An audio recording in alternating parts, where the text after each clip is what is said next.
was kind of relieved I couldn't do it. I can't lie to anybody. Last time I went to New York to do Gotham, I had a great time. I saw my family, I saw my friends, I put flowers on my mother's grave. But I'll tell you something, maybe it's my age, maybe it's what I've become, kind of a pussy for all that stuff. I haven't grown up yet. I used to go into a stadium. You know, what's Alex Jones crazy? He said something. What's wrong with the UFC 5 years ago? He said 10 years ago, PSA at parks, all this shit. You know, and I can't see it not happening, especially if people are gonna get shot at fucking comedy club. Are they armed people now at movie theaters? In a lot of states, in Tennessee, there are. I'm sure there are. When I was working at them, they had guards, like hired security or cops during the Yeah, weekends. but you were working at a movie theater, shot the kid in fucking Denver. Yeah. So it was the start of it. Yeah. That was so horrible. You know, so what I'm trying to say, I mean, there's a bunch of realities involved here with life. Every time I say my fucking plane, every time I say my fucking plane, right when I put my luggage up on top of it, my seatbelt on, whoa, stop right now. Some guy just running up with a grenade. Well, you have to think that way for 2 minutes, so you're prepared. Yeah. Joey, how can you prepare? By covering my eyeballs. Anything is better than just surprise, cocksucker. I know people like to shit on the TSA. Maybe I have a weird thing. Not me, but I got felt on both ways. This way back, I had to stand at a different angle, make to run the things up my legs. It was terrible, but it happened both times. Did you get a boner? No. Listen, man. TSA makes me relax for 7 to 8 minutes. Okay, but the reality is that it's like it's like in Russia right now. They can't do anything, so they can't fucking smoke dope. They gotta do some drug right? You see that shit on Nat Geo? They show these people and their skin falls off. No. You have to cook it. Gasoline, explosive. There's always people who find different angles. You know, there's people like trying to put a bomb in a sneaker. TSA can only be so good. You know, yeah. They can only do the job they can do. So you can't really all these attacks and whatever. Listen, my guys in Nashville are so fucking. I mean, like they're like everybody says hello. We have to go do all the pat downs and stuff, and they just like, Rafi, what's happening? High five everybody and walk the fuck on. I mean, these guys are easy breezy, extra sneezy. Those guys are the greatest dudes, and they just breeze you right through. I fucking love the guys in Nashville. You know, I love Burbank and stuff, but these are the realities. Burbank's a good one, dude. Realities, people. You know, I dread taking my daughter somewhere like crazy, like a fucking crazy airport or a Disneyland type of event. I mean, you know, but you have to live your life. Yeah. You can't live like a fucking corner. You have to live your life, man. That's why you live in America. You know, is it now? They're bombing the shit up over there. That's how they retaliate by blowing up planes.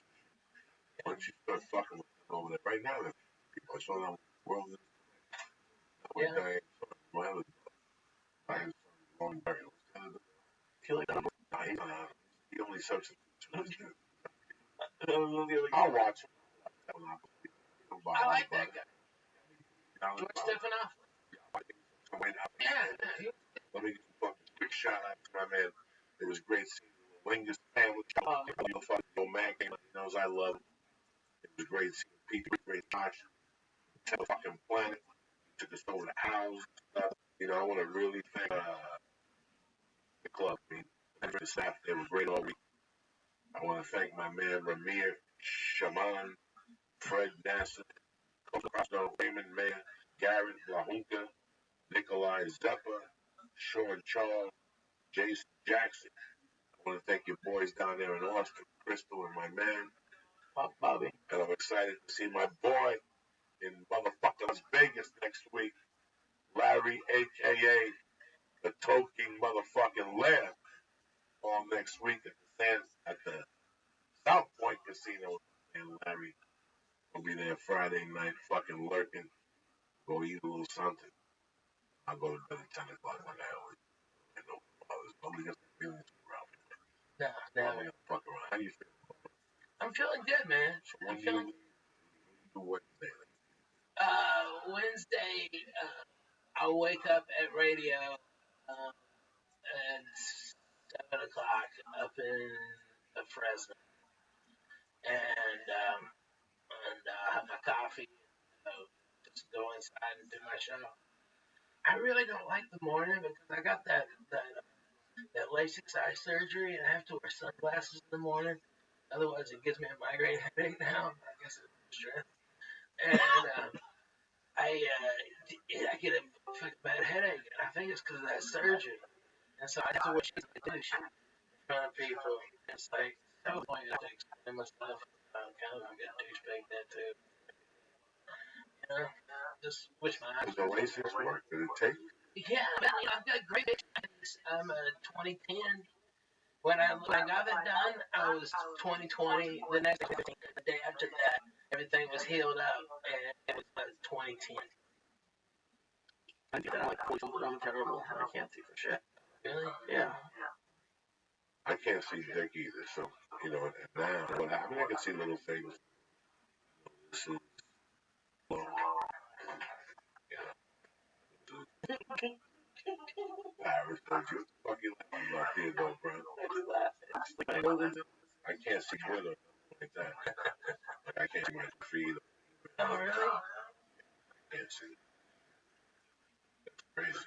But that's the reality. That's what happens. You really post fun shit, man. I mean, you got music, but they're all like across genres.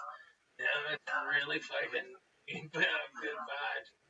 I love it. But when I get up in the morning, man, like everybody fucking get up on certain.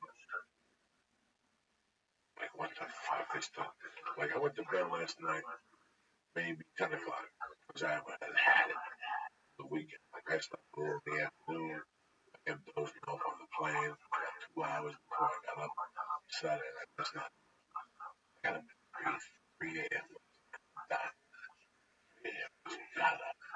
I laid there for like 7. Go back to bed. I went and peed. I went in the office and a few bones, right? Fuck the internet. I went on the computer. So it was crack-a-lack, and I pulled out one of my notebooks. I wrote my agenda for the day, my week. Right away, a couple more. It's fucking amazing. Oh my god, it's a couple more. I didn't even Like make the army, dude. coffee. I just did more bong hits, didn't even eat nothing. Better than me. I just went back to bed. I was about 5 o'clock. 5 o'clock, I went right back in there. And Dr. Khalees said,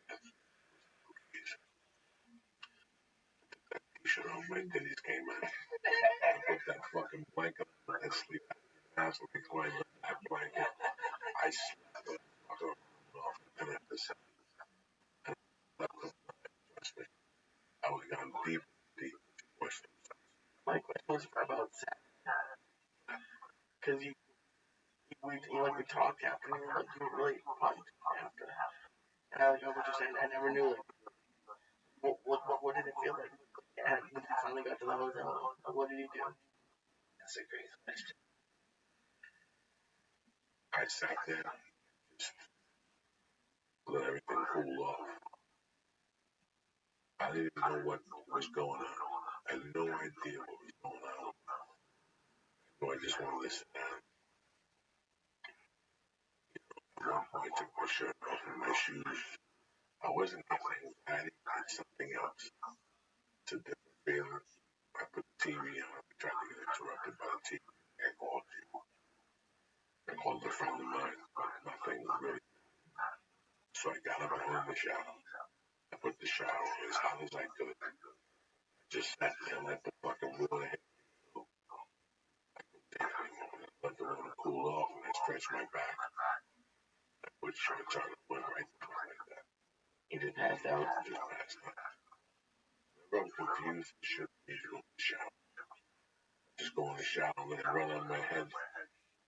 And hot water fucking rejuvenate my brain fucking cells and shit. That's it. Because a lot of it you've done.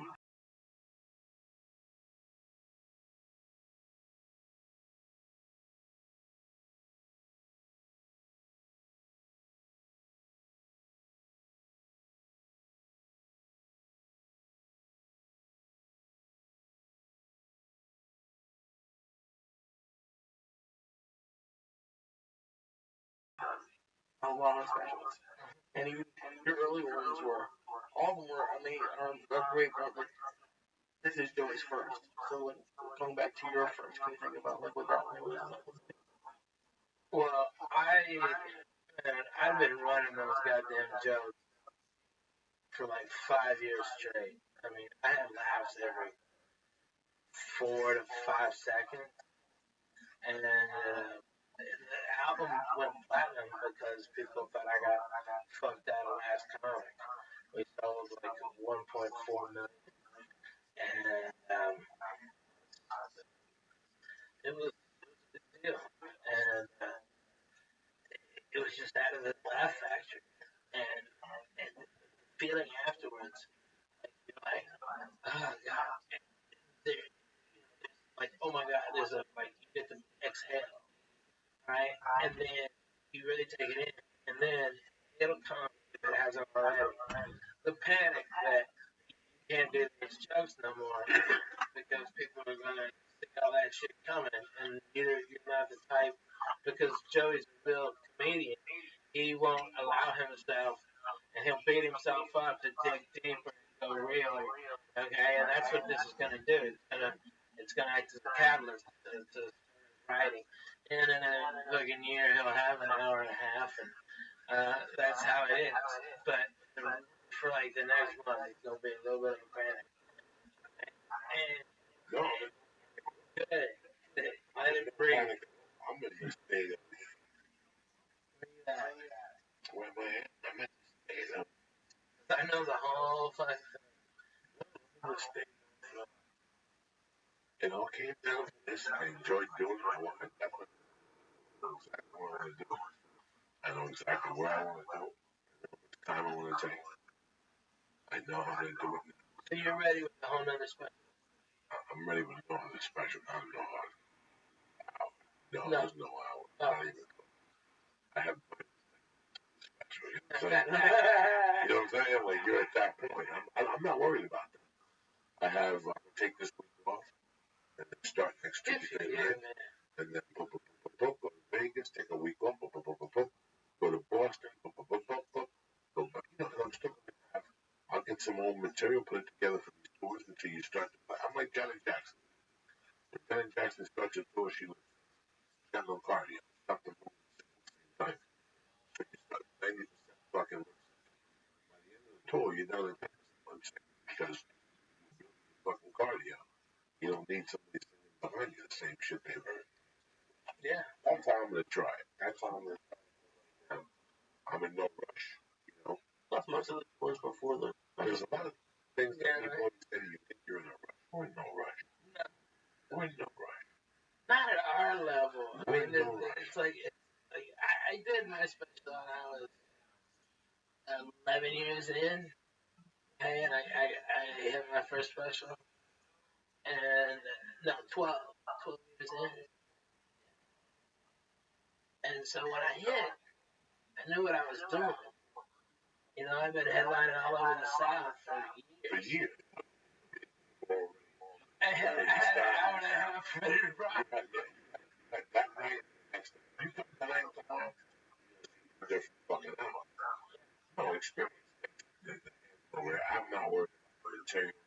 I'm not worried about any of this shit. This experience taught me you might not have anything in life. But if you keep getting there, and you keep taking yourself, pushing yourself, out there banging after the dodgy. That show them start at fucking 9. It's not gonna start at fucking 10:30. So you're out there till 2 in the morning working on material for 3 fucking people. Every spot works. It's really amazing how a friend of mine once told me that everything works in waves. fucking meant. It meant that everything we do builds. Those momentum one day, it all builds into one momentum. All those little things you don't with shit, all build. They really do. I'm seeing it with 20 people. I've seen it with 20 fucking people. From Ralphie May to fucking Ari to Ali Warren, I've seen momentum build fucking night and nothing happens. So stand up and real. I can't imagine being Kevin. I can't imagine being Amy Schumer. I can't imagine because those guys ain't and these guys can't write fast enough. Can't write fast enough. You know, when you get to that level, you're doing 80 other things. It's not you in a fucking room anymore. Yeah, you're not doing bong hits with your friends and drinking coffee. Yeah. It's all different. So people can't adjust. I was telling Lee that one of the around. Ralphie had around at all times, 6'8", thing. I was always walking up the phone to him, making him laugh. Keep it around. People buy into the fucking bullshit. You don't buy it, they're gonna keep bullshit. None of bullshit that comes. Keep your friends around. You know what, Ralph? That joke ain't funny. When the agent tells you that joke is brilliant, we love it. You're up there eating dog shit like that poor kid on the Today Show. Oh my God, you did it. Can you imagine this poor lady? What do you I wish one of them Lost Boys would come and rip this fucking head off. What do you do? When you're that kid's age, and he comes into your office, that's all it is. You can't say that. Somebody's lying to that kid. Well, that's tremendous. Well, get me on the show right now. Let me call in 2 minutes. Let me call when you get out of here. No, I'll wait. Call right now. Well, I got in my office.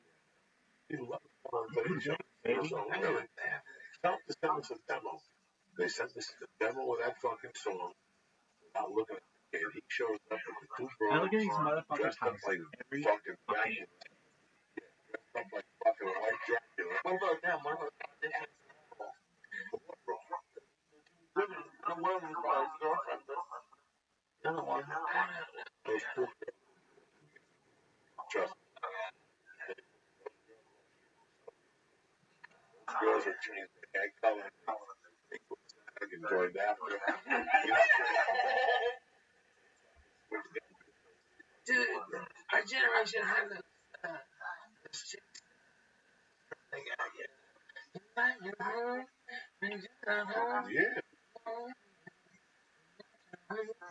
The chicks were so fucking hot. Good song, good singer. Basic same formula, minus good singer, good song. Okay, if they just had a good singer and a good song, it would have been great. You know, that was music at that time was like MTV. The better your video was on MTV, the more tickets you sold. It really wasn't about the music, and the music was good. The visual effects of the fucking video, 83 and 84, were fucking brilliant. Sledgehammer, Thriller, those videos, and that's what sold tickets at those times. That video of the lights, you know what he's talking about? He's talking about put on YouTube. We'll give you a lesson on TV right now. What kind of starts? Put on Robert Palmer. Fucking YouTube. When he asked the question, oh, God damn it. Please, you know,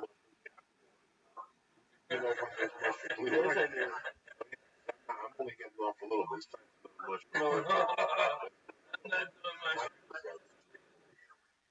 We're in training. What was the training? What problem song? Addicted to Love. You know this song? Oh, this is tremendous. You know what? They've done 10 videos, 10 different things to copy this. But I think this guy was the first guy. I don't know if that's why I don't want to say for sure. This is the first guy I saw that really made an impact on me. You never saw this one. Oh my God, seriously? Watch this. This one's talking about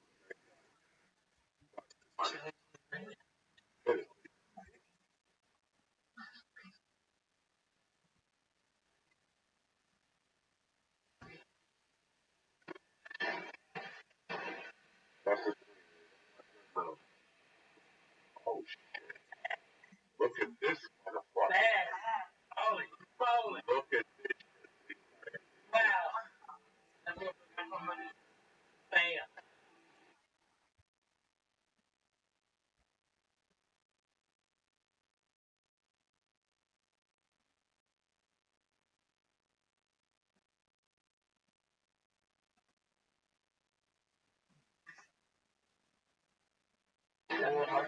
This exercise is really. And look at it.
But I'm Robert Palmer. I want you.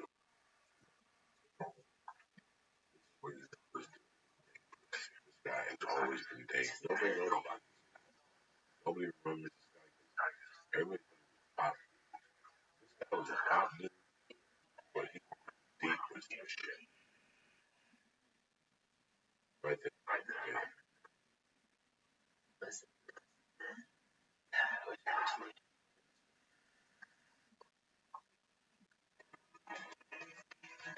So he went into this Marvin Gaye died.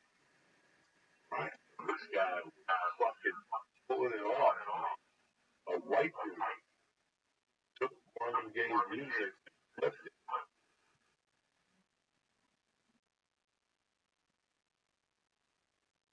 He flipped it, this dude. Nobody said dick because of that good.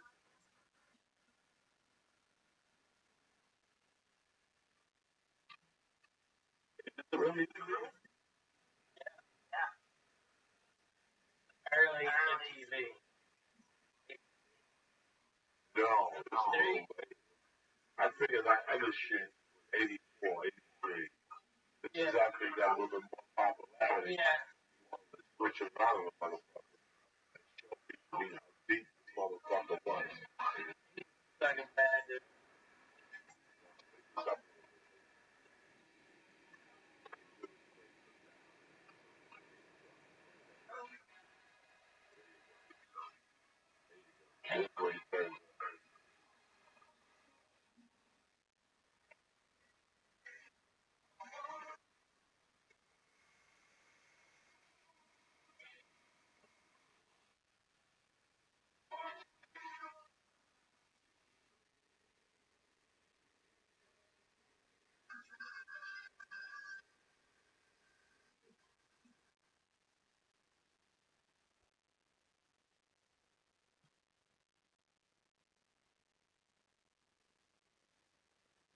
Kill that.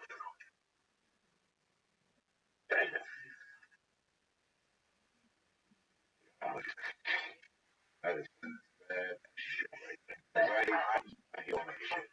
I looked at a little while, you know, he's doing what I think was something good, and I watched it. I was going, man, this guy is a dangerous motherfucker. I like what I'm doing. What's up, Lisa? You ready for another movie? Monday night. It's a 17 o'clock. You got thing going on in the city. Anymore, I got hold on.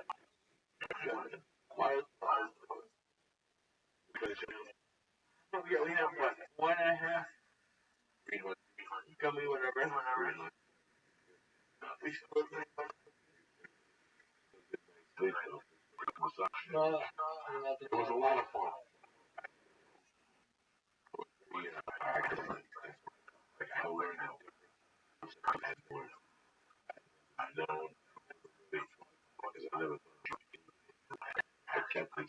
I gotta be honest with you. Same way every Saturday after I do 5 fucking shows. Yeah. Especially if I fuck around the daytime, work out and stuff. And think I'm cars on Saturday, and we go for 30, 40 minutes on that fucking stage, 2 shows. I'm not saying everything hurts. My whole body is electric. Sometimes I only got 4 hours, so I know the shower will fucking wake me up. I don't want to do that. But this week, shower, I missed showers. 2 weeks in a row, I had a great shower. Last week in Columbus, Ohio, I went in the shower for so long, the phone got nailed. Fungi nailed. Like a big ass dip size freak It out. was the only week I didn't bring my tools with me. Fucking off like that. You what? I had the comb. I got a scissors in the nose. But then on the other side, got like a fucking needle to make the fucking a button. I got one of those in there. That needle works for everything. Everything. Bad. Hair. That could work on stitches. Anything. Toenail cutter. That's fucking huge. I can cut a fucking gorilla's fucking toenail with it. Right? I got that. Next to it is like a chisel.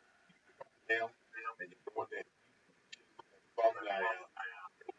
It was like fungus cheese. It gets wet. The nail is whole. Shout out to Buffalo. I'll get a little bomb in my mouth.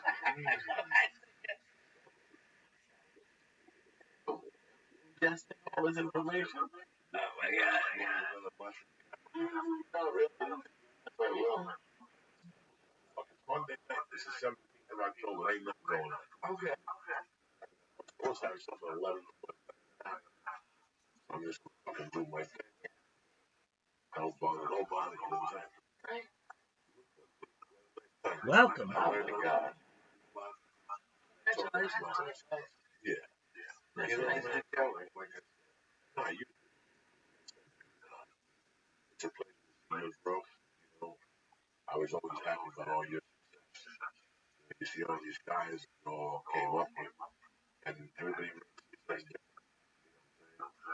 Listen, man, I don't want to sit fucking outside. You know us, man. We're stoned.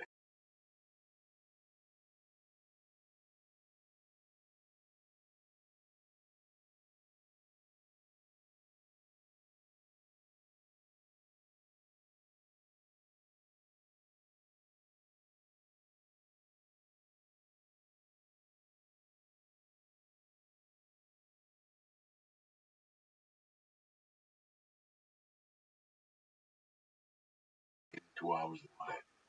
The last thing I want is human contact. You know what I'm saying? I don't want fucking TMZ question me about it. I don't want to be one of those guys. I just want to be Man, I get that shit so much. I want nobody to even know I exist. I would never want to be an ABC. God forbid. I would never want to be a Louis. Everybody gets so critical. You can't be a comedian anymore. It's too rough.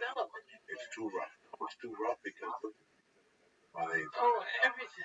So it's too rough to even go there. You don't want to be in that particular spotlight. If you're going to be in the spotlight, you have to write it. Write material That's great. policy friendly. I'd rather shoot myself in the fucking next topic.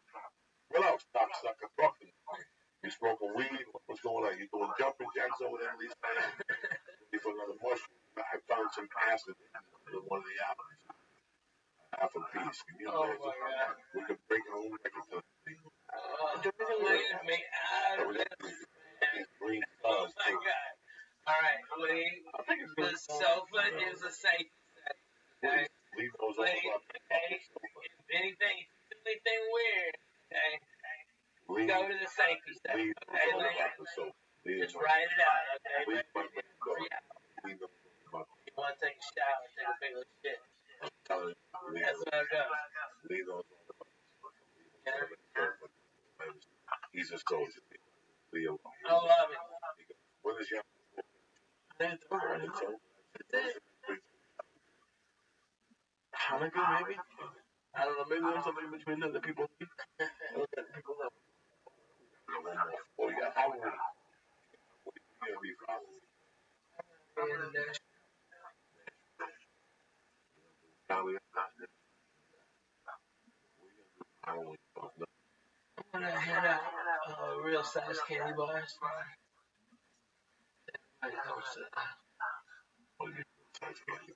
Well, you know those fun size candy bars? There's nothing fun about them.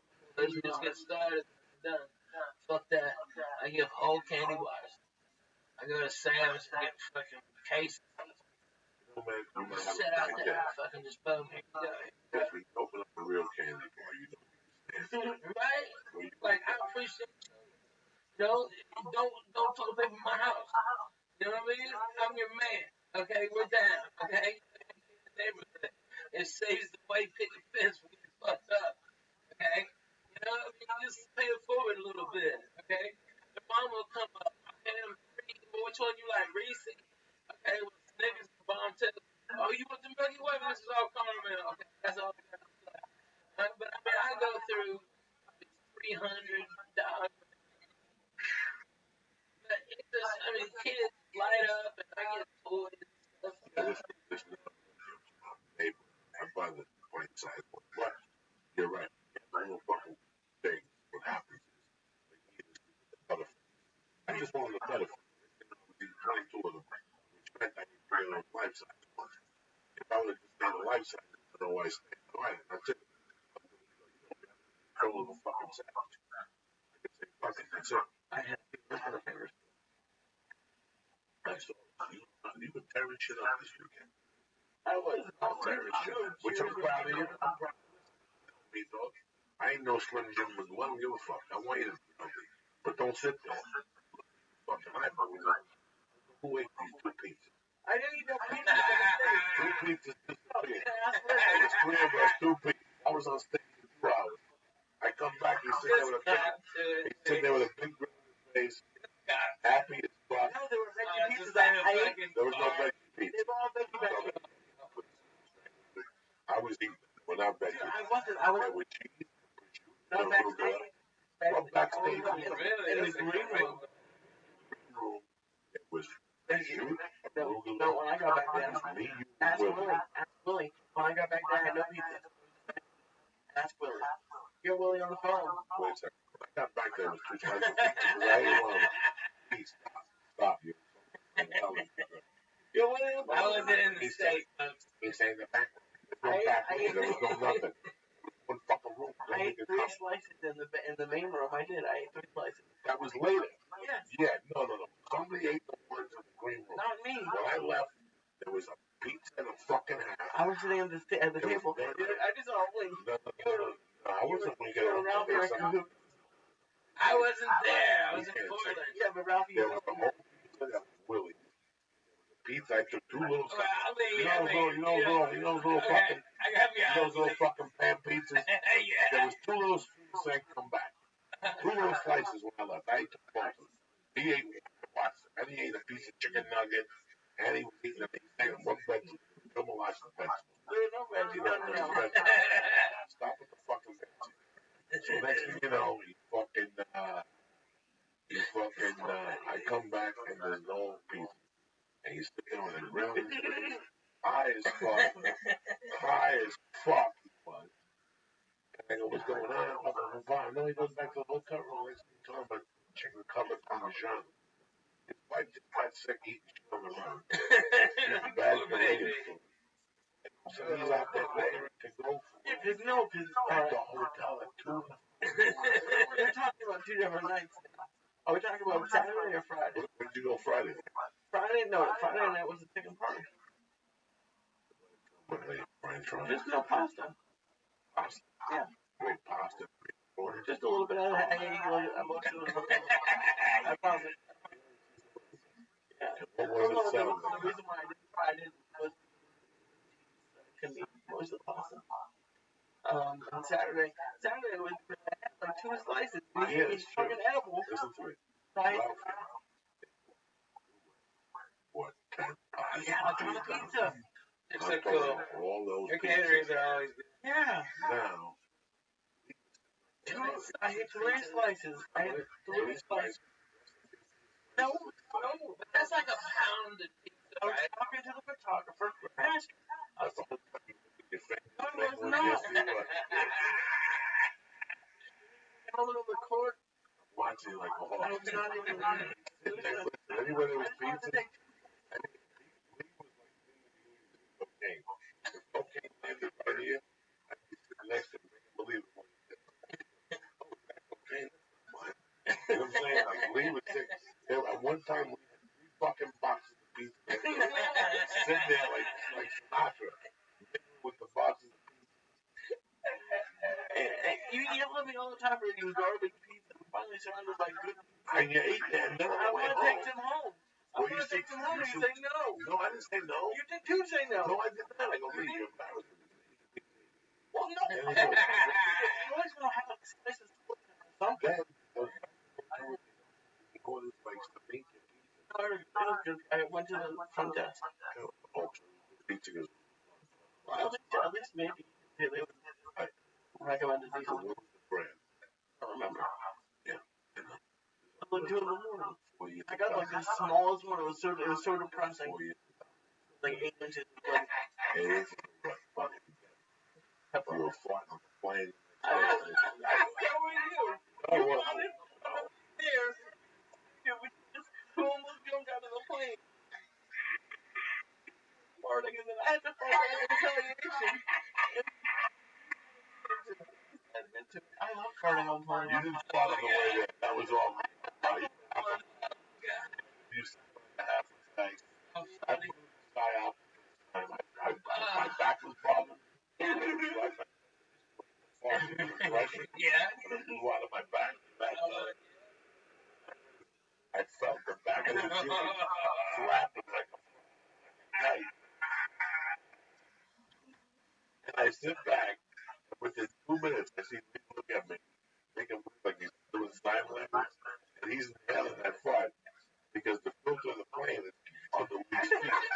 That's why you never take a window seat, because everything that comes goes right there to the window.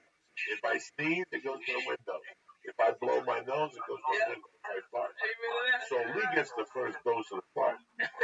This guy gets a second dose. Like that hurricane last week was supposed to come back. This fart goes back. This fart goes deep and it breaks. It's like a wave, right? It's like a wave. It breaks like this. Half of it goes Lee's direction. The other half is the middle seat and ricochets right in this guy's mouth. You understand? I know how to fart in my first aisle. I've been doing it for 10 fucking years. I started on Rogan. That's the first I started on. Because that's first class. That's tricky. You gotta catch them when it's sleeping. And their mouth has to be around here. Rogan was sitting by the window with his mouth facing up. That's tough to catch him with a fart. I don't fuck around. On the way back, I got upgraded to first class. Sunday flight. Upgraded. Walked back to check on my weed. Killing it. I did an edible before we got. We started the flight at 7:30 a.m. 200 joined the hotel. Oh yeah, we don't fuck around. It just got Well, yeah, 3 hours before. before killing the whole week. Kurt Michael was there, the whole fucking everybody fucking smoking dope on and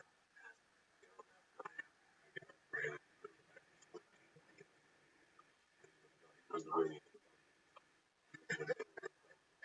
they charge you to see Oh, 50 bucks on that. They put you in the fucking dungeon dog. They some flying thing 16 back. You're gonna get Bobby from that 20 by the bathroom. Fury on you because people they're farting. All the time, no, you gotta see those gonna have the straw coming out of it. You think I'm kidding? Listen, you got anything from 24 to 28.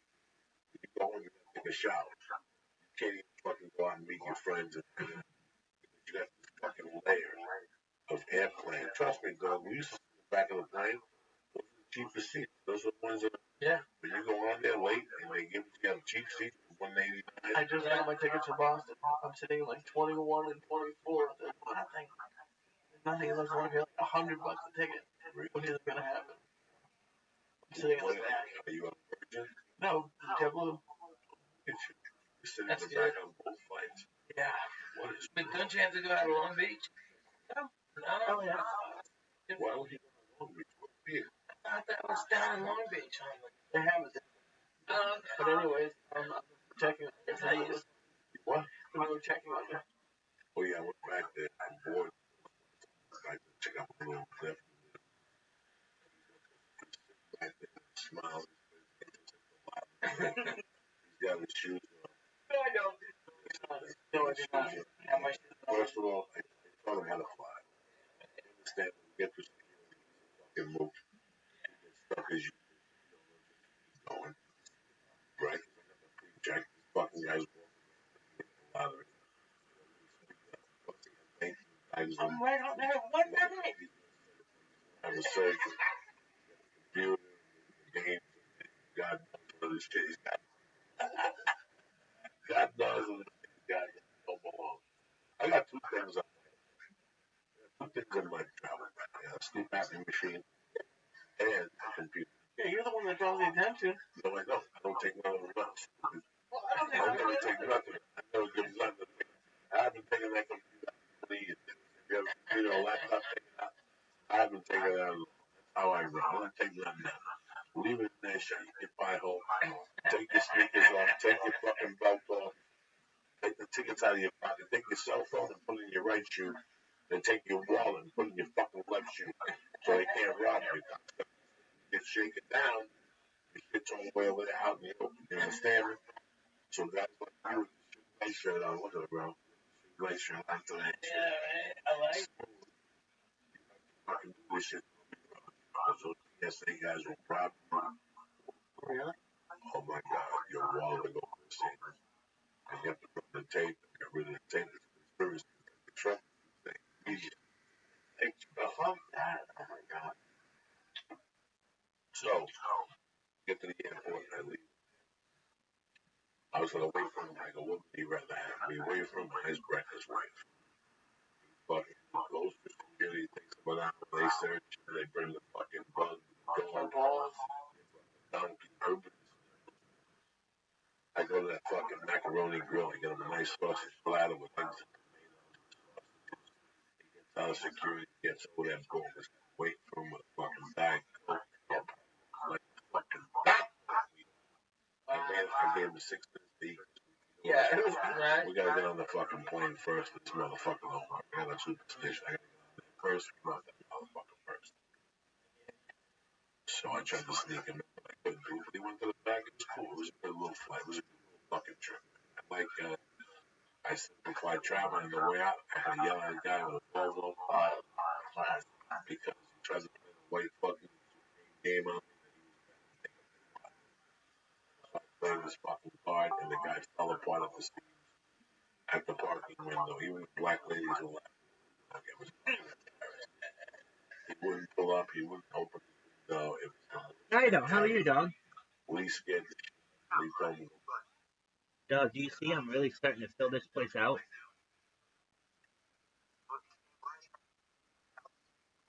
Oh, wonderfully. I am watching Joey Diaz, if you know who that is. And excellent. Look at this Discord. There's more to it than any person has in any Discord. Almost guaranteed. I have. That's exactly right. So here's the cool thing. Especially towards the bottom, like where it says modern orthodoxy or music or genres or music artists, click on the chat and you'll find a little blurb about all of them.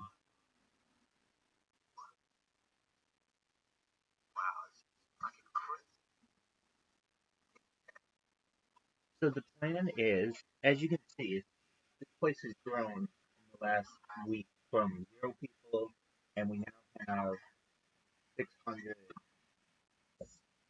let's see here, 614 members. So that's great, and it's just going to continue to grow. I anticipate having 1,000 members within the next week, and I keep blasting this bad boy out on Kick, and randomly people come in, and I ask them, "Hey, how'd you hear about me?" And they're like, "You're an asshole who always spams my friend's chat." And I'm like, "Oh yeah, it's about that." And then I get to talk to them, and they're like, "Oh, you're really not an asshole. Apologies for calling you that. I thought you were because I thought you were just spamming indiscriminately to be a bad person, but it looks like what you're trying to do is for a positive effect. So I want you to know that I'm a fan and I'll come back." And then people come back every day. I get people from all over the world, and all I ask is come back once a day. Because when I get enough people, those once a day people will start meeting each other, and this will be a huge community. So it's very exciting.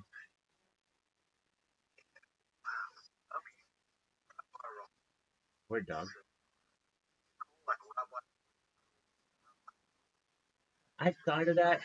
The reason why I use ohel is because it's a traditional Jewish word meaning tent, and I'm basically like in like a tent, like a circus tent, and thus it's almost like the way it used to work would be you would have a leader, they would have basically a tent, no matter what the background was, whether it was Western or even perhaps, of course, Eastern, indigenous people as well. The tent is kind of one of those prime primal things that everyone has in common. That's why I use it. I've thought of Rabbi's World, and I think I will have a world someday. But right now, this is what we got, and it's a little place of enjoyment.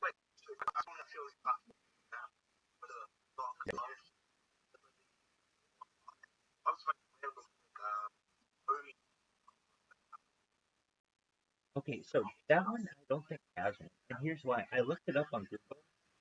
Uh, do I have a description in there for Only TV? I do for all the other ones. So there are 50 in there, 49. Oh, okay, good. It took me a while to find that one because it's so new. Because like no one knows anything about Monkey App. Tell me everything you know about Monkey App. I don't know. It's yellow, and I meet random people on it, but you don't know who owns it. You don't know where it's run. All that shit. So I did my best to put information, and which within each one of those 50 um areas that have platforms, I'm gonna put all my different handles. You can find basically all of that on my link tree. But this way, if you're like really, really into say Reddit, and you want to see all my Reddit shit, you can just click there and see everything that's going on. That's how we do it, baby.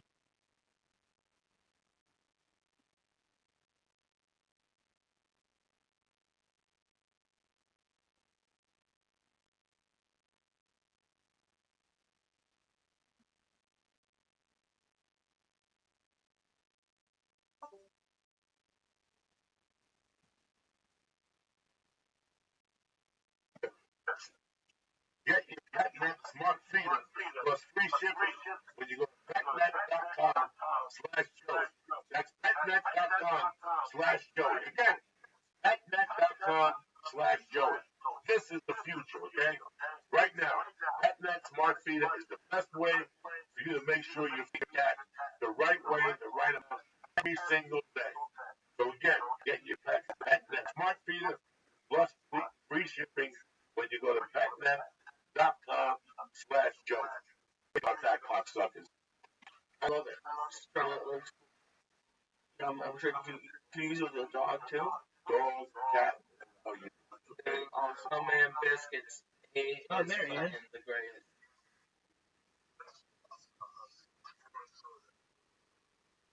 Yeah. You like it? So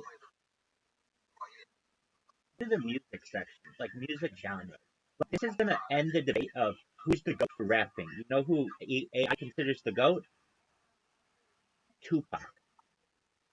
I can see it. I can see it. And since he's dead, no one really argues it.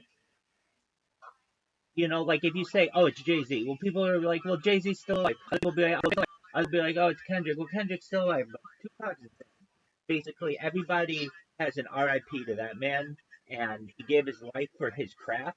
And I saw it. I didn't edit any of it. Like, I'm a huge Beatles fan.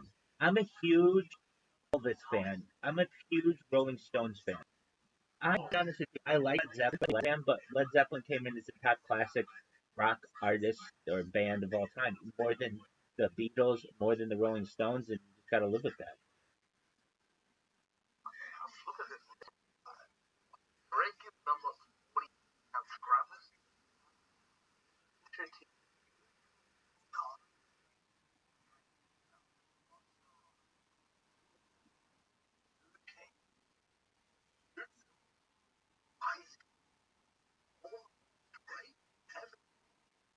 Oh, I would definitely say Snoop Dogg's ahead of Drake, and Eminem probably is ahead. They've just been in the game longer. You have to understand, Drake's only really been in the game for 15 years. Snoop Dogg has been in for 30 years. Well, let me say, I didn't put it. That's not my decision. That's what AI. Apparently, AI maybe he's not as. I mean, I like Drake more than 43rd as well. I'm just order. That's what AI considers him. And the,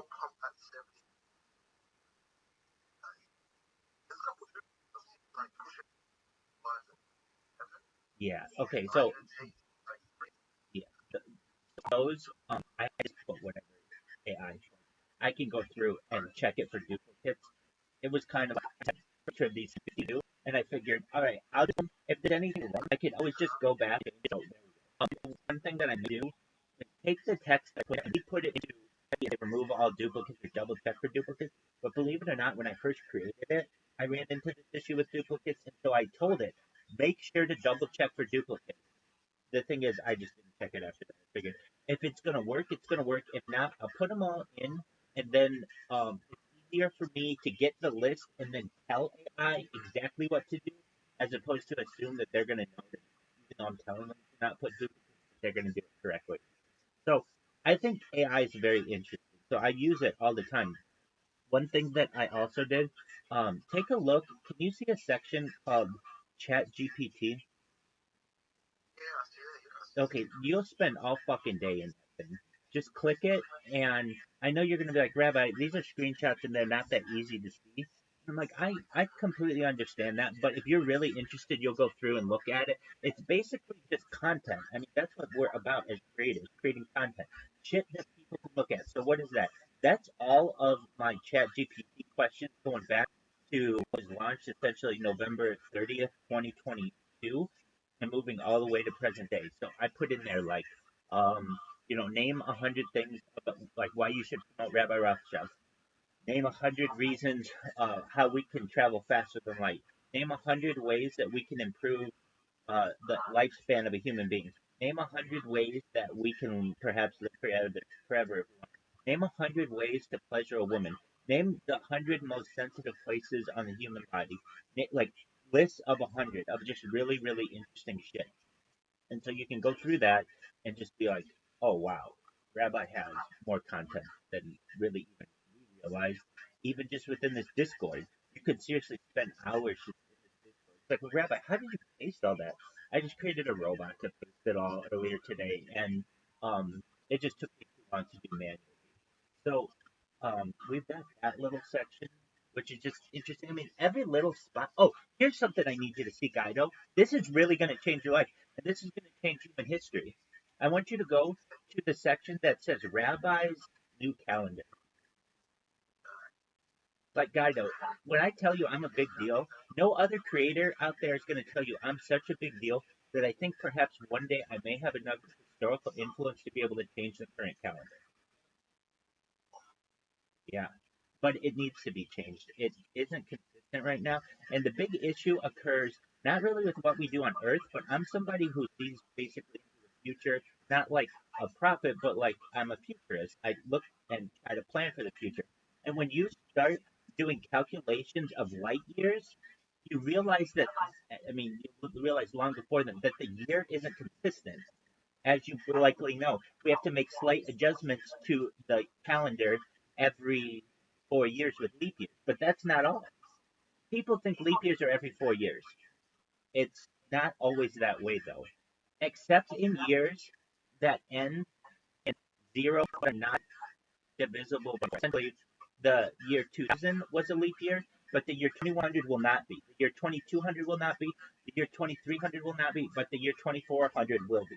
The year 2500 will not be. The year 2600 will not be. The year 2700 will be, but the year 2800 will be. Wait, I thought it was just every 4 years. It's basically, except it needs to make a little bit of adjustment, and so every 400 years it basically makes another adjustment, which, okay, that's fine for us on Earth, but when you're calculating light years, and like, you can't be off by anything, as you know, especially if it's like part of a day. You can't fucking be off if you're traveling on a spaceship and you're making a plan that you're supposed to land on this given planetoid at 10 p.m. your time, but it's really 2 p.m. the next day. All your calculations are going to be incorrect. So, what have I done? Are you in that section that has the calendar? Okay. So what is it? Yeah. So just like we have 7 days right now, and there's a map of it below, or there's a photo of it below. So you have 3 days on, 1 day off. 3 days on, 3 days off. Okay. So it's just like any other week, but instead of 5 days on, 2 days off, we do 3 days on, 1 day off, 3 days on, 3 days off. Every month has 40 days. Every year has exactly 365 point whatever the a little amount is, and so thus the Earth never has to go through a leap year. It's just always accurate to that year. And what else? There's a little section at the bottom. I call it Festivus from the Seinfeld, but basically it's just like a period of 5.25 days that is just celebratory period, which it already goes away. Fortune 500 days are goes the last 5 years, 5 days or so of the year. So we already have that. It's just more encoding it into the human society uh, normally. But basically, that type of system is very simple. Uh, every month, except for the last, has always has the same amount of days. Now, why is this important to society? Well, for a lot of reasons. One, when you're calculating distances, you need to have accurate time. Two, when it comes to making budgets, it's very difficult if you're in accounting. It's not very difficult, but it can cause difficulty when February has 28 days and March has 31 days. That's a 3 day difference. And let's say for a month, your monthly expenses are $1,000. All right, well, actually, it's 28 days divided by 1,000, your daily cost in February, but in March, it's 31. It can cause all kinds of issues that way. Other things that can cause an issue when it comes to certain um, either holidays or perhaps even whether they're secular or religious, the time of the day of the week generally always differs. Now, there are some that it's like always the same, like in some, faiths, but others it can change. So, December 25th, for instance, can be on any day of the week, and so that causes some issues. Other things the um, that this calendar solves are the fact that it's much easier to calculate without needing to look at a calculator. You know that whatever the third month, the fourth day of the third month is always going to be on a certain day. You can just calculate that in your head. You don't have to say, well, we'll have to look at a calendar to see what it is for that time. All of it is basically predictable. The one issue that I think we run into with this, and it's not that big of an issue, is birthdays. So people are very particular to their birthday. And a lot of people are going to say, look, if we have this calendar, it's cool, but I don't want my birthday always to be on a work day, or I don't want my birthday always to be on a day off. Maybe I want it to be random like it is under the current calendar, where if your birthday is, say, February 2nd, it could be on a work day and it could be on a um, rest day, just depending on where it's going to fall during the week. Well, this is what changes in society, and I think people really like it. Instead of celebrating a birthday, you celebrate a birthday and a birth week. So what does that mean? It's your birth week. So you go out to dinner any night of the week, or you go and have a party any night of the week that you want, and everyone will celebrate it like it's your birthday, which people do anyway. There are people like, oh, my birthday's on a Thursday, but since it's a work night, we're gonna go out on Saturday night for my birthday. People do that all the time. So they'll just basically do the same thing here, and thus they get to celebrate perhaps more than once. Even they'll celebrate their birth week. Their friends and family will celebrate their birth week. And then if they want, they can also celebrate their birthday. We don't necessarily celebrate birth hours.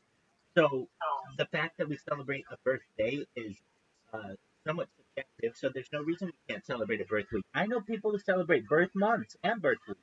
So it's not that big of a deal.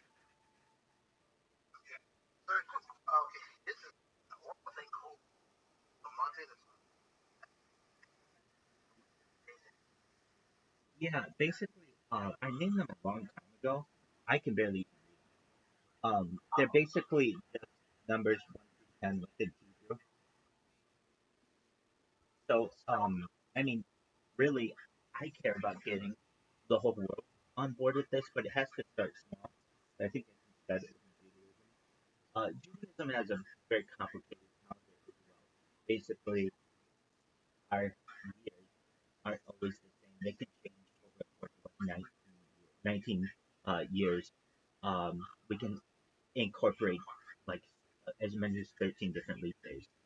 And then we also have a leap month known as Adar, which occasionally arises just to ensure that the calendar is uh, accurate. And at this point, if you ask really any person um, who isn't extremely religious, they have no idea what in the religious calendar. And so this will, as a plan, help to align people. And I think it can be adopted globally. So that's something that we've got for just the calendar.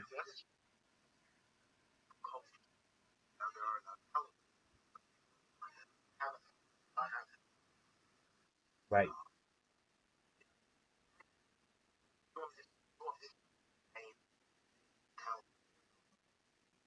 Exactly. Well, and it's simple. It's all. See, here's the thing. In the future, everybody has to get aligned.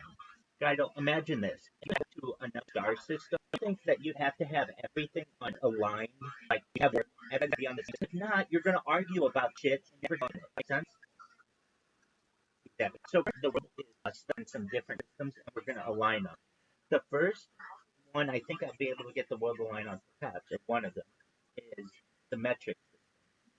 So as you know, or as you may be aware, the United States uses the imperial system, as does Myanmar, formerly Burma, and so does the United Kingdom for some things. But aside from that, generally the entire globe has adopted the metric system.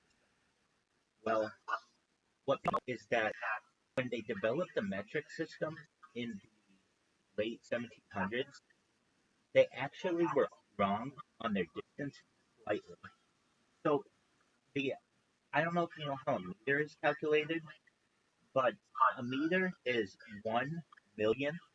It's supposed to be uh, amount of 1 million the distance from North Pole to equator. So that means if you were to go around the entire world, there would be 4 million meters.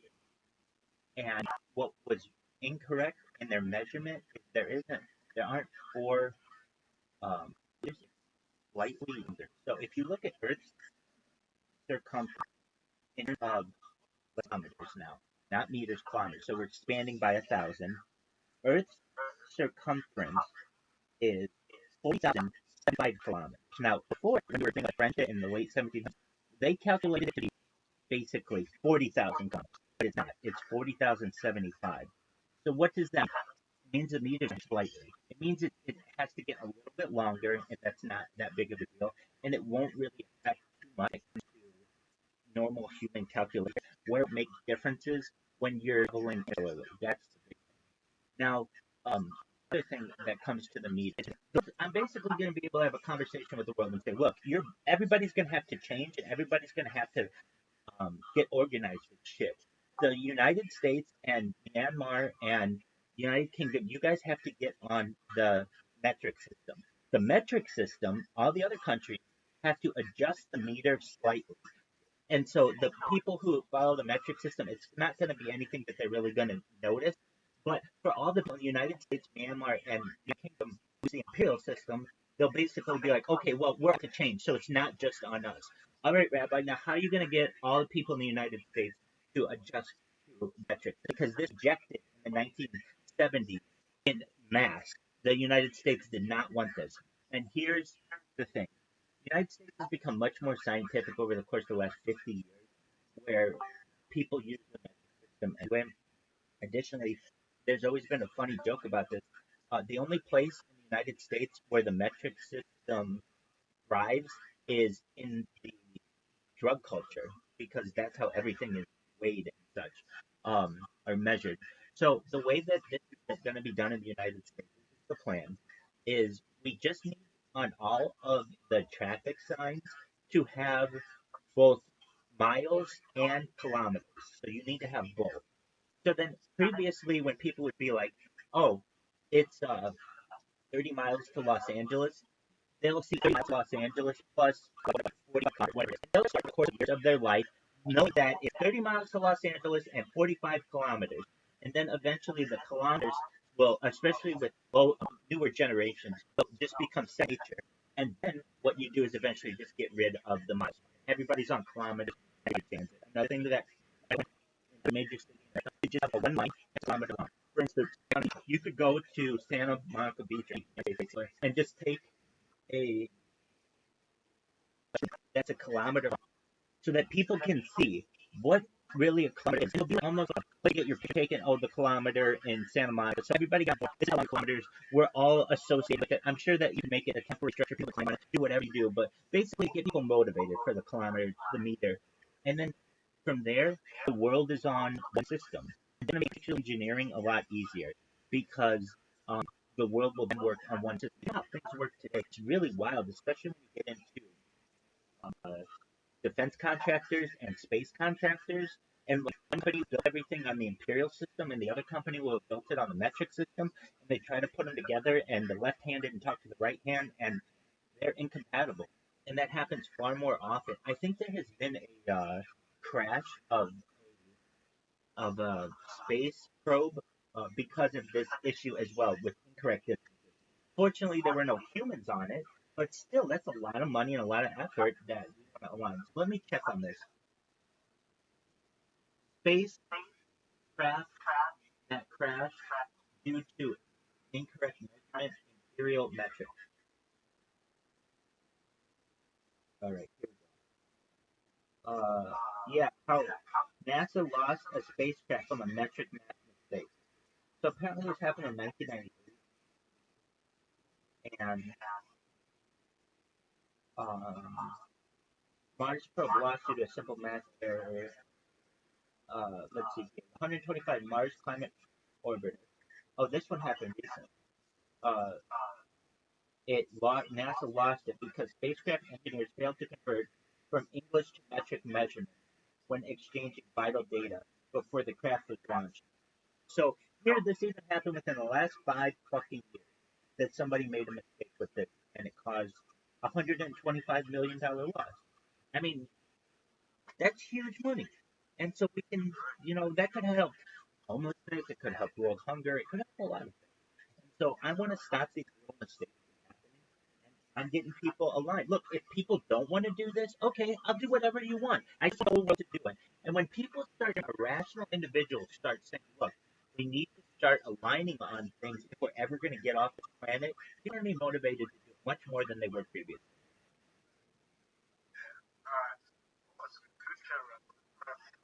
Absolutely, Guido. Let's come on in here. This is lovely. Look, you learned about a whole new different kind of calendar. That's cool.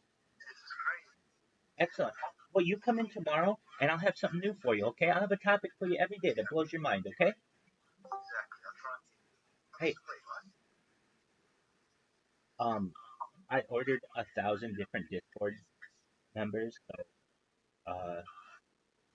I bought them, so we're gonna get 1,000 people in here. I mean, I was doing well. I had 150 people organically, but it made me realize, well, the way I was doing it, obviously I'm doing it, but I'm asking people to do what I entitled platform jump, and that's really difficult. It's really difficult for me to say to you, start streaming on Rumble. I'm not gonna fucking do that. Telegram user, hey, come check me out on Discord. It's like I don't have to do all that kind of shit. So people are still having to work through that where they're on Kick and I'm asking them to come here to Discord. But I get people every single day and I ask them, how'd you meet me? How'd you find out about me? They all say, I don't want to say all of them, but a lot of them say, I am a Kick streamer and you always spam me, or I am a fan of a Kick streamer and I always see you spam and I wanted to see what this was about. And now that I see what it's about, it's pretty cool. I'll come in. Go ahead.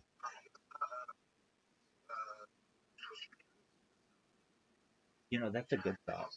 I've thought of it. Here's the thing. It's a more difficult sign up process for Twitch. It's not hard, but they have a few things in it that don't make it as easily automated. So what else I do though? See, I've only been dominating people on Kick who just chatting. I don't do anyone who does video games generally. I mean, they do get a little bit of overlap, but um, what I can do is just change the category, and there's a whole new world out there of gamers, of cooking, of the girls who do it in their bikinis. Exactly. So I'm gonna expand that a little bit, but as of right now, like all I have to do is just keep these spots going, and organically, I get 5 or 10 new people in here a day from Kick. And that's really good for a Discord. If you think about it, it takes like a month of that. Somebody's gonna see this and be like, "You have more content. You really do have more content than a person I've ever seen." If anything, I'm gonna show my community when I tell somebody about it, because we're gonna go through it and we're gonna make fun of you, and I'll be absolutely fine with that. Do whatever you want, just get my name out there because I have some good things to give them.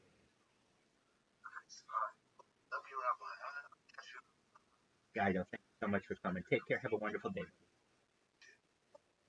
W. Guido.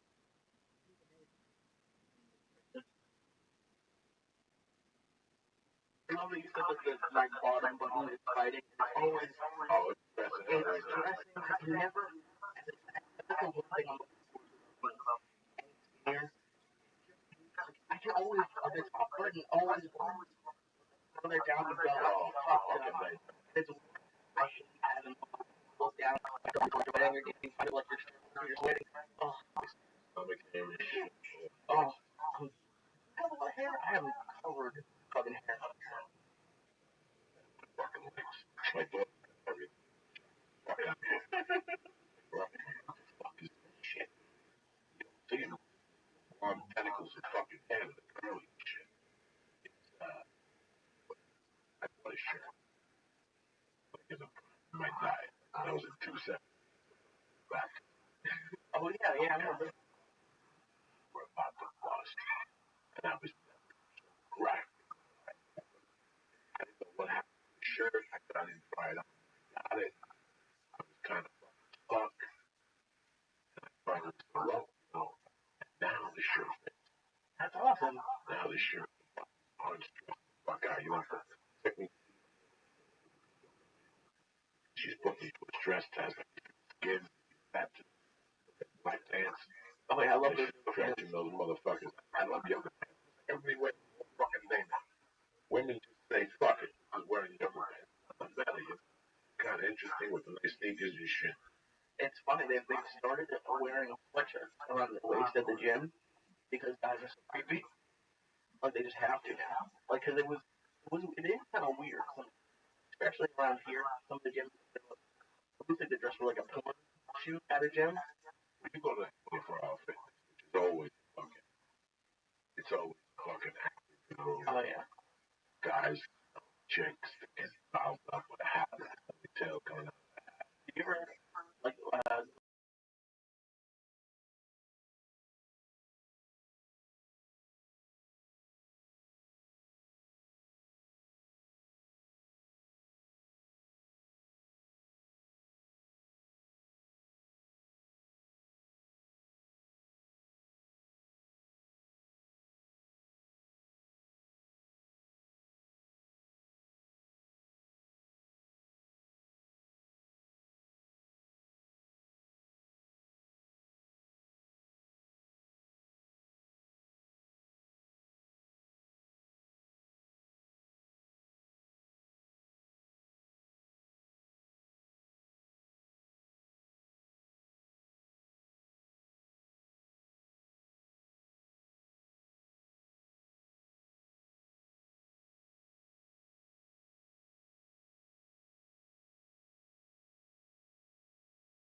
I guess hit on a girl at the gym. Like I always hear about people meeting people at the gym. I can't leave people at the gym. No. You know what? I say 3 words. You know that? That's it. 3 words. One guy at the YMCA when I first started my mission, one guy and like talk to you and you were literally and they proceed to talk to you. Got to the point where I got heavy iPhones. I was raised, but I don't know. I don't have 15 minutes. I gotta go. I gotta go do this. I got an hour and a half. You know what I'm saying? I don't have time to stop for 15 minutes to fucking talk. I gotta do a fucking workout. Jump on the Olympics. There's people who go to the gym to chit chat. It drives me fucking crazy. It drives me crazy. You know, I'm getting a bag. Oh, you are? You getting a bag? Oh, yeah. Let me go get it. Once again, it's me for Christmas. Oh. The weights, basic weights. Yeah, last night couldn't go to sleep. 1 in the morning, you bust out a little workout and shit. You're not gonna go to sleep. Take a nice shower, but at least you'll be tired and you're gonna work out late night. I used to work out late night for years. Shit. Well, were you like playing at the end of your day, or were you staying up? I was working clock. When I was your age, you still right? Yeah. Fucking young, 20, 35. Take a breather, and then I get motivated. Go hit it, which is a big motivation. That's a very big motivation for a guy like me now. Today, maybe you, some other people. A lot of people can't wake up early. Fucking gym and get that much stuff. Right. Just the way life is. I don't have energy to go now. Oh yeah. I don't have the fucking energy to go at 8 o'clock. I can't focus. I got other shit on my mind. When I go early in the morning, it breaks that stupidity you had one day and half, 12 o'clock. Right. Especially if you're writing. It's always great to get up and go bust it out and come back, shower, eat something, get back to it. Yeah. It's nice. It's hard though. In like for me, just because I feel like I can never get going. Like you wake up super early and then you start working. I don't wake up until 8 8:30. So for me to like go work out at 12, like that's why I like the 9 a.m. And it's tough, like because a lot of times I don't want to leave in the morning. To be very honest. To be honest with everyone, those clothes I've been kind of fucking up. And I've just in the last week or so started to look back, and it's harder when like that's why. I think that's what people like to get to and all that. Like I like kettlebells. It's tough when you're just going by yourself. It's hard. You have to stay motivated. It's not motivation, but just to get up, just to get out of bed or leave the office. I just know I was really heavy, and I know that I never feel that way again. I want to start over again. Like I never want to stop working out for a year and then start over again at 55. I always try to do something. Back was hurt, you know. This weekend I went to Chicago. I worked out Friday. You know, but I worked out pretty hard. I gave it fucking cottage cheese. It was still wet when I checked out on Sunday, so I put it in the front. Oh, okay. So I just put it in the front. Now I didn't have a bag. It was right there. I was running up the fucking door. But I always try to do something. I went to the chiropractor Monday, said to take off till Thursday. I walked, and I walked like a motherfucker. You know, I put my walking running sneakers on to do a New Balances. Yeah. I just went today. When I came back and I was wet, and I did some fucking whatever things. I did a couple curls, couple push-ups, bunch of sit-ups. How many times do you think you've started over? I must have started over at least 4 times. No, not 1,000. When I started going for this exercise routine, I haven't started over. I don't get that story. It's unless I try something. Right. Like along the line, you try something new, you get a little short, it's different groups and whatnot. It's tough to stay motivated, but I know the other side. You know, when you're in your late 20s, your mid 30s, you can take a couple of years off. You can survive with just doing physical things, and keep in mind your diet. But when you get back into it, when you're 40, it's really hard again. That's why if I know what I know now, I would never stop. I would always kept some type of program. That's why I said something like jiu-jitsu. Because you're going to do it for the rest of your life. You're going to be that and mixing with other things. But that's your foundation. It could be karate. It could be food. It could be whatever you want. It could be ballet. It could be Pilates. It could be something like that like for a long time. The guys are there. There's girls there. You talk to people. It kind of takes you away. It takes you out of the fucking world. Which, if you know anything about me, I love doing. Right, I hate that. I love, since I was a fucking kid, I love doing different shit. You can only play basketball and WWE for so long.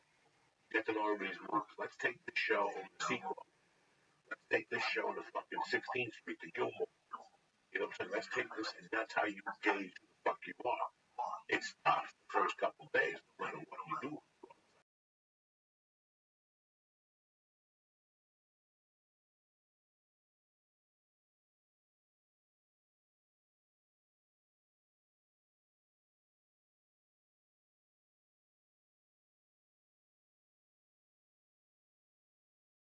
You come, it's also interesting, and you get it out of the way. You go, you know what?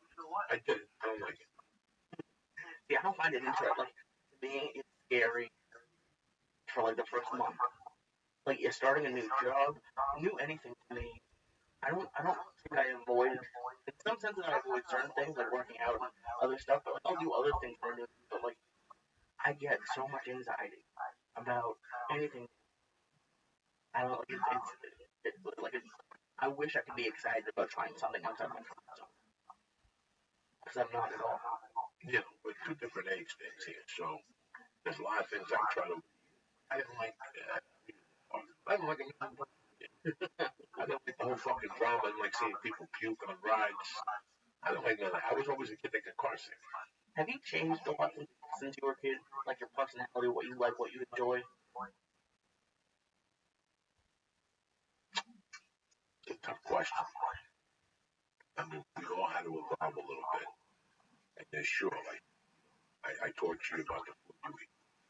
You eat that as bad as the shit you ate. I grew up in Jersey where I had Biloxi open. There was no Wendy's. Wendy's was the first one on the avenue. McDonald's has always been the cancer. Kentucky Fried Chicken's always been around. Jack in the Box was always up in Queens. Arthur Treach's Fish and Chips. That was like a fish and chip place. I never really ate there except when I was a kid in the Bronx or something. But there wasn't the abundance. There wasn't no fucking Subway. No fucking J&J Brothers. No Jersey Pete's, Mike's, whatever the fuck it is. No sandwiches. There was none of that shit. I was thinking about you today because I was thinking about my deepest moment. Even when I lived in that fucking rocket ship. I ate good. Like, I never fucking ate bad. Like, up the corner from me was the Palmers when I lived in the rocket ship. The Palmers have, like, nice Italian bread and, like, prosciutto ham. And I'd eat one of those. I never thought of fucking going to a fast food. And I never thought again, like all those years, I never thought of it. That shit. I got pizza. There was a place when I was growing up, the Midtown Lounge, and they used to have a chef. One brother was a chef. Every day, a fucking lunch that was superb for $8, $7. And I made it like to go there because of the salad. I got all the four fucking nutrients. Dessert. I've never been a drinker with my meals. I fucking hate drinking my meals. Right, yeah. I hate anything extra, anything that can go in my stomach. But I never, it's like you said to me the one day, yeah, I like trying new things. When it comes to food, you don't like trying your girlfriend. You want to be suave. You're like, oh, sure, I'll try it. You don't want to try it. Food, I don't. Like, you drive past the shittiest restaurant, like, where you go for chicken teriyaki. I'm surprised you've been there. Like, I won't go in that fucking mall.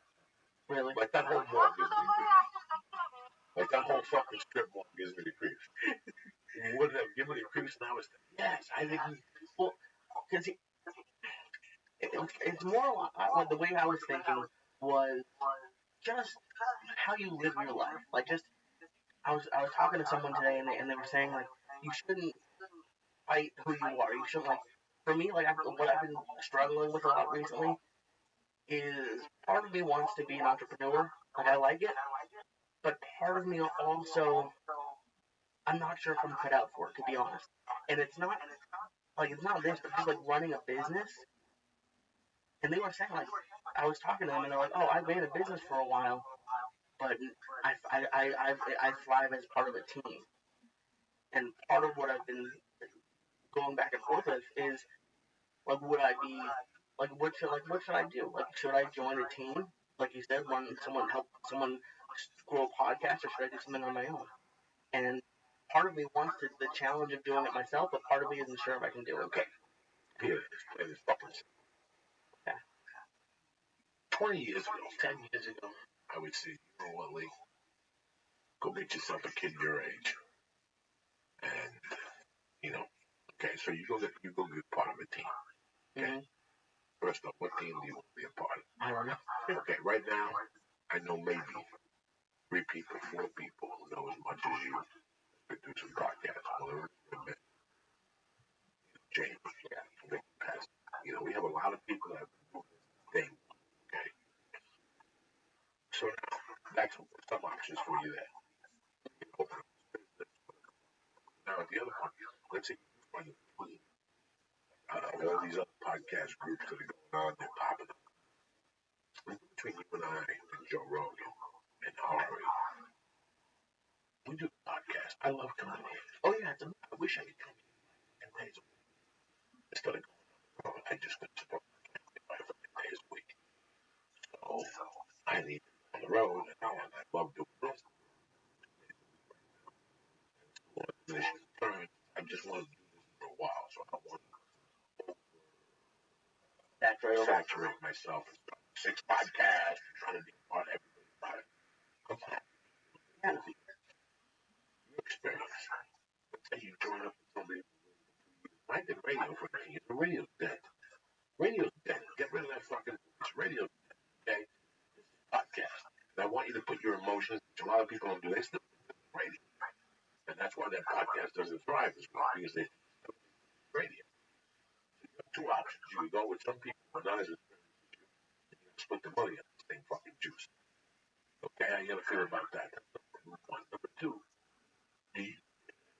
I think the ideas that you have should be you. As time goes on, you're gonna hire somebody who, in turn, you're gonna make to be a miniature you, and they understand the fucking what's going on here.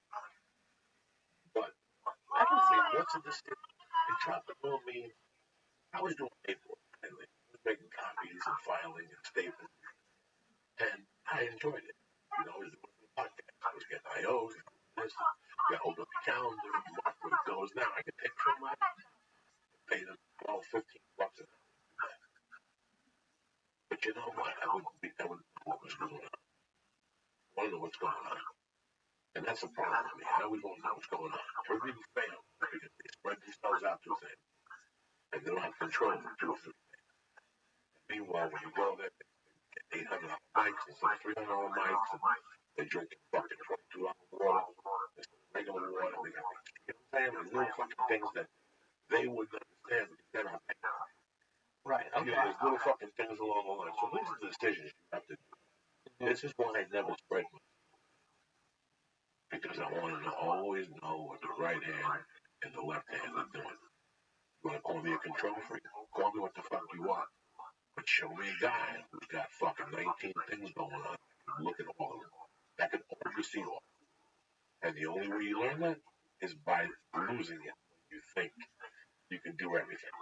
I.e., I can do this, I can get on a plane, come back, shoot a movie. I gotta have a blog on Monday. I told Timmy that I'll do his podcast. I told this guy to do his podcast.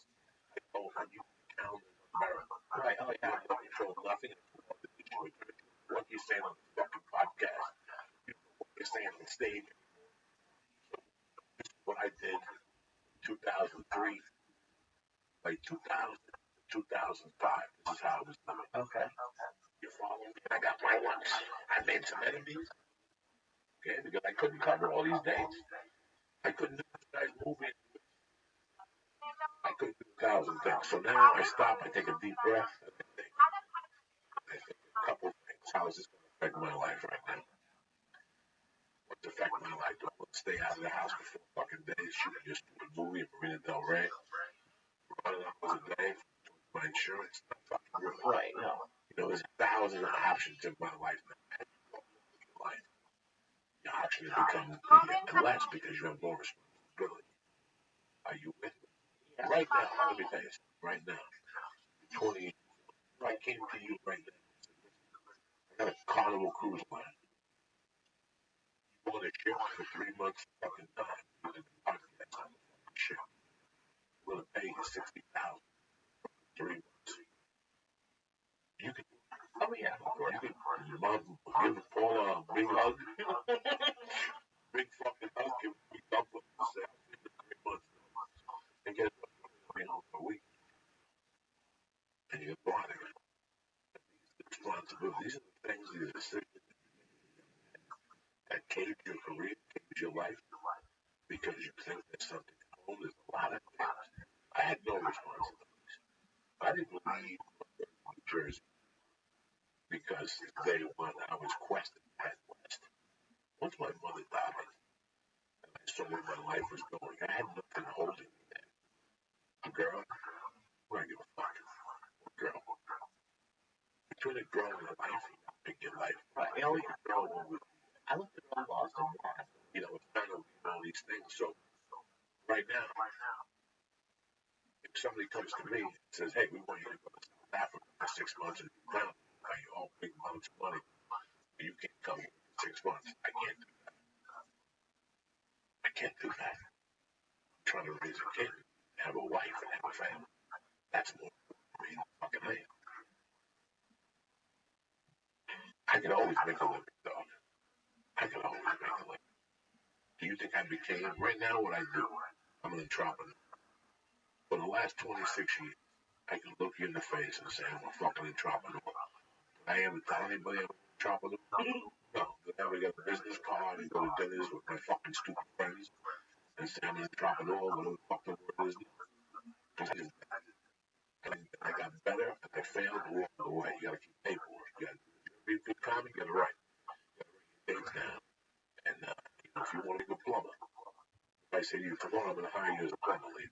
You know what, Joey? I'm gonna work with Joey. Joey isn't rich. He doesn't struggle out. He's got a wife, 2 kids. They're both in private school. Joey doesn't go out for expensive dinners every night. We've got a nice plumbing business. You know what, Mom? I'm willing to be a plumber. Okay. First thing you're gonna do is you're gonna get a notebook. Because at the end of the year, now you won't know this till the end. I'm telling you now. You're gonna get a notebook. And every day you're gonna write down what you learned with the date, who you work with, what tools you learned. So get everything you do. Remember, when you're a plumber, electrician, construction guy, they're basically paying $8,000. Okay, every day he can just come up and do 10 toilet work that way. The situation's gonna be fucking different. This one's gonna be ladders to carry the toilet don't fit the fucking door, the old pipe was in there. There's always a by the way. Right, yeah. You don't get paid for the you get paid deal with the by the way to your electrician, concrete, what the fuck you do. There's always a job just does not go smooth. Seems like there's that in life. Your experience helps that job move along. Oh, I know what to do. Cut that piece of wall off. There's an existing wall. I was like, fuck this. He's been doing it for 20 years. He knows every fire in these fucking walls. Same thing with these fucking. I didn't know this when I became an electrician. I write this shit down. I started writing down pipes I bent, how thick the pipes were. Just stupid shit. And you like go over it at night, or what would you do?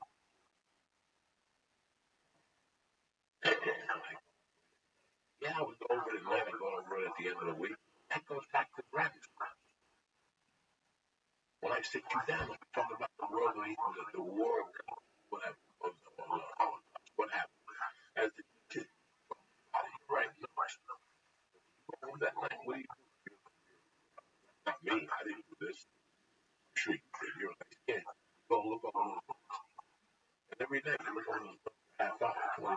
guess what? When finals come, that motherfucker, you know this stuff.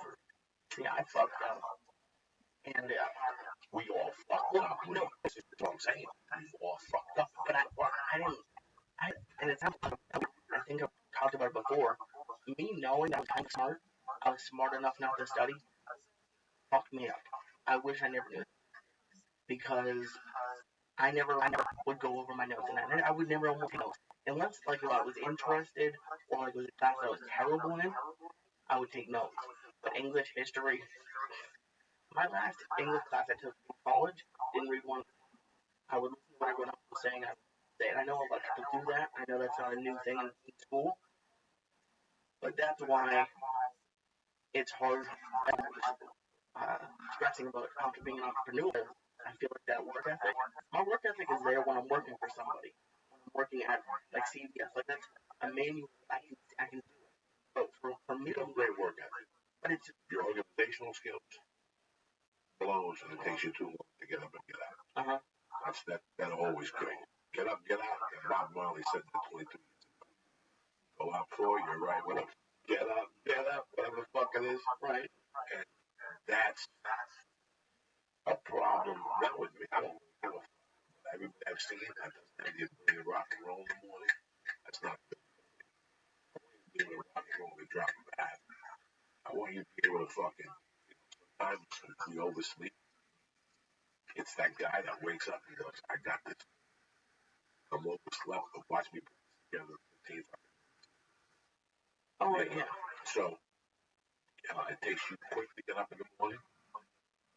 I know you get up at 4 sometimes and you hit the computer and you look at numbers and different things, which that's a great quality. That's what I'm saying. You want to be an entrepreneur, go for it. You have all the fucking tools.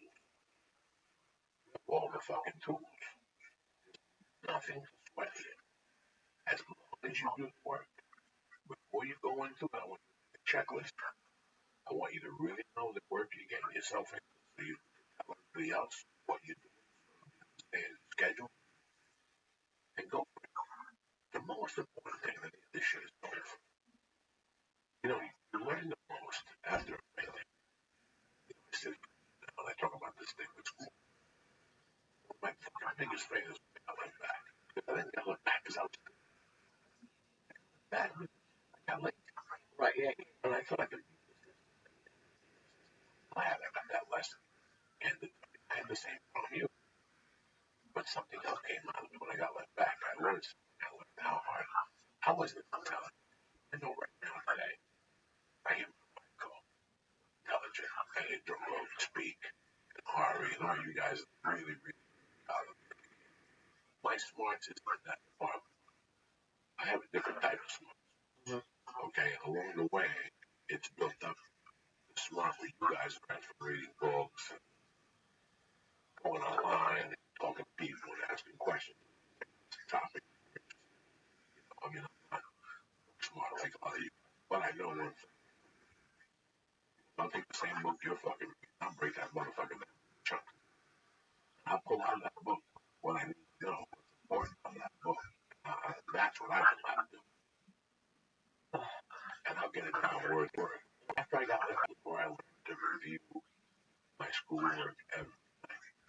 Even when my mother died that year in high school, I had like an hour when you get home. These shots would look over to the ass that I talk about, smoke joints, blows, averages on my shit. I looked over, you know why? Because those guys were book smart.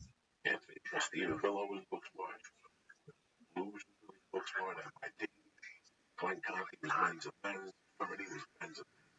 But I always had, and I learned that after I got that back, that was a hard work. And I was a hard worker. And I knew how to organize. And I listened to the fucking teacher. I listened to what was important to her.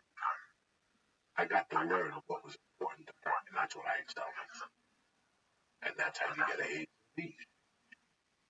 Yeah. Well, what do you mean important to her? Like what she emphasized? You know when something's important to somebody. When I make you go through pages and I go, don't worry about that, worry about this, that's important to her. She's going to say different things in her speech. that are important to her. Now, do you know the quality you're learning there? When you listen to trying to figure out salesmanship to their needs. You take their needs and you blast it against them.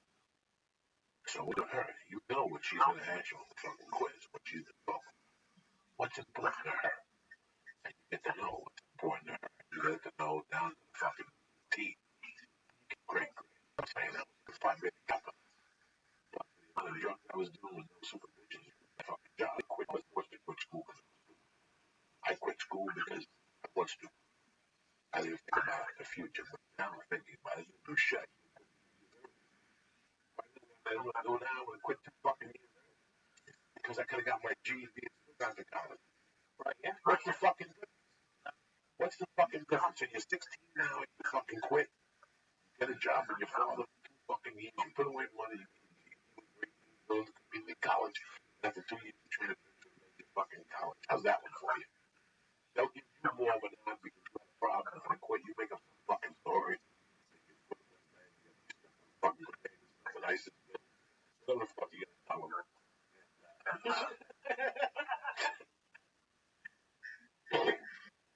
It's so weird how all these things I say to you, like the organization, I didn't know nothing about this shit. Along the way. Yeah, but was it hard for you to break bad habits? Because that's what it's. You know what breaks bad habits? 2 things: losing money, breaks bad habits, and losing things. Like if you come to me and I don't have the paperwork on it, like the first year I did the podcast, I would always get mad because I would always read the fucking things 3 times a week.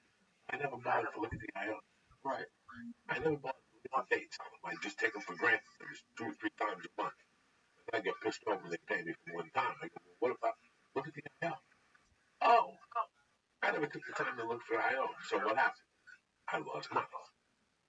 That's how you learn. You learn by getting kicked in the fucking ass. But at that point, sometimes it's too late. Like that's like everyone always says you learn from failures. That doesn't help someone who like not Matt you, but everyone says it. Like everyone says that as you're getting into an entrepreneurial thing. You're like, I don't want to fail. Stop saying that. Whatever the word is, starting a business. Stop saying that bullshit fucking American word that just makes you stand out like a fucking mogul. You know, go fuck your mother. We'll all do it. Somebody's got to be out. Right. You know what I'm saying? So, you want to go into business for yourself. Right, yeah. Step up to the fucking month. I've been in business for myself for 30 fucking years. 25 years. Right. Well, okay. So just for your thing, since you said you went back and forth when you were starting comedy, like before you really jumped into it, do you think that time period was your not being sure, like being nervous about jumping in? Okay, I was talking to Tommy. Brother Tommy. Talking about a delicate subject about him getting a job. I explained to him when I moved here, I thought he was Johnny Bananas too. And eventually got a job. You know, people say, oh, well, artists don't get jobs. It's great. That's fucking great. Now, you got child support and you're fucking trying to live on people's couches, buy a pair of pants and fucking Ross. You know, when you do all these things, you need a fucking job. Right. Okay, right now, if I took Tommy on the road 4 times a fucking month, what would he make? What would he make? If I paid for the plane ticket, he'd make $200 a week plus. If I threw him an extra 100, it cost him fucking he get $300 $1,200 a fucking month. He's gonna eat 150 while he's on the road. You know what I'm saying? So you can't make a living. You can't live on $1,200. You can't make a living. You can't make a living. You come back and you got $1 game. You have to support the improv. You see what they give you at the improv? A $7 bill. They give you 5 and 2 singles. At the fucking comedy store, they give you $15. And at the Laugh Factory, they give you 25. They give you a check every fucking 2 weeks. Like they give you 4 spots. That means you pick $100 fucking dollars, okay? You can't make a living right now at this situation. You can't get ahead. You can't put away money. So I told them, go to one of those telemarketing places. They pay $15 an hour on nonsense. Inbound fucking calls. People put ads out on paper, whatever. You call this fucking number for couch or when you call the sleep-matting bed, you watch TV and they have the sleep-matting bed. Right, yeah. Call it right now in the next 20 seconds. Who do you think you call? Uncle Joey. Hi, how are you? Sleep-matting professional. I'm some fucking junkie. Can't sleep.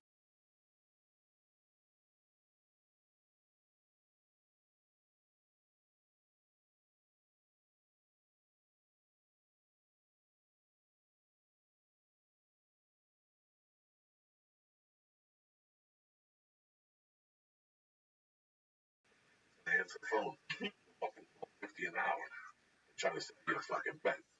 So I explained to him that there's no stigma to this. That right now, at this point in his life, he's living in a van. How long he would have to go on the road for 3 months and not spend a dime to get to an apartment? Not spend a dime to get to an apartment in this town. Like I told him, you know, what you gonna do? Get a job? Here's the plan. It's the same plan I had. My plan was cut short when my vehicle was towed. You understand me? So now I had to think a little quicker. Thank God I had Ralphie and Josh both on the couch. I withdrew him a couple bucks. I was helping him out. You show up with a little fucking weed. And then we helped each other out. But I moved to a gap. And I had to give Gavin rent money. And it was a couch. I had that because it was a couch in the shower. Wasn't the best sleep in the world. I didn't sleep comfortable. Wasn't great for my lumbar. But the fucking options were the street. So it makes your lumbar wakes up fucking perfect. Wake up good top of good shape. Shit. Yeah, well, it's couch. Then you get a roommate situation. And then after that, you meet a girl, you date, your roommate situation, you move in, you save money. And all along the way, you make a little fucking strides. You don't even know it. You know, like I told me, if you stay out there one more year, you're gonna go home. You gotta go home. You can only live in a fucking car for so long. Before it starts to bother you. Nobody wants to hire you. Look at the fucking apartment. It smells like a shoe in there, you know, vomit. And I'm not saying nothing bad about comedy. I live in my car, so I'm speaking from fucking experience here. So there's things that you don't want to do, but you learn how to adjust. You learn along the way. But for you to always want to fall with somebody, a part of the team, what team are you fucking talking about? What team are you experiencing? What team do you know? And you want to be a part of three white dudes that think they're all geniuses? They haven't done that. Right. They haven't done that. They haven't done that. Here's the thing. You came to me for fucking 3 months ago. You can't use your own mind. But here's the thing. 9 offices. 18 different conglomerations. Computers. Wires. CDs. Boxes. Live podcasts. Podcast at a coffee shop. You want to name a fucking few? So all these things. They haven't done all these fucking things. So what are they going to say to you and me? You're sitting there stuttering and sweating all red from the fucking head. They're talking nonsense. They don't know what the fuck they're talking about. How long will that last? What team were you a part of? Right, but that's what I'm worried about, though. It's like I'm not a good salesman. That's not my strength. You're a Jew. It's in your fucking DNA. You just gotta wake it up. Remember when you said you went to Israel? Right, And the people there would be tremendous salesmen here that they didn't stop in the street. Tell them what they did. They took your wallet. They take your ID. They don't stop. You know what, man? That type of persistence is the persistence you need to succeed.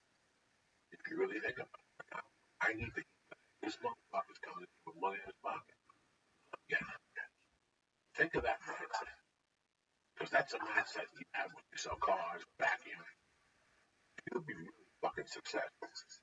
Okay, I learned when I worked in Boulder. Okay, this is a great story because the guy's a fucking animal. When I worked in Boulder, I worked with pure fucking sales machines. Normal lead, Carlos Valverde. These guys could sell you anything. It could be a refrigerator, computer. I saw it. Barney Sadlow, he's at Frontier Honda now, he's a general manager. That guy can sell you anything. To anybody. To anybody, bump you, make you believe you're paying nothing. He's not making a profit. But the way back to the tower, he's paid for $85 for the 5 strips. You're like, I know you didn't make no money on this. That's how good these guys are. Okay, but there was a guy by the name of Rick. Didn't say much. White dude. Hair on the side, buck teeth, 6'4", 2 daughters. Was an engineer or something. An architect. He lost his job at IBM. One of those fucking heartbreak stories. You know, all those computers closed down. He became a superstar salesman. But he was different. He would beat people up. He gentleman. He would talk to them. He would take their information, their phone number, mail them stuff, and brochures. He had a different way of selling. Okay? Normal left is gone. He's probably fucking 80. That kid, Carlos Alberti's probably getting out of jail. I'm sitting here with you right now talking shit. You know what Rick is? What? He still sells souvenirs. He works by appointment only. 2 days a week. He's a painter. He paints pictures and sells them. And he probably makes $300,000 a year. Selling cars. Selling cars. While everybody else is making $150. Working like a dog. Rick Visser works 2 days a week by appointment only. I have flat iron suit. So people call him when they just want to re-up their Subaru. Like they're treated. Once Rick Visser took your name down, went through an array of systems. When nobody was using a computer, he was using a computer. He got birthday stuff, Christmas cards, your daughter's birthday. He knew everything about you. He just didn't sell you one car. He was going to sell you cars, your kid car, your daughter car, her boyfriend. It's amazing. I look at that and I think about that all the time. Right, yeah. Okay, how these other guys were great salesmen in their own way, but they were only a part of the small picture. You know, when these guys went to lunch and had a drink, Rick Visser was filling up postcards. You know, Rick Visser would come in at 7:30 whenever he came in. Okay, well, you know what I'm saying? So he worked smarter all the way through. Because while you got him for $5,000, robbed the poor back of his car, you're never going to sell another car. Sell that guy. And he'll just call him and make an appointment. But he was a great salesman. He was great for paperwork. That's a good point. So you don't have to be like prototypical anything. You just have to find a way to make it work for you. That's the way to make it work. Everybody. I don't ever want, you know what happens when you're part of a team? There's a little competition. Competition is great. Don't worry about what he's doing. The only person I worry about is Joey Diaz. Right. And if you worry about what Joey Diaz is doing, like if I worry about it, I can see I'll make strides with my life. Do you know what I'm saying? Like I can see the strides. When I first moved here, Jesus Christ, this guy got to do this guy. I always think about it. Yeah. And I was thinking about these they would get. When I stopped thinking about what they would get, then I started getting this. Did you have to start? This word entrepreneur is state of mind. And sticking to consistency, yeah. That is the number one thing that will tell you. And all the great companies I came up with, they were always consistent. And going on myself. All the comics are consistent. They work forever. They do this forever. If I tell you something one day, you know, they lie on for I like this. Tomorrow, Friday, because of shit. You got the podcast. Right. You know what I'm saying? You know, it's a podcast. Now, you put your time. You want to win. I have a big problem with too consistent. How can you be too consistent? I really don't give a fuck what plans you have. Yeah. I really don't give a fuck about your plans. When I came to Los Angeles, I knew I was going to a major league. I could look you straight in the face and I could say on this goddamn podcast. I didn't become a major league fucking comedian for 6 years.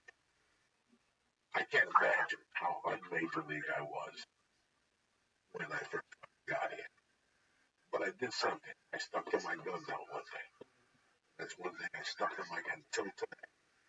I do what I do, and I do it.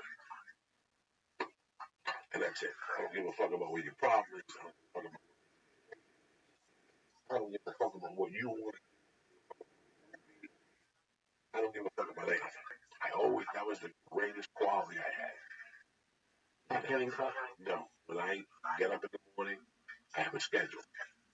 And unless I don't break that schedule, I don't break it.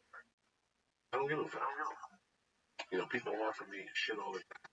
It's Tuesday in New York, but I do a podcast. I don't give a fuck.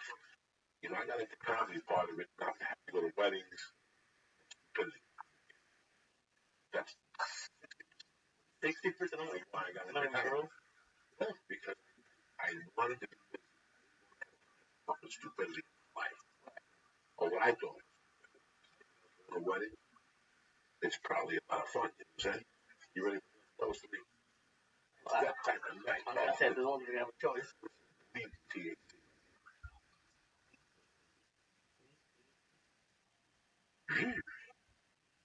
Consistency is so fucking important.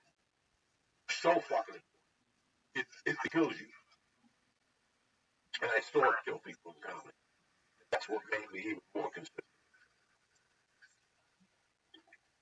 How did it kill people? Like, how did it kill people? I got back. Like Rice, I got back. I can't jiu-jitsu. But it's a true entry to have. You know, I'm also, like, if I was your age, I'd be down. Nothing going on, I'd be down. Right now, I was like, baby, I'm on stage, I'm going to working, I'm back.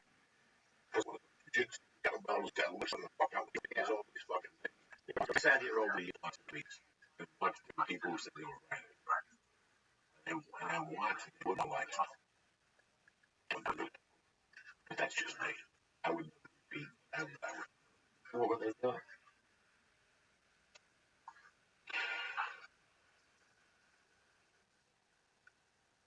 In this whole 6 weeks of going on the road, it's my great 3 times. That's really good. It was really impressive. I went to the back of the way. You know, I was like, what? With this shit, I went to New York, the Cuban steak sandwich and everything. But I didn't eat sweets. I didn't eat sweets. Okay. And I stayed pretty. You were walking, and I was walking. I always do something. I'm always doing fucking something. But with a diet, people always thought a diet didn't work. But you didn't let the work. You know, Weight Watchers is fucking a great diet. I don't give a fuck what people tell you. It took 100 pounds off me eating that shit. Like that one egg with an English muffin with 2 pieces of bacon and water. You know, all that shit. I didn't eat french fries. I didn't eat chips. You didn't have them. The point system. If you stick to this fucking point system, the shit will fall off. In about 4 weeks, the chunks just start falling off. You know what I'm saying? So I can see where people get discouraged. Right, yeah.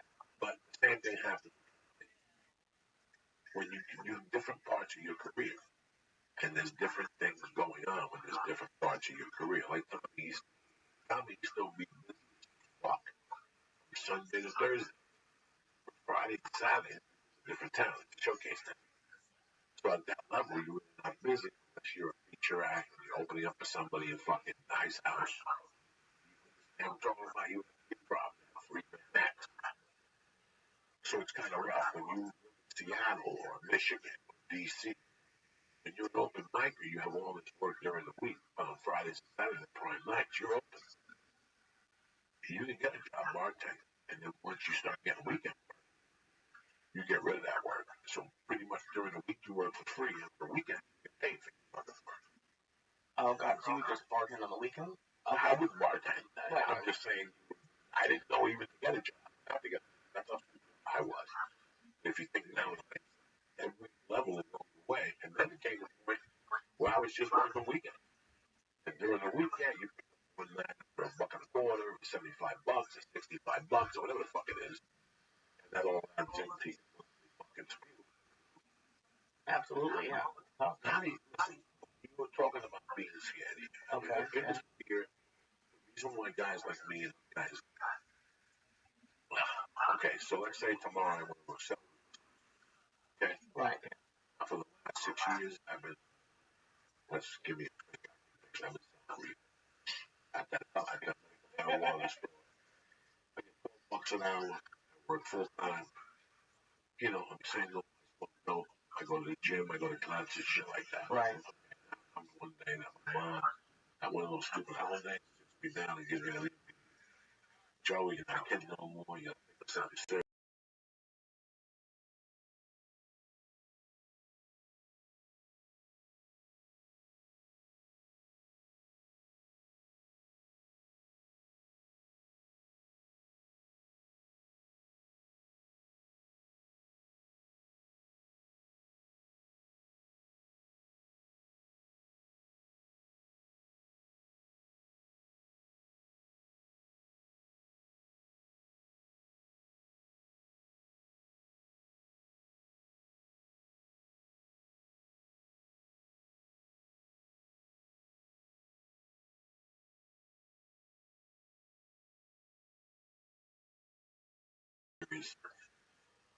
Why don't you go sell real estate with your cousin, please?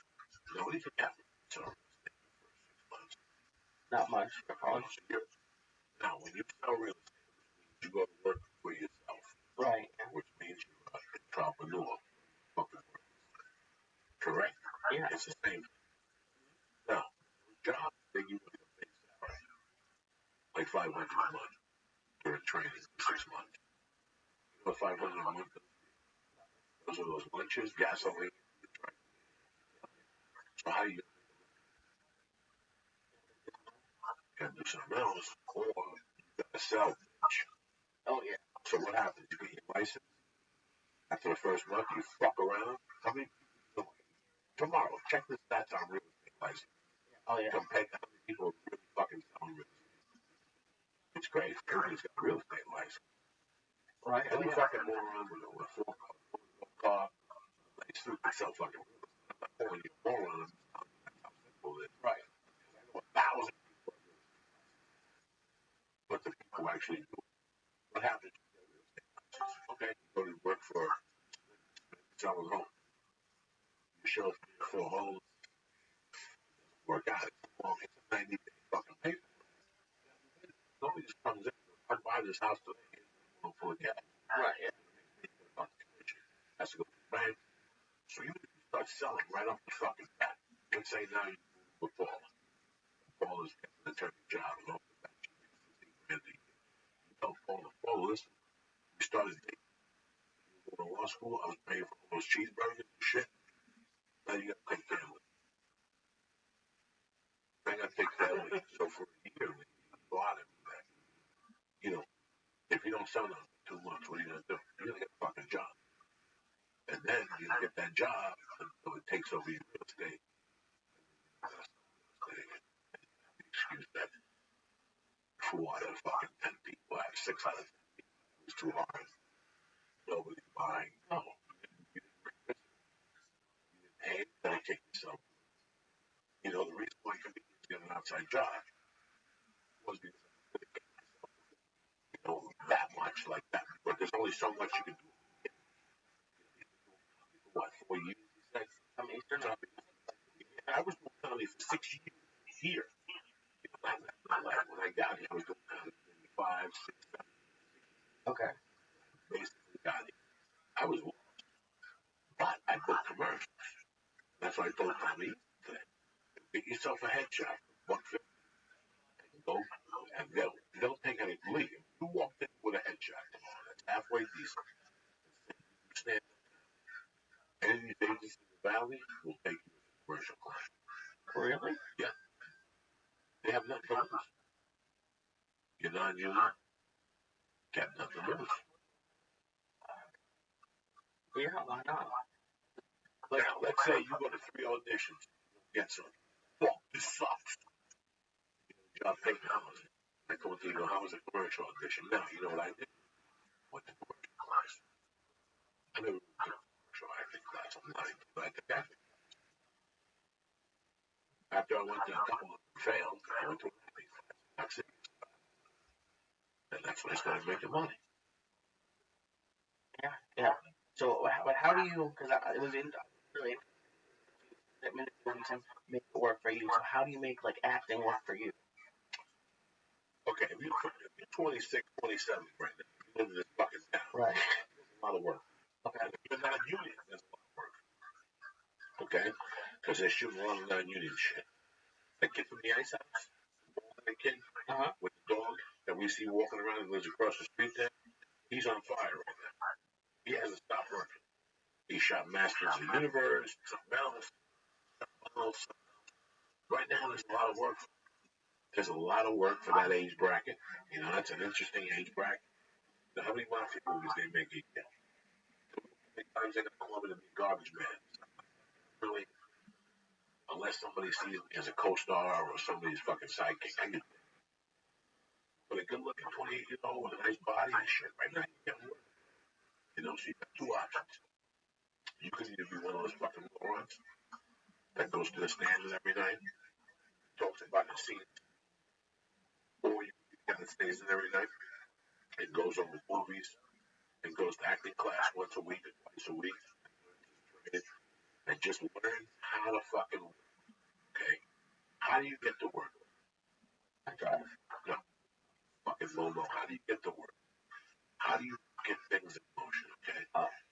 Okay, how do you get things in motion? There's no motion going on right now. Right. You don't want to think I want to do podcasts. You find out, you come into the comedy store, you go to Joey, hey man, you think I can come in and sit down? Nah, I mean, I'm going to say no, you're a fucking movie. But you never know. You never know who you speak to. Cash more is. You may talk to Thompson Brewery. You may talk to somebody. You come in here, you shut up. We like you. You don't listen. What if I brought a fucking $20 back? Mind if I come here on Mondays and Wednesdays and sit with you? And eventually one day you're going to say something funny when you give you a money. You're going to keep coming. You're going to keep coming. You're going to keep saying funny as shit. You'll learn when to talk and when not to talk. You're not going to be obnoxious. You know what? One day we're going to go just sit in. And there you have it. And after 6 months, 9 months, somebody comes to you and goes, dog, we're going to give you like fucking 300 a week. That's why somebody. And all of a sudden you made yourself part of something. Right. Do you know what I'm saying? Like I learned if you want a job when I was your age, if I wanted a job in construction, what I would have said, let me work for free for a day. You don't like how I work? Don't pay me and don't hire me. I'll go home. My family won't be here. And you work. Some people do it for a fucking week. I don't know what people are working right now. I mean, how many fucking, if you let this town intern you, Right. how many fucking places? I guarantee there's places here that'll make you work like a fucking slave and call you a fucking intern. Yeah, that's the whole. You know I'm fucking not lying. No, that's the whole point. That's the whole fucking. They'll do it with no future. Like, there's no way I'm doing it. Right. Not even in the budget. You'll never be in the budget. Right. But they'll make you come in here and just do it. You know what? But there's a way you get a job in that way. If you work hard, if you fucking well, you pick a guy in that office. You know what? I ain't this guy. I ain't this guy. I can fuck this motherfucker up. Right? Watch me go to work, bitch. Then you earn a job. Yeah, I mean, you have to be. But like, I just meant like, fuck, never mind. Let's stop for a second. That's fucking working for free though. Like, do you think people will still do that? Fuck yeah, especially in this industry. Especially this industry. I worked on movies where the fucking camera guys and shit are free. They help. That's true. Learning the fucking trade, learning, and you oh Jesus. But they love it. If this is what you want to do, if you want to be that director, if you want to be that top lighting guy, if you want to be that top editor, obviously, because you gotta fucking do it. Because if that's a desire you have, you do it. Right. Yeah. When I came here, I was working for free all over the place. But then it's hard for my type of personality. Going back to making it work for you, I don't. I would get nervous about going to places where I work for free and now asking for money. Like it's hard. Like that's a fucked up situation. Well, before you do it, there also has to be. There's ways to do it. I mean, there's ways to do it. And there's ways to come into a place. I use the podcast place as like a radio. I know a lot of guys that got into radio, but just showing up on a radio station, somebody to write them. going and sitting. And one day while I'm talking, they write something on a piece of paper, give it to me. And then one week they write something again. It's pretty interesting what this guy writes on a piece of paper. Eventually, boom. You know, John Cutler is a friend of mine. Mm-hmm. Him and Amy on Facebook, Twitter, John, messages and shit. Sometimes when he sends his hotmail, they go directly. Sends him his fucking phone number. And they go through shit. Facebook. Yeah, no. You send the fucking thing to my email, phone number. Oh, right. It goes in junk with shit. See you later. It's funny. He told me a story about how he met Jerry from Grateful Dead. He went to see a gig, and he saw Jerry walking. He was, hey, this thing that you have to sound like that. Because it didn't. Yeah, come on, let's go take a look at it. It's like if I bumped into you down the street and you listen to the podcast, there's something wrong with the volume. Let's go take a look at it. So it became friends. You know, they started showing up, tuning his guitars, blah, blah, blah, blah, blah. One fucking day, I think he's a producer on Touch and Grace. Holy shit. Yeah, being there.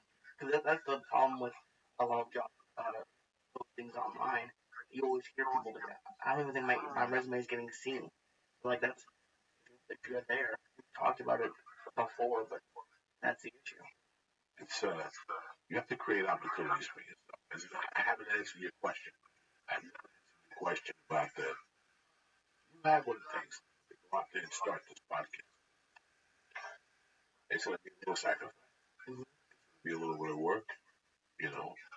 But you can pull this off. The idea we discussed, I think this could franchise. Like as dumb as I've been listening. Okay, we were talking about a while ago, 20 years ago, when we were talking about Boston Market. Right, yeah. The lines around Boston Market. There was 3,000 Boston Markets, correct? Yeah, I don't know what the could be exaggerated. And also after the chicken crazy, after the $14 chicken crazy went over, pretty soon $14 for chicken. We'll sell these motherfuckers for $6. That was the end of Boston Market. No more about Boston Market for $14. Because at first I went to the market with it. The chicken's delicious. And once everybody caught on, they started giving the chickens and kick them in the head and shit. The chicken's now hard. You go to Boston Market, that chicken's the best. Fuck. I gotta go every fucking Friday if I'm in town. Mercy likes it. She likes the mac and cheese from there. She gets the whole experience. She fucking the whole thing. So I get stuck with cutlets, chicken, the meatloaf. I had to stop eating. Yeah, that's just a horror show. The fucking pork ribs. I even pulled the lead and ordered the pork ribs when I took a bite out of them, and something made me turn them over and look like somebody spray painted them. And I was like, that's it. I ain't eating this shit no more.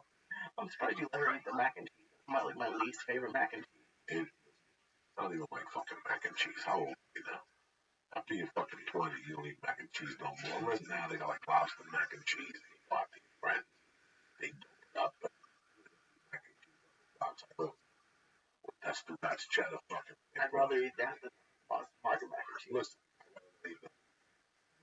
why can't you avoid all that cancer? I haven't had mac and cheese for a while. I just tell it. It's sad.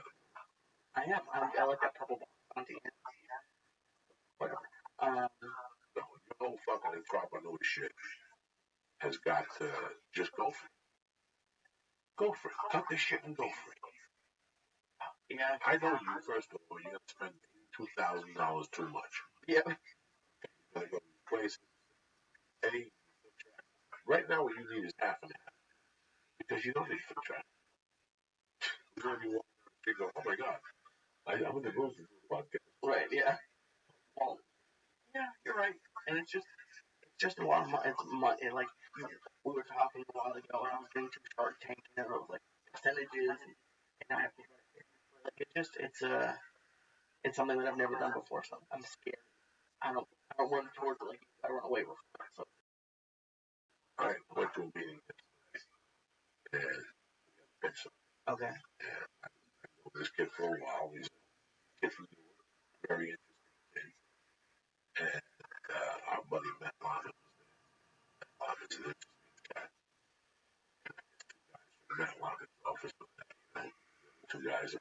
guys. We were talking, and it's weird when you try to sell a show, okay? Because every show or movie you watch, it starts a certain way, but then they do things to it to make it sellable. Right. Absolutely. To make it into a movie. If you go into whenever I watched the one with DiCaprio, plays Jack Nicholson, Martin. Oh yeah. I always think that girl was just put in for after the movie was written. They put her in there for a love interest. There always has to be a love interest. Today's television world, they're talking about you have to have enough black people, you have to have enough Spanish people, you have to have enough Asian people on the show. You have to have 12 people on the show. It has to be so it's watchable. Standards, you know. You come in and leave white by the end of the fucking pilot, you might be fucking Hindu. Diversity to make the show, which I don't like. I think the show should come out the way you want to fucking write it. You know what I'm saying? I could care less about that shit. If it falls from a black guy, fucking black guy. If you grow up with a fucking character. That's what I feel. But you know, with movies and everything in town, they just right. You always have to have a female fucking thing in there. The whole thing, the love story. Sometimes it's great, but sometimes it's fucking. I don't know what was the fucking point of this. I'm not taking after that last set of bull, I'm not quite sure. Yeah, I don't fucking know. But you always have to dress something up to sell. Right, absolutely. You know? We're selling a show. And it's crazy that these two guys are a lot more experienced than everybody else at the table. And they were making ideas. Their ideas were great. But I always knew to sell this particular show that these gentlemen wanted to sell, it was more of a character-driven show. This show's going to be sold by the friends to this fucking guy. And the characters of his world. The characters of this guy's world are beautiful. At the end, we asked for notes, and that's the note they gave us. The characters. And on the way home, I thought about instinct. Like, sometimes you write stuff as a writer, sometimes I do stuff by instinct. And sometimes instinct is a lot better. You know, let your instincts be natural with whatever fucking thing you want to do. Think it over. I gotta be honest with you. I was watching a show named Celia. Netflix. Okay. About Celia Cruz. 80 episodes. It's not the best television I've ever seen in my life. It's not Academy Award winning, but it's got to do the Cuban stuff. So if I'm just sitting there this week, I'm trying to take the shit out of my head.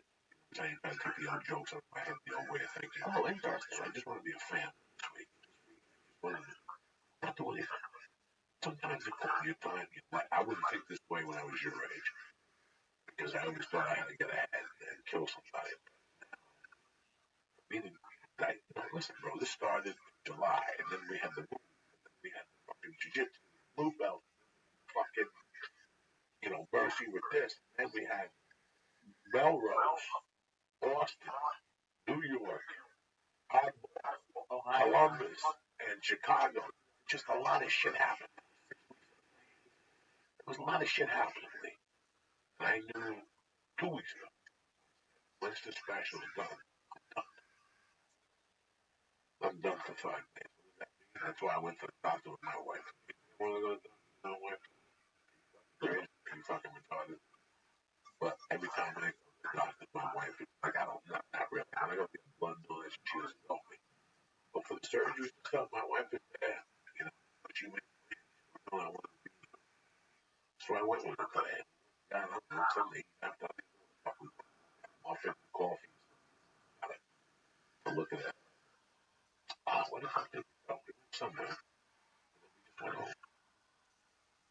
And I went to Jerry's Deli. Oh, nice. I got the chicken soup. Chicken soup on your chicken soup? Yeah.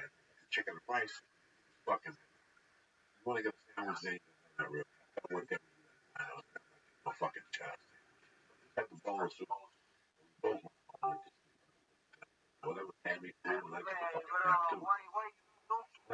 Hey, dog. Hey, how are you? You and me friends. We're friends. No spam in my channel. Oh, you're on Kick? Yes, no Oh, spam in my channel. apologies. I'm so sorry. You and me are friends. We are friends. String lace. Apologies. I didn't mean to spam your channel. You are my friend, and I only want good things for you. Yes. Okay. Do you want to know the secret so that I won't spam you? How? Turn your, when people can type in your chat, turn it on for 2 minutes. That you need to wait 2 minutes, Okay. and then oh god, No. stop that. Stop that. Watermelon. Yeah. Wow, Booth, Yeah. that's intense. Oh wow.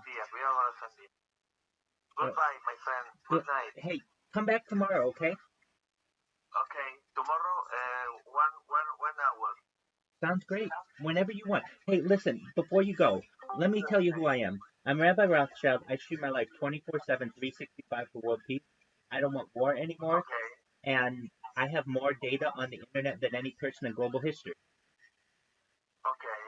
So, Perfect. so come whenever you want. Yourself sounds good. Sounds good. Take care, buddy.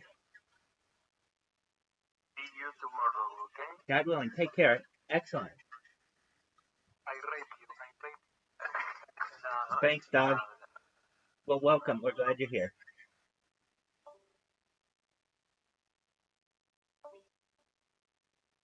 Wow. Oh.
Yo, how are you?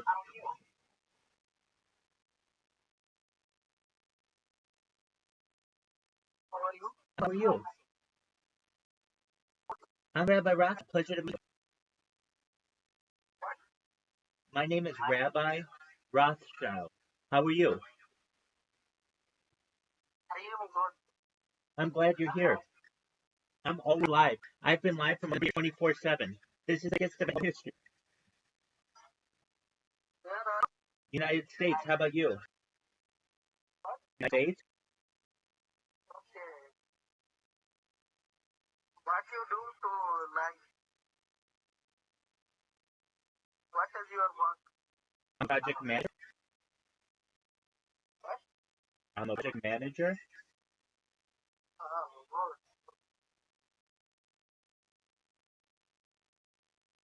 I'm always live. You can come here. I have 3 years. What are you doing now? Listening to a podcast.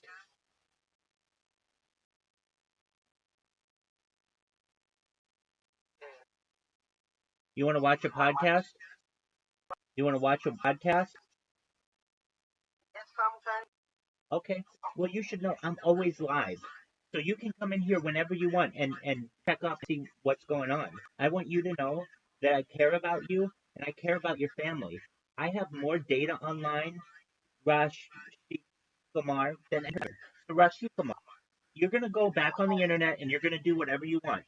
But come back here once a day and just say hi.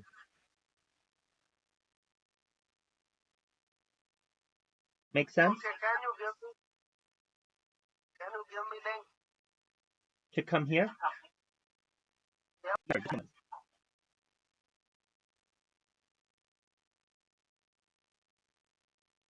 You're getting Do you have WhatsApp or Telegram? What's my Telegram number? Yes, your Telegram number or WhatsApp number. I'm on Telegram. Just one moment.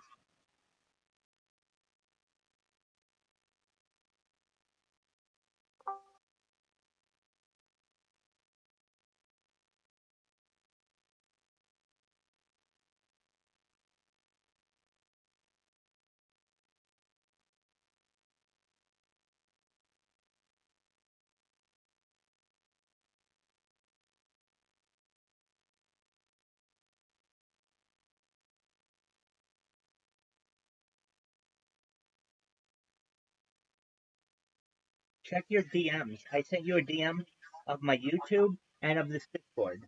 So, Rashki Kumar, whenever you want, whenever you're bored, come in here. I'm always live. Whenever you want, okay?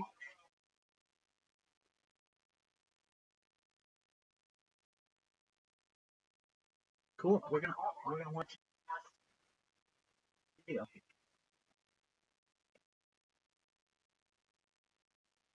You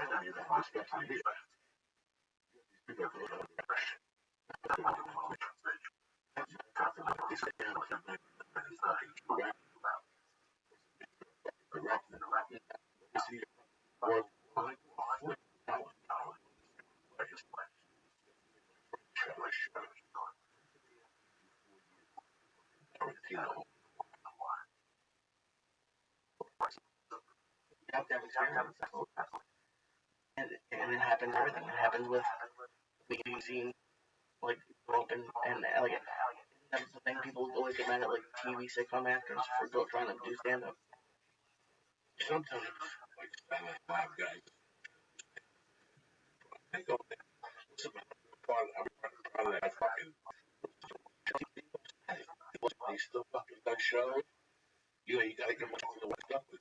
I dream from put together 45 minutes, go out there and bore fucking people to death and tell them about your fucking how much money you make and tell them about your TV show and working post up.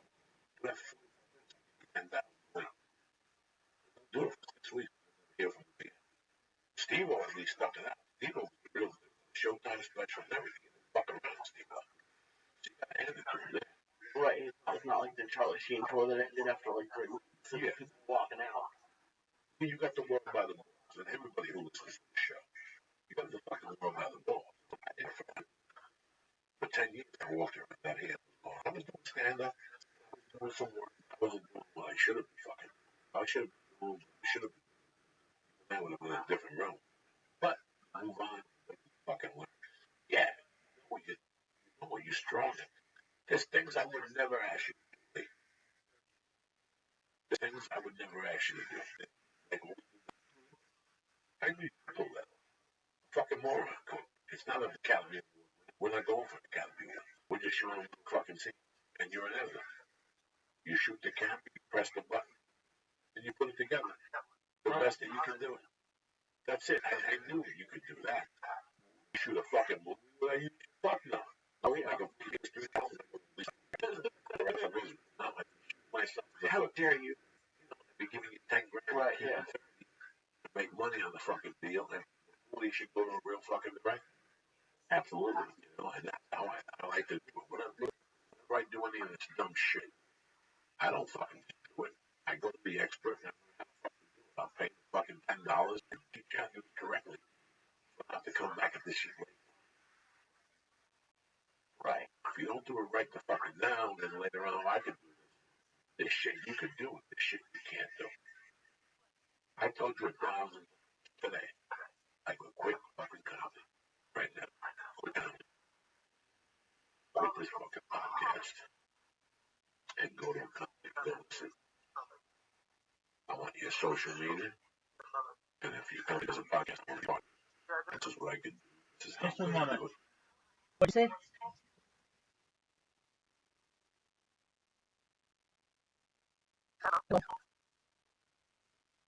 I'm glad you're here. You're amazing. You get my DM? Excellent. So you can connect with me. But stay here as long as you want. I'm live 24.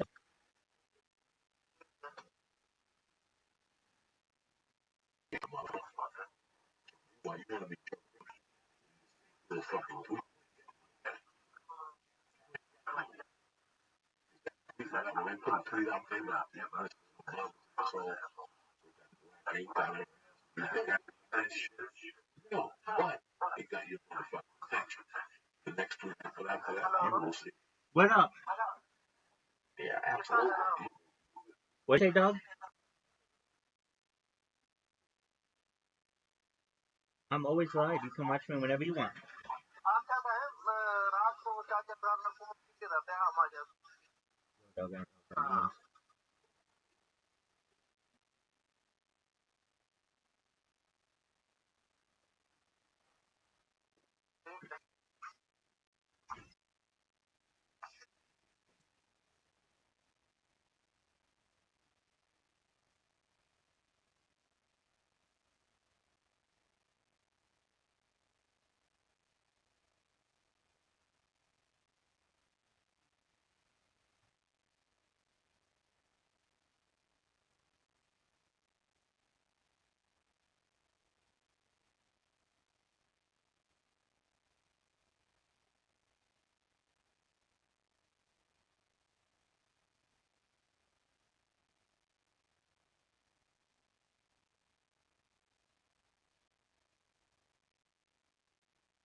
The queen that is asked to take this moment, but the man behind one podcast, push motherfuckers down one by one. You know, you're trying to be for yourself. That's all that means. For yourself. Well, guys like that out here, the last 10 years was a dude that was Bob has an interesting fucking story, okay? Bob smoked crack, you know, and I think when he was 50, he decided to get his life together. In the rehab they put him in, the program he got into was like an hour away from where he got so he had to take a bus there. So he would take a bus every fucking day there. Every day, back, making $8, 12 to 16, became a closer, selling duct tape on the phone. Duct tape. He became one of the top closers. 40,000 a year, 60,000 a year. He was in an office. Now, this is like a rags to riches story. He quit the fucking company and then opened up his own tape company in his garage. In his 50s. In his 50s. This time, 57, 58. And he was selling tape out of his fucking garage on the phone. Just fucking dropping it. He was sick and tired for working for somebody. Garage. He got a phone and he started calling people. Rocks. So well that the neighbors started complaining because of all the shipment tape that he was getting put pile of shit in front of his house for 2 or 3 days. Sent that. So he had no credit for money as being a crack house.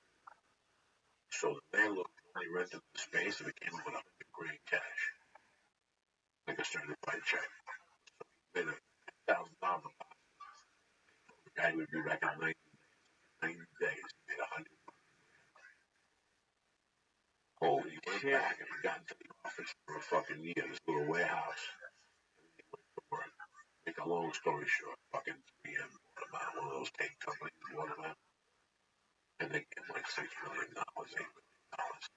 Went to his house. They shot a movie up there, short film. And I played one of the guys that went up there, fucking houses. The guy had changed his life. He showed him all his fucking paperwork for all those years. Jesus, something. And he was an entrepreneur. You know, so you do what you do. Yeah. They just put such a big fucking fear into people. Yeah. They can't do anything. And you know what? You learn and you go along. And you make it work for you. This comedy shit, I went as I went along. And I learned from people like Bobby Slayton and Jimmy Shute, Joe Rogan, see it. I watched what they did on the road. I watched what Dave does on the road today. I watch what Sebastian does on the road. And they will do something that works for you. Right. When I first met Rogan, we all got on my. But one day, I started thinking about it. I was like, first of all, why are we going to LA before? Like, let's say we had to be there Wednesday at 8, it's first show. Be here Tuesday night at 1 in the fucking afternoon to get me there at 6 for dinner. Rent a car. That's another hour at the fucking airport. Get to the hotel with 4 of us. Get upstairs, you know. It's just so much fucking, and you don't know, you're just having a good time. But then you're like, wait a second, stuff has to be done here. Get rid of that Tuesday night flight. Okay, let's get rid of that Tuesday night flight. Let's take the Wednesday fucking early. One more day. Okay? We started taking that flight. That started working. And then on Sunday, instead of getting up and hungover, breakfast, then your flight's delayed till 4:40. LAX at fucking 8 o'clock at night. And people land in LAX at 8 o'clock at night. Jesus fucking Christ. Your luggage is coming 45 fucking minutes. Okay, what? That whole day, that day of flying, one day you look at yourself and you go, what happened if I leave on the first flight up? You get to LAX and it's empty in this cab. People waiting in the 405. Wow, I just saved it. You just learn little tricks along the way. For years, they told you to stay at that hotel there. You ran from the hotel, from the club. And one day you realize, fuck you.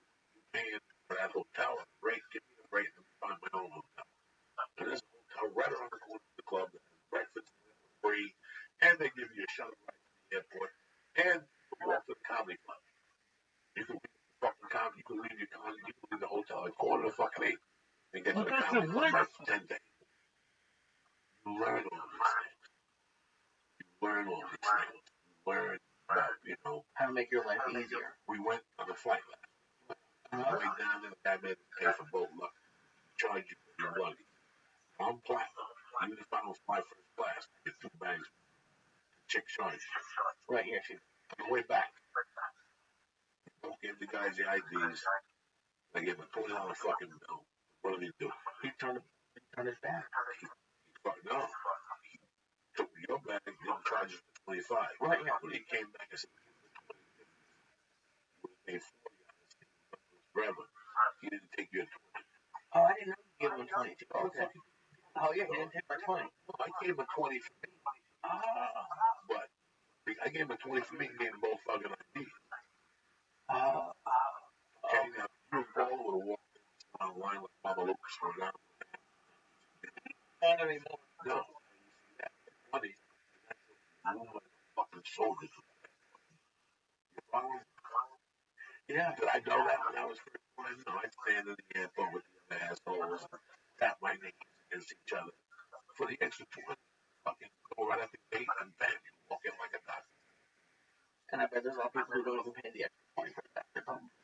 No. There's a lot of people $5 or 10, that works too. But you know the one that there's a black dude at the airport that walks you through security. You know that? He walks you past the fucking.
Did it to the front right there.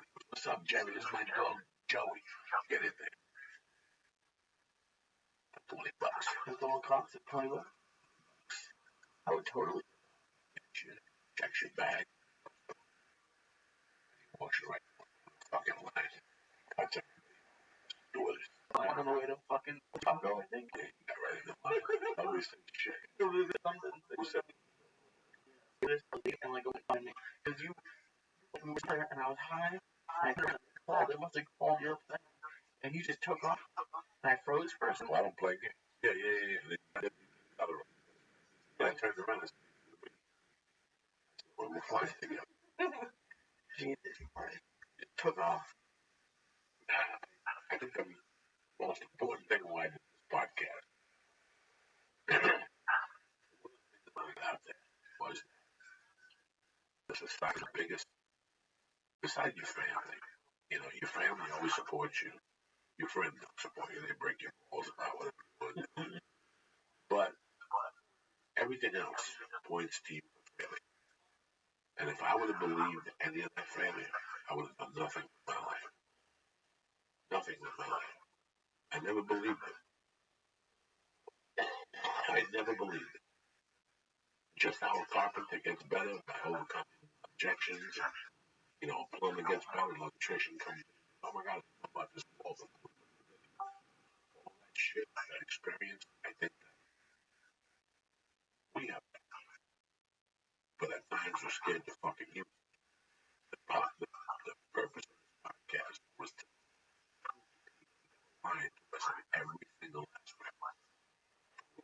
plans to try to get off drugs, to do something with your life once you get off prison, to go for something you believe. When I first saw the signs for the longest yard, I didn't give a fuck. I was getting moving. Even if I had to kill whoever got it the week before, run them over with a car, like Tupac or Biggie. That was it. I was getting this fucking move. That was it in my mind. Like, I'm getting this shit. So this is what this podcast is about. Letting you know you want to be in the trouble now, trouble now, what the fuck you word is. Right. I don't give a fuck what objection they tell you. Your job is to find a way. Plain and fucking simple. Just find a fucking way. You know, I wasn't for LA. I'll tell everybody on this podcast. As a comedian, as a human being, I was ready for LA when I got here. But I stepped up once I got here. Once I got here, something made me get to comedy store and these other places. And I was on the drugs for a long time. I kept moving. I didn't let the drugs take me down. The drugs were part of who I was. It wasn't who I was. I'm saying I wasn't at home shooting, hanging out with the drugs. I was just a closet fucking functioning addict. That's what I function. Yeah. That means that they still let it go. Fucking. So that's They do that scary. They make everything so hard. whether it's college, whether it's life, there's always people telling you it's gonna be tough. You know what, man? It's as tough as you fucking your mind overcomes all that shit. You look at it just another fucking thing. It's so look at it, it's just another day. Fucking day. So it was tough for me. It was tough for me in Seattle. That fucking office, I slept in the shit out the window. It was tough for me when I first got here. Stanhope. I lived on a fucking trailer, but I knew it was what I wanted to do. And I knew it was all I had, and I had to go for it. I didn't have time to dick around. The last thing I wanted to do was fucking go back to my gay guy. You know, you just gotta get up in the fucking morning and go for it. There's gotta be no wasting a fucking day. And everything that you're gonna do has to be working. There's no wasting a day. Regardless of what's going on. That's the other thing that we fall for. That's where the consistency comes in. That you don't give a fuck what's going on. This is what you do. This is what you do. I don't know what you're talking about. I'm not there for a doctor. I don't know what you're talking about. This is what we have to do.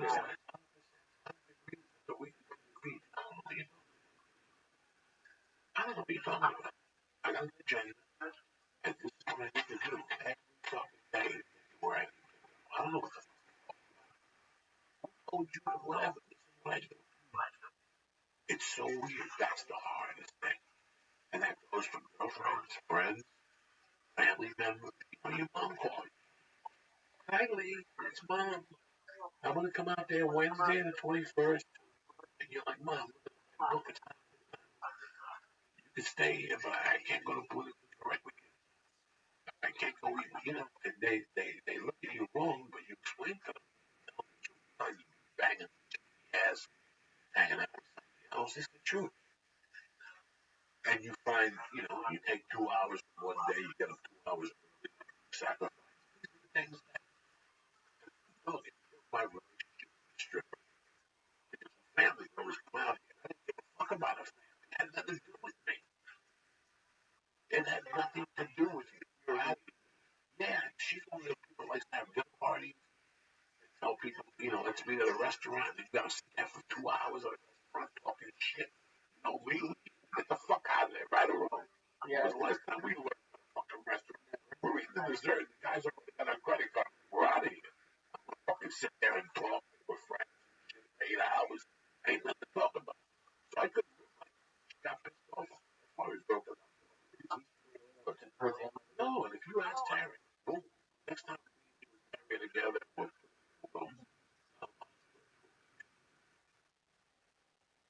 I didn't give a fuck. This is what I do. I'm not time to fuck around. want a life, I want a life. We fuck around and have a life. What do you think houses cost?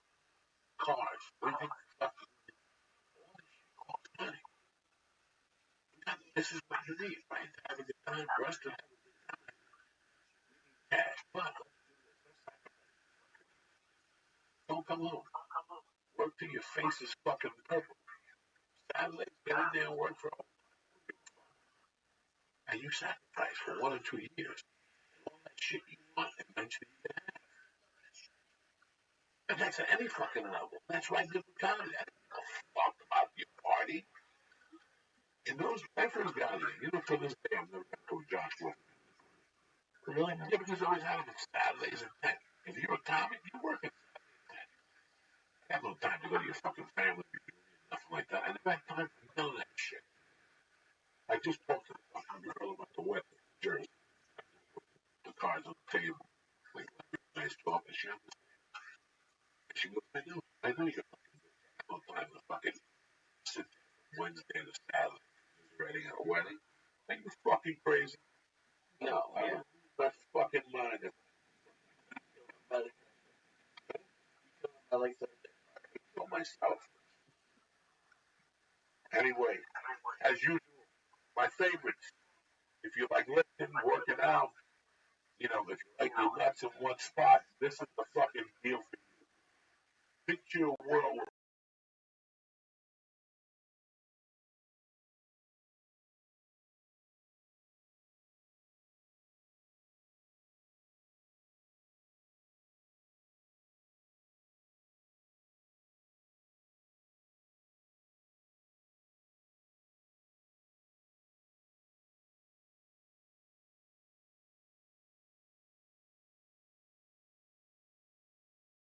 putting on a new pair of underwear isn't just fresh. You're stepping into a better day. And you think that, like, when I get out of this fucking shop, step into a better day. Think about it. Underwear is the first thing you put on in the morning and the last thing you take off. Why? You just settle for anything less than the best thing in the underwear on the planet. Me and solely on producing the most comfortable underwear you've ever experienced. My friends at MeUndies sent me a few pairs a while back, and I can't imagine wearing anything else. That's all I fucking wear. They didn't respond to chiropractor. I have no reference. Yeah, for the price of 2 cocktails, MeUndies will deliver you a new favorite pair of underwear right to your doorstep. Better day guarantee. Try them on. They are the most comfortable, best feeling underwear you ever had. They'll refund you and let you keep the first pair for free. Including the price is the sweet touch of Motor, a special fabric made with the best in class raw materials that is scientifically proven to be 3 times softer than cotton. Plus, when you sweat, I don't know what happens to you. I'm telling you guys, the nuts don't fucking stink. These Uber codes and undies are sold exclusively on the MeUndies website, where you enjoy free shipping in the U.S. and Canada. You understand me? Here's what gets fucked up. I love MeUndies. It's the only pair of underwear I have. I'm an old school motherfucker. For years, I wore the cotton whitey things. Fuck those things. Once they send to me undies, they're tight. They keep everything tight. They're away from your mufflers. You have no skin marks. All that type of stuff. All right, so let's do this. And for a limited time, everyone in my audience gets 20% off their first order. But you have to go on our special URL, MeUndies.com/Joe. With the MeUndies Better Day Guarantee, you have nothing to lose. Plus, Uncle Joey's telling you, these are the nicest, softest, most comfortable fucking underwear you'll ever wear. So don't wait any longer. Go to MeUndies.com/Joey right now for 20% off your first order, and it gets delivered right to your door. Again, that's MeUndies.com/Joey. Give them a shot. Take a chance. Columbus thinks up something. It's a new year. You want to sling dick over the holidays? Put on MeUndies. They're probably going to have a Christmas fucking print or like a reindeer getting his asshole licked. This is what you need in your life. Go to MeUndies.com/Joey. Another thing I want to talk to you people about, all right? Magazines are where it's at. Travel. Everyone wants to keep them on certain current affairs. They, you know, some people like to hear about gossip. People want to read about the new cars that are coming up. Some people like Rolling Stone, like myself, for music, shit like that. Thanks to pizza, we all binge. Thanks to Netflix, we all binge watch. But now with texting, you can start binge reading. Trust me, it can be about one thing. When it comes to magazines, you know what you like. And with texting, get all the magazines you want in one super convenient place. The Texture app lets you tap into the world's most popular magazines anywhere using your smartphone or your tablet. Breeze through thousands of your favorite magazines, including back issues, and pick the articles that interest you the most. Texture has made it easy to find articles you care about. I don't just get to read, these articles. I get to live them. You understand me? Texture editorial team recommends content for me every day. Plus, I dive deeper into personalized collections. Listen to these magazines. You got Lulu French, House Beautiful, In Style, PC Magazine, 17, Shape Magazine, Sports Illustrated Kids, Sports Illustrated. You got Rolling Stone in this motherfucker. National Geographic. You got the Hollywood Reporter, the New Yorker, Time, Family Fair, Women's Day, Vegan Time, Women's Health, Yoga Journal, and the list goes on and on and on, all right? The best part is sign up for Texture right now, and you'll gain access to all the content in the world's best publications like the ones I just read here. The best part is Texture's offering my listeners a free trial right now. When you go to texture.com/Joe. Again, you'll gain immediate entry into all the top magazines, including back issues and a bonus video content. Start binge reading right now for free. Right now, when you go to texture.com/Joey. One more time, texture.com/Joey. I want to do you guys a big favor. I've been learning how to use this thing. They sent me this little cat thing, machine, but I'm learning how to use it. My wife's got it down with the app. Listen, we're thrilled to partner with you. And listen, I am thrilled to have that smart feeder for cats and dogs. Okay, my wife just got it. We just got it last week, and my wife is learning the app and how to do it. Do you ever wonder if you overfeed your animal? If you overfeed your pet? Sure, studies show feeding your pet the right amount every day help them live longer. But how do you know you're feeding your pet the right amount of food each day? Right? I'll tell you how. Introducing the PetNet Smart Feeder, the new smartphone controlled automatic pet feeder that personalizes, listen to me, it personalizes your pet's daily calorie intake using their age, weight, activity level, and food type. With the PetNet app, you can schedule and monitor your pet's meals all from your smartphone, meaning your pet is always fed, even when you're running late, even when you're not home. You can stop worrying about feeding your pet the wrong amount of food every day. The PetNet Smart Feeder will feed the healthiest portion at the right time, every time automatically. Listen, we all love our pets. The PetNet Smart Feeder is the best way for you to make sure you're feeding them the right amount every day. But these things are popular. The PetNet Smart Feeder is produced in a limited quantity each month. You need to get yours before they sell out. Do me a favor. At shop.petnet.com/Joey today, and you'll get free shipping too. Right now, go to shop.petnet.com/Joey, and you'll get free shipping too. Personalize the way you feed your pets with PetNet. Do me a favor. Get your PetNet Smart Feeder right now for free shipping when you go to shop.petnet.com/Joey. Again, that's shop.petnet.com/Joey. Go take a look. This is the future. This is one of the, my cats love it. My cats love it. My wife's got a timer. I'm going to ask her this weekend exactly all the, I don't use that. I'm not a big fucking app guy. I don't know what I'm doing. We always have something fucking apps. But this is the future. If you love your animal, this is the way to go. Right? Again, go to shop.petnet.com/Joey. Take a look. See what you like. I'm going to give you free shipping. Go to shop.petnet.com/Joey. That's it. Thank my little brother, Lee Sayat. But most importantly, I want to thank you guys. I'm off this week. Next week, I'm at the South Point Casino in Las Vegas, the only place where fans from. And then 11/11, I'm Boston at the Wilbur Theater. Few tickets left there. And at 11:12, I'm at the Foxwoods motherfucking Country Club in Connecticut, bitches. Show starts at 7:30. Be there or be square, motherfuckers. Listen, thank you for this week. I had a great week with you guys. Thank you for listening to the podcast. Thank you for listening to us. And thank you for loving us, all right? We'll be back Sunday night. Regular early podcast. We got this shit nice and early on Monday, all right? I want to thank my little brother, Lisa, and you cocksuckers for listening. I'll see you guys next week. Have a great weekend. Stay black, bitch.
I'll give you a piece of shit. The grade on it. You cut it.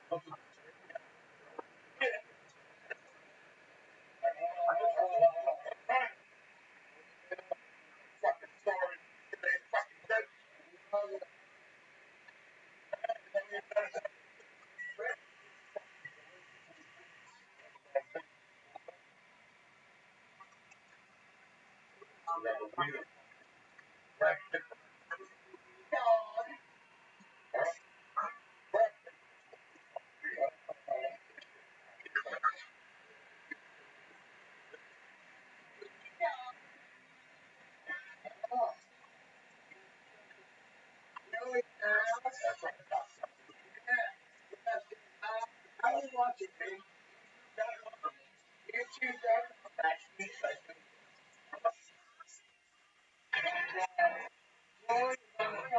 As usual, we open this motherfucker up with a bomb, bitches. It's Sunday night, sit there. Should I watch football? What? The churches are stuck. No matter what the are. Let that fucking bomb for give me 2 minutes. Grab the fill up with fucking water. Get the fuck out for 10 minutes. I'm going deep. You understand me? Not all of you can. You see what this is right here? This is a scribble of the fucking, look at this autograph from England. They sent it. This is the asset that fucking Sid Barrett did and left the fucking Pink Floyd with doing it. Autograph. You like when you go on eBay and they sign something like that? This is the Sid Barrett asset. Look at this shit. We got started that they're coming back tomorrow. So, you know what? Just because you ain't playing your game, we're doing our thing. Edible, hard, cushy. These things will kill you. We got 1. We got 2. We got 3. We got 4. We got 5. We got 6. It never fucking ends here. This is like a bad habit here. It's time for me to do a bomb. Hold on, I get this fucking thing ready. The return of Lee. How you like me now? We got Made in the Shade on 1972. 3 Rolling Stones. The album I got for fucking $8 here. Look at this. Look at this. Look at this. Look at this. How much was it? Fucking $8.99. This is like a greatest hits. Let me tell you what's on this fucking album right here. Explain to these cocksuckers what's on this album. That is fucking. You got Brown Sugar, Tumbling Dice, Happy, Dance Little Sister Dance, and fucking Wild Horses. That's on one side. Let me hit you with the other side. Angie, bitch, it's only rock and roll. And rip this fucking joint. Are you kidding me or what? You need fucking hit an acid. Fucking you need it. Now listen to this fucking bastard. I also got 2 other classics. Classic. Regarding fucking Mombada, the police. Are you kidding me or what? Regarding the work. What the fuck? I'm not good at French.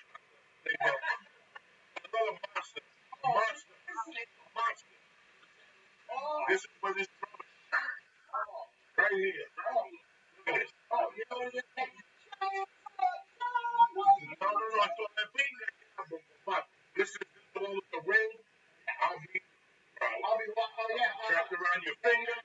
This has synchronicity. This has. Oh no, it doesn't have. Oh shit, open the machine. That's the next one. How the fuck you people think I've been fucking around all weekend, going to farmers markets, drinking Perrier one like fucking yaps? I'm out here banging the store. I smoked reefer. I went deep in the murky waters of the underworld to get some fucking sin. What have you done? What have you done with your fucking weekend? You held hands. I took the baby to soccer. I was like, I did it at McDonald's. Soccer ball. We had a good time. I don't fuck around. You understand? I gotta get some water in me. I'm getting all parts. All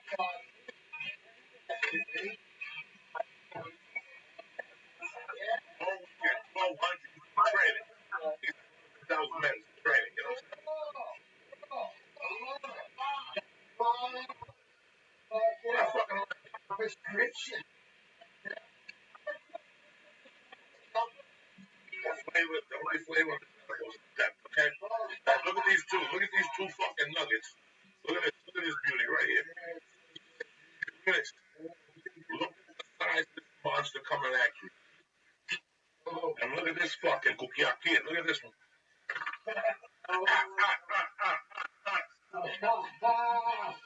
Oh shit. Oh shit. Oh shit. Where's the fucking the record player link? Oh shit. You thought the safe cocksucker hit up.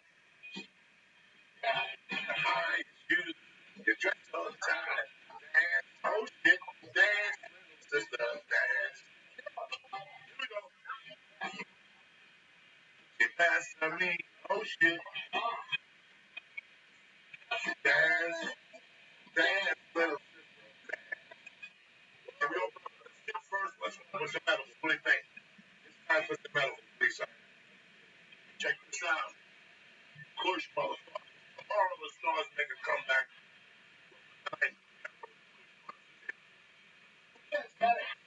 oh, this is Liquid Heroin right here. If you haven't seen it, this is the shit that'll make you to the doorstep.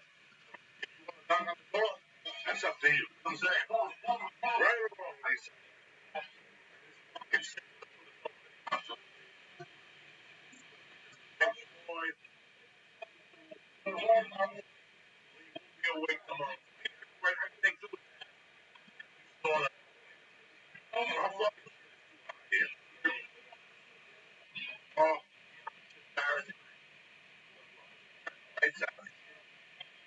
Fucking thing there. Fucking thing in there. Everything else. Sweet shit.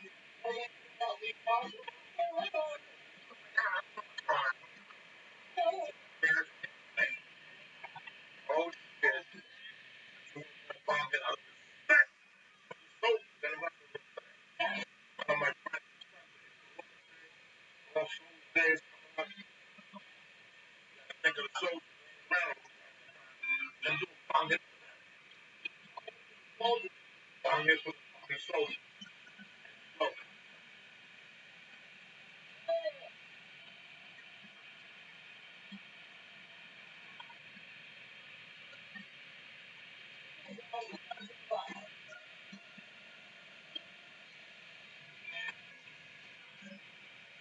that's a bong hit. I don't know what the fuck it is.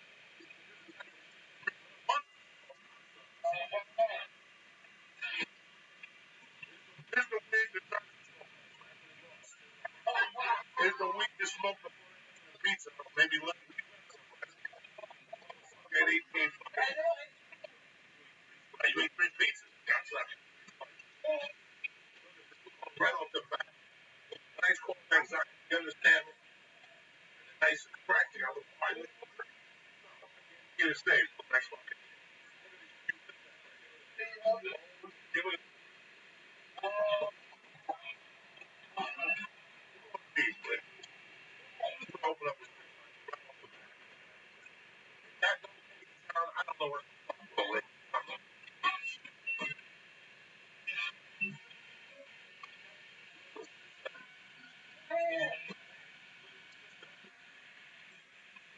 You don't mean one at a time. Fucking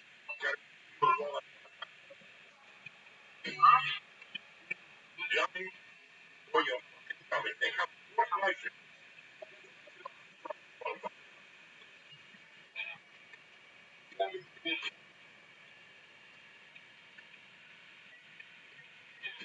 Get a little everybody. Wild horses wouldn't drag me. Oh shit. It's the Mexican ice cream man. That motherfucker's bad to the bone. He's got ice cream shoes, paint, the hammer. That guy does everything on that. He'll come now at 6. He'll come back to that minute. He's sitting in your living room and you don't give a fuck.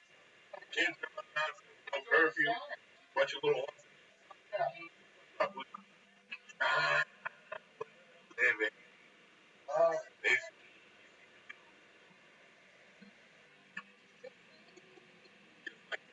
fuck around.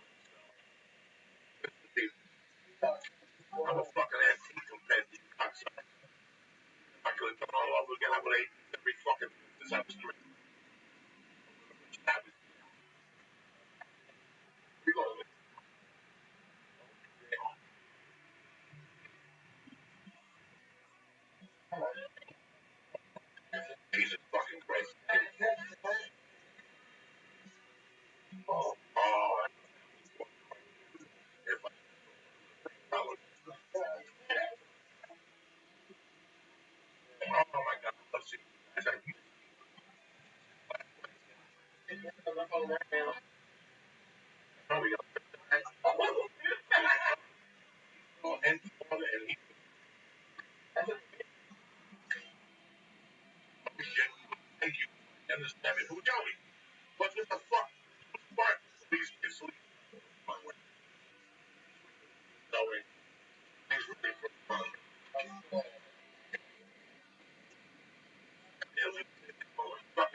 It's so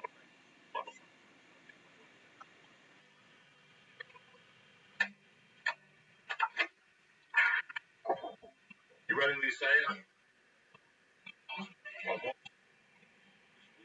As you listen to the fucking as you constantly these brave brief.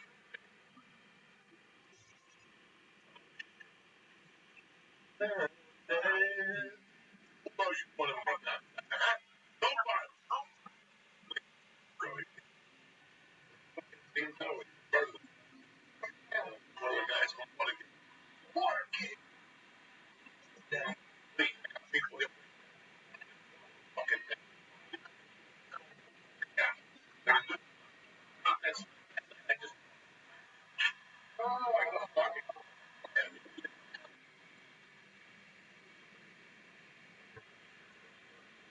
4 years ago.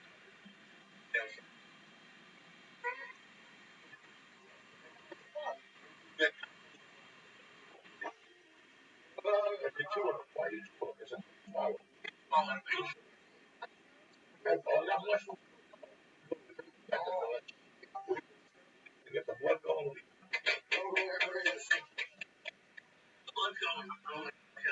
Oh shit. Look, I've never had two of these. I've had two of these. Look on deep. Sometimes you gotta break your own record. You know, so sometimes you gotta break your own record. I'm sorry, that's what I'm telling you. Fucking wow.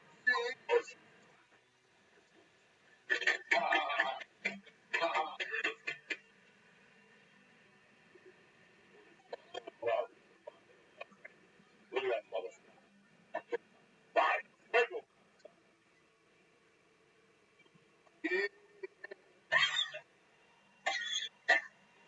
Jump. Oh, he got back to my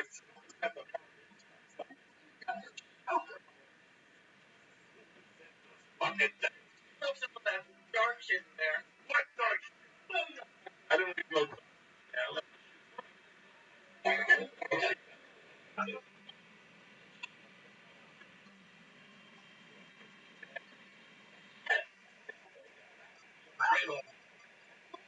It is. No one trained.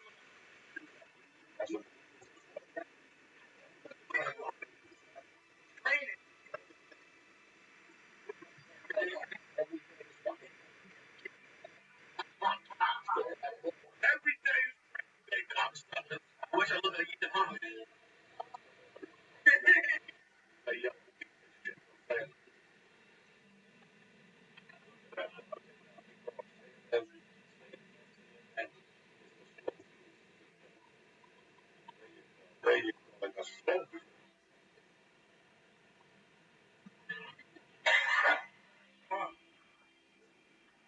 You gotta train every day, people. I don't care what they tell you. You got no fucking credit. You got no credit. Ain't no credit. Ain't no credit here. Gotta have another one. Oh yeah, you got a lot of things. Oh.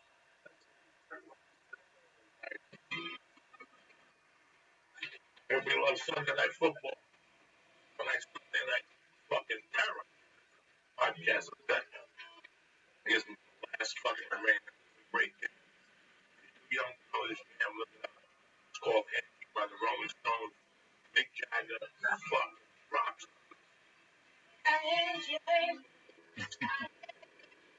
From fucking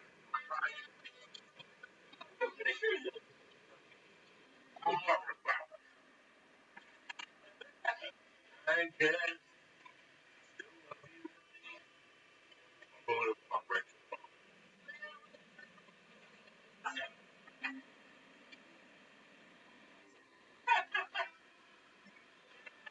You know, on a Sunday night. I'm happy to be around this being a fucking roll music, fun, you know, fun, feel good. I work with a man, a big thing, I worry about.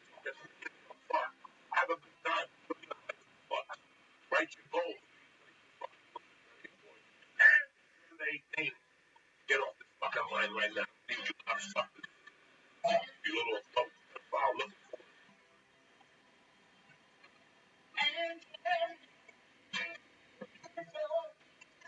I love seeing you motherfuckers. Now, what are you waiting for? The Sid Barrett Memorial has to be. Oh,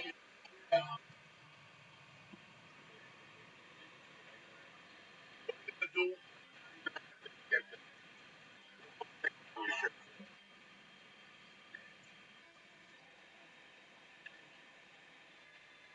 This fucking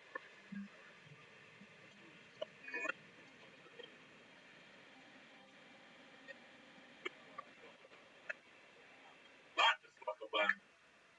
That's it. And I vote next week. Fuck, you already made a decision.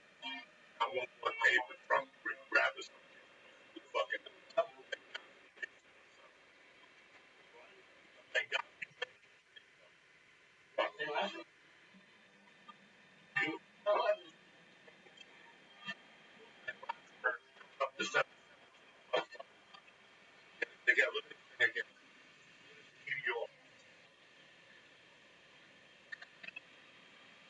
Holloway.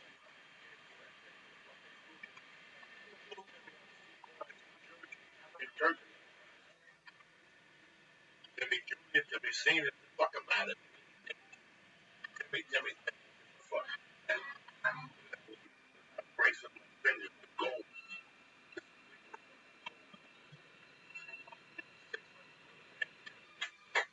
I let you be something. Nobody. And then I'm happy you tapped in. You're a little late.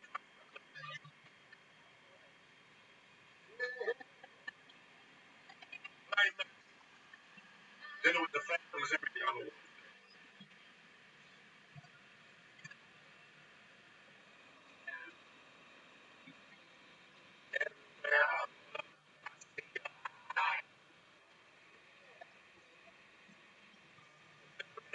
Woman comes close to me. In a woman that comes close to you. Like I said,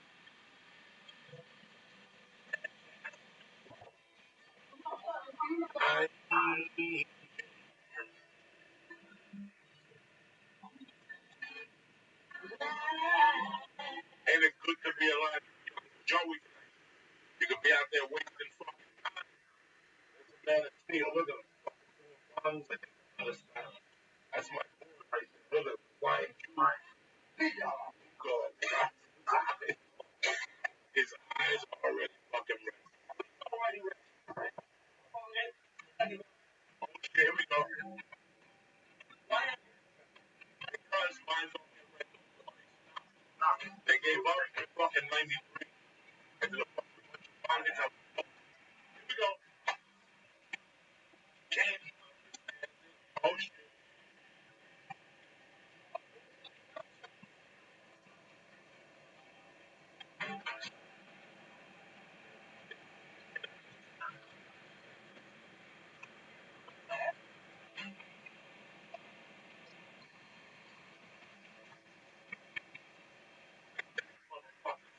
How you like me now, bitch?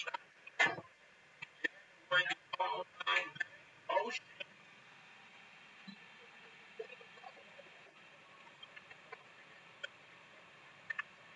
Hurt me.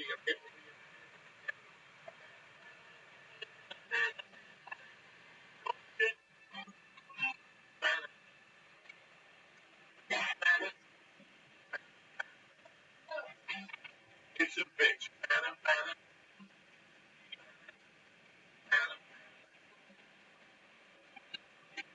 All right. Are you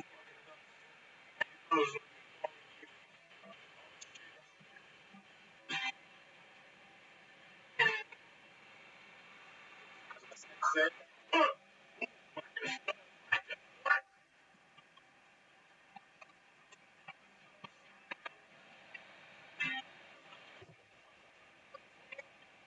they're gone.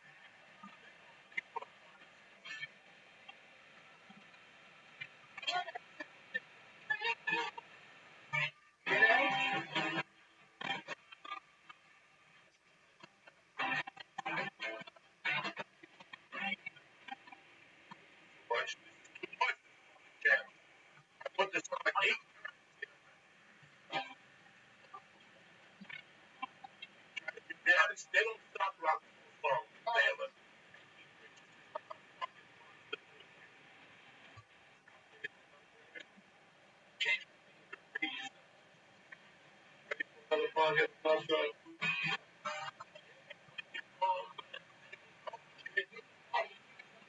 oh my God. Here we go.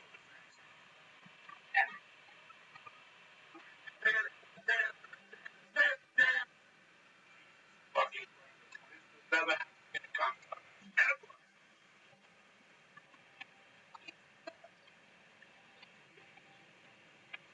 This is fucking talent.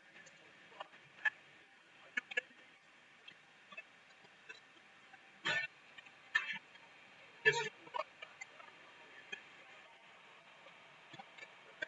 make it phone.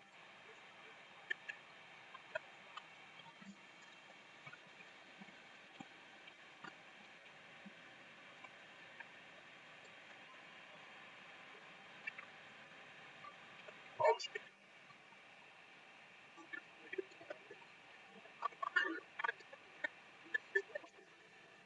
Walk on one leg. You know what I'm saying? Damage.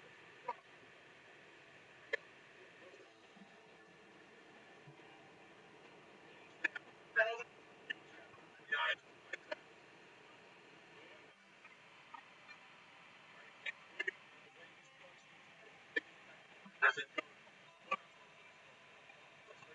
bitches. Here we go.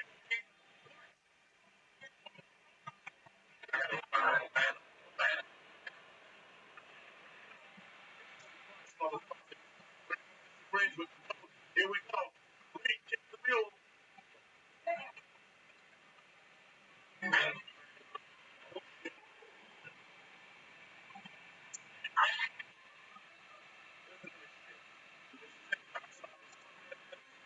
Church. Good as it was a day ago. I went over by Parker.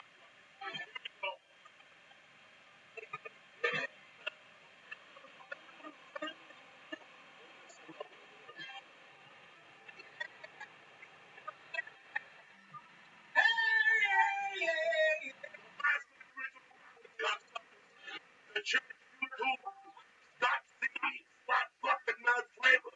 Just wait for the tweet from Lee. I'll retweet it, and you guys are ready to rock. All right, stay black, Uncle Joey. Love you. Thank you for joining us. Oh shit! God, we didn't think of this shit. What? You motherfuckers.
There's nobody. I do it with the fucking liver. It's getting sick on the fucking sick. Give me, give me the okay. Yes. No, no, no, no, no. No, no, no, no. All right, cocksuckers. Be there. Be square. Remember, don't say Uncle Joey don't love you. All right, that's the last thing. What I'm not. Stay black.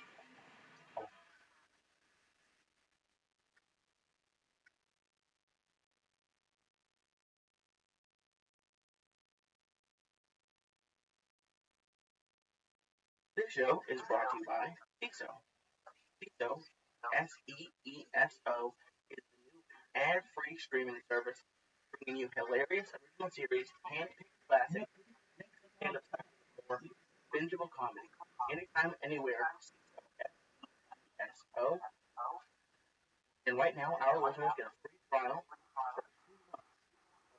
Get CISO for free for 2 months. Use promo code Joey at checkout. Visit SEESO.com right now to sign up for 2 free months with promo code Joey at checkout. CISO.com, promo code Joey. The show is also brought to you by Hint Water. Hint Water is offering our listeners a single variety pack shipped directly to your door. Free bottles of four most popular flavors: pineapple, watermelon, crisp apple, and blackberry. They're normally $24. Drink.com/church. That's drink, HINC.com/church. Drink.com. It was also brought to you by Go to HelixWave.com where you can buy mattresses online, customized for hundreds of dollars instead of thousands. Go to HelixWave.com/Joey right now and get $50 off of your order. That's HelixWave.com/Joey. Get $50 off of your order. HelixWave.com.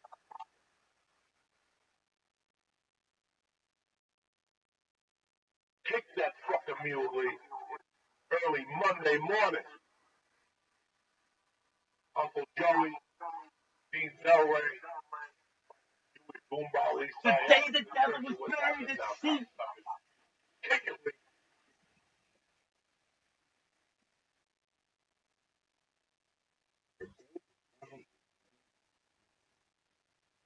Fuck you think you're dealing with, cocksucker? The whole movie fucking. Grab a pair up. Here we go. You fucking kidding me?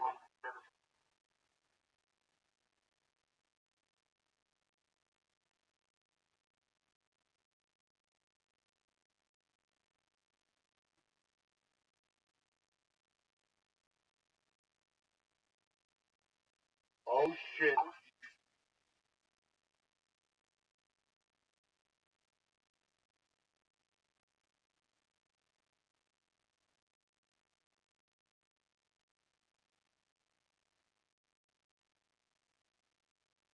Shit, bro.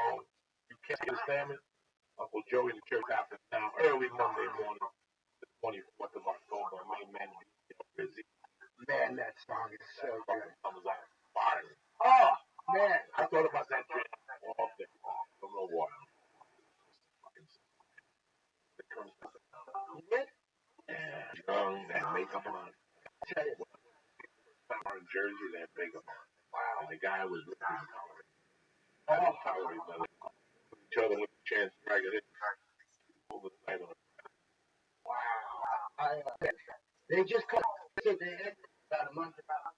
They did like 3 shows in Jersey, New York, and Queens or something, and that's it. And last year I was asked to host this 30-year anniversary of the best club ever in LA. It was called the Cat House. And Ricky Rackman ran it from, the MTV, Ricky Rackman. Where was it?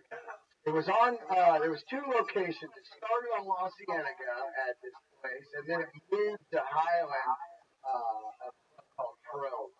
And it was the hottest club ever in LA. It's like where Guns N' Roses played, Faster Pussycat, all Ground Zero, Jet Boy, all these bands, Junkyard, Motorhead, and everybody hung there. It was on a Tuesday night club. You had to have a $1 membership card. Because they figured out if you were a membership, they could turn people away at the door without being rude. Yeah. So they had Ricky as a 30-year, and he asked me to host, and he booked 5 bands and didn't tell anybody who they were. It was the fastest sellout last week on Sunset at the Roxy ever. 11 seconds. No one knew who was going to play. So I go and host, and at the end of the night, Ricky Rackman scores Twisted Sister. And I sat on stage. I posted some footage of it on my Instagram. And I like Twisted Sister when I was young. the Stay Hungry record and this record here that Lee was playing. I was into it over the 20 years or whatever. I checked out. And I was bummed that I did. When I watched him play this night, I swear, D. Snyder fucking crushed. Wow, man. I give credit. It was just, I was young and I didn't know what, fucking impatient. I get it. Really want to be, wasn't really. How important to you, when I think of music, since I'm not a huge music guy, I think all that matters to me is how important were those other aspects, the costumes, the stage, like how important was it as a fan? Sounds like it was a lot of credit. Oh yeah. I saw Blue Rock. I walked out of the movie by that day. And I still had shit. He was a pot smoker. He did that in the whole. We got it. He was like, why? Always smoking. And when some of our friends, let's go down and walk. It's fucking romantic. Yeah. First one with each other. Wow. There's an incredible documentary, yeah, on Netflix. About how nobody wanted them. Fucking yeah. After the other. One thing after the other. And say they become in the tri-state area before they were even record deal and famous.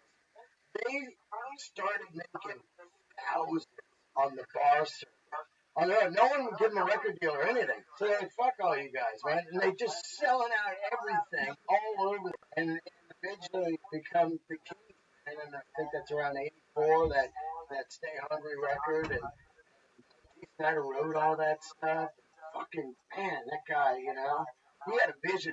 They were way into New York Dolls, and I never got into the New York Dolls, and that was the thing, New York Dolls. I liked New York Dolls. Twisted Sister, boy, there was a time they were big in the world. With that, I wanna rock! Yeah, that fucking. With that guy in the video, what do you wanna do with your life? Oh, yeah. All right, when you were in a band, I guess you guys are both in the community, so it might be the same. When you get to that pinnacle of like you're the biggest in the world, do you think it's gonna last forever, or do you think even like if they like you always hear about one hit wonders? Do you think they know like all right, this is probably only? Like, do you think they prepare for it, or do you think they're just losing the whole time? Well, I think that it's so fucking hard. It's a zillion to one to get where some of these bands got. And you gotta know that you can only be there for so long. Now, if you're delusional, you're just all on drugs or whatever. But D. Snyder is very smart, and he parlayed that into, what are we looking at, 30 fucking years right now on a band that probably people thought would last, a week. So to me, that is still, they've made it. In my eyes, if you go out, you can sell out like theaters and shit right now, 30 years later. Oh yeah, like that doesn't sound like they failed at all. How many bands got a record deal? Tape first album. You have no idea the story. Nobody knows.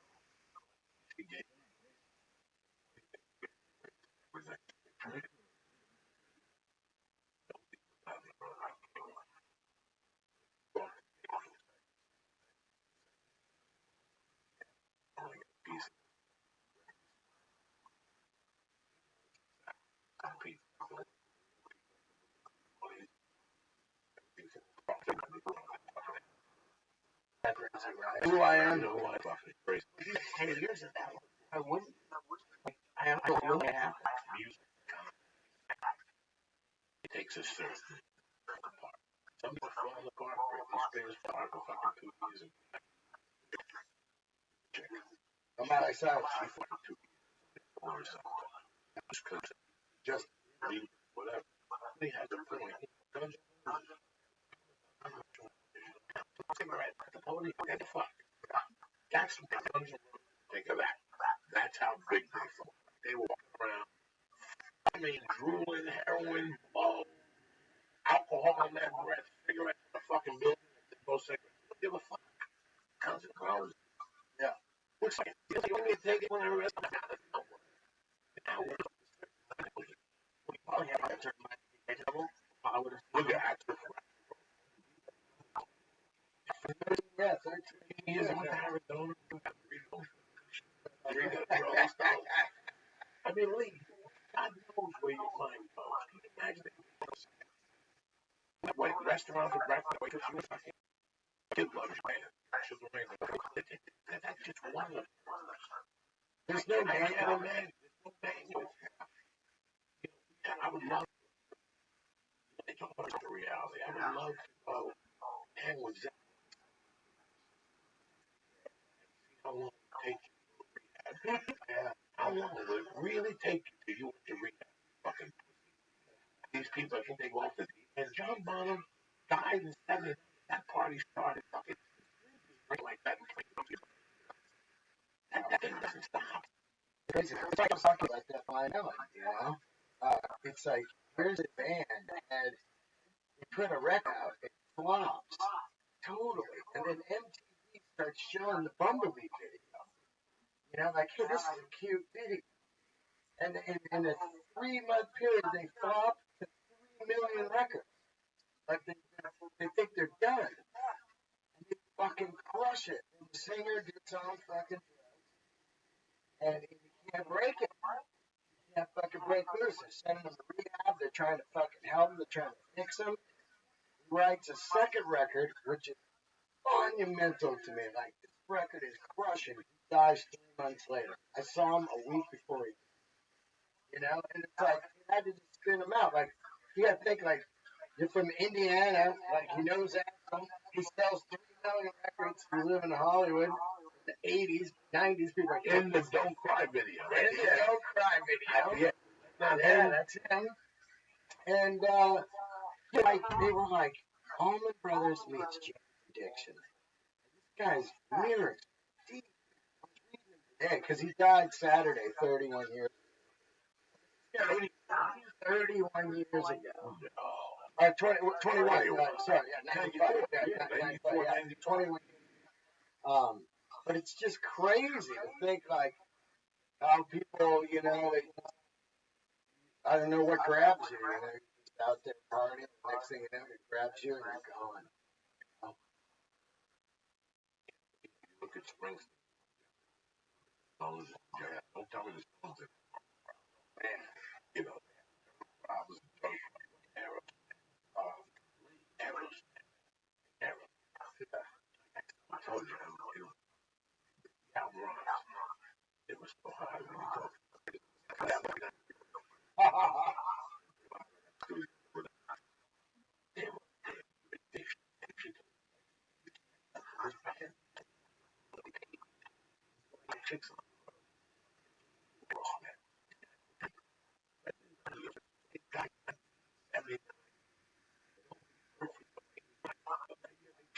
So what, man? Do that all the time. No.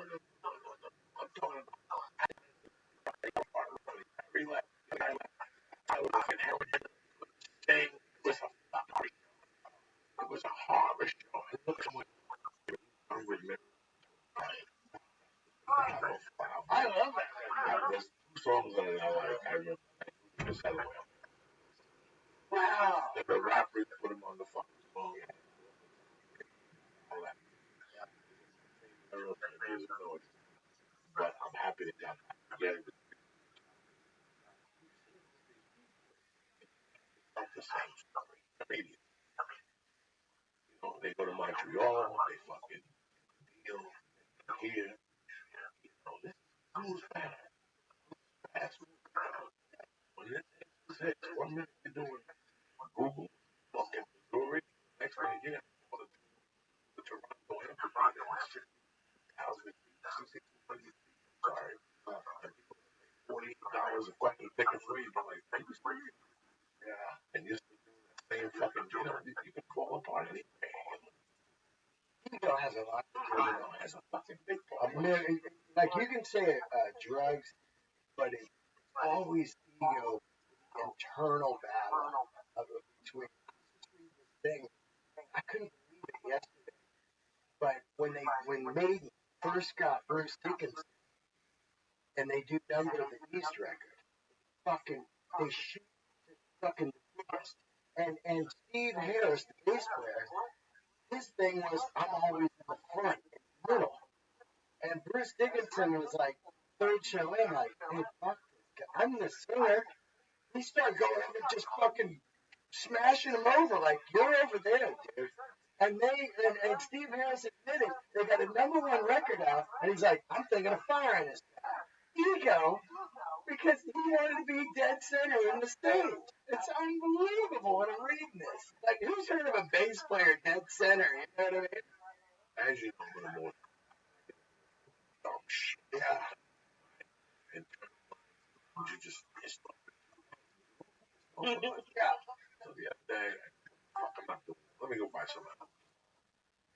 Man, I see 10 great albums that day. 2 albums jump out at me. Synchronicity turned my life, bro. I was in a fucked up spot in 83. That time I was a burglar. I was going to college. I was going to an electrician. That album used to suit me. I don't know what it was. That and the Pretenders, Learning to Crawl. And I got Forgot of the Blunt. Yeah. And I got the stuff and Made the Shame was my favorite of all time. You don't stop. The fucking album just don't stop. I like albums that don't stop. Yeah. I'm on my way home. One of my buddies called Jersey. I called him back. And he goes, where are you coming from? And about what's about now? What's a child I have that comes to music? Like, brother, down on the phone with that was another guy from where we're from San Diego. And they went to now I grew up this kid Jet music. We used to have arguments about music. One that came up, it was and he posted a picture of Bitcoin on Sunday night. Roger Waters. And I played dogs, maybe go more. Yeah, that's not. No, don't do it. You just killing me. Don't fucking do it. No, what up? I'm driving. How are you? No, can you hear me? Yo, Allie, 401, how you doing, girl? Hello? How you doing?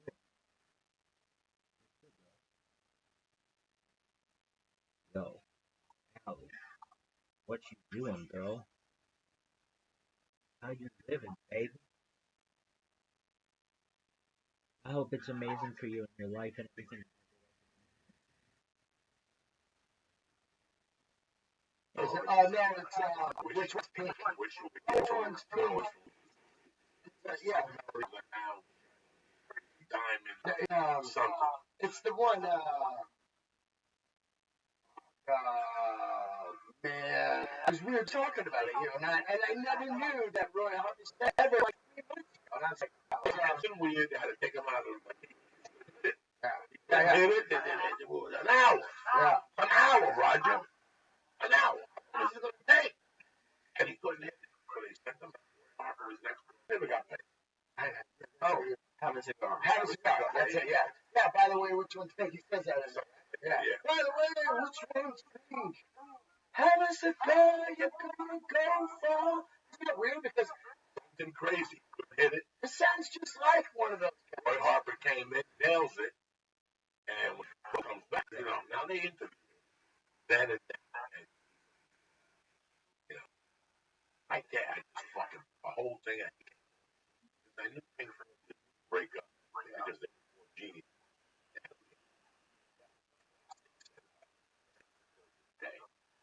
I think that's. I love big. He was just on but they mentioned like Keith Richards and Keith Richards.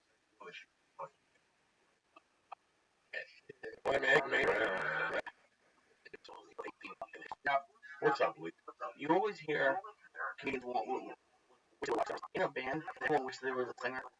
That like, or the, like, because I've never. Everybody wishes they were the star. Not necessarily the singer, just the main guy. You know, that's how I get into that.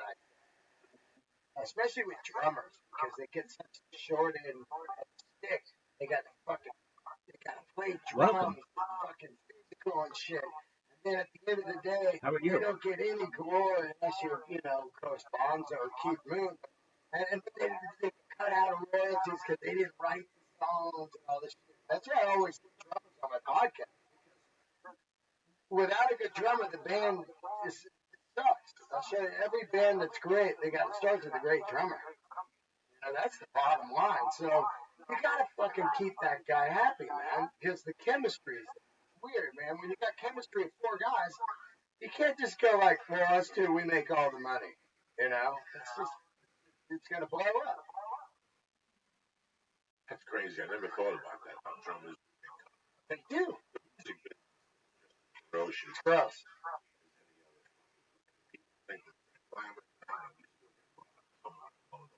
There's always a theft. Years ago, I remember somebody lived in the building that was on tour with me. They don't get paid on the floor. So they have to say something. I sat there and said, what? Yeah. You guys don't get too bad.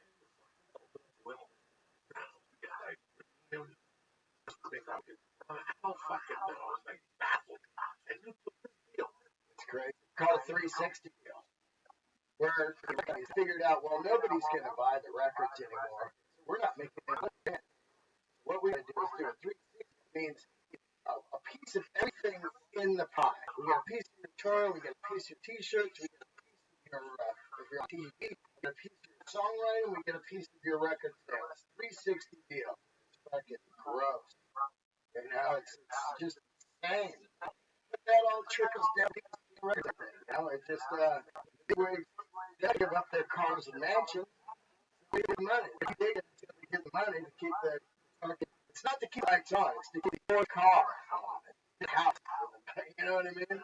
It's insane. I never. Like I said,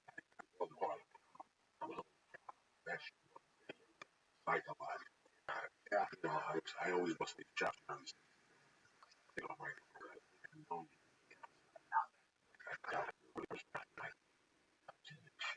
never had a roommate situation. I'm the same way. I never had a struggle with going to be joined. His home to you. As long as he knows you're going home, he's happy like that. A week. You only child too? No, I really not. Well, where does that stem from? I've always been, for me, the thought process of always wanting to be the star. Yeah. It's so foreign to me. Like, I can't even kind of. I don't know. I don't want to be this. I never want to be the center of attention. I'm nervous. I'm shy. It's just who I was.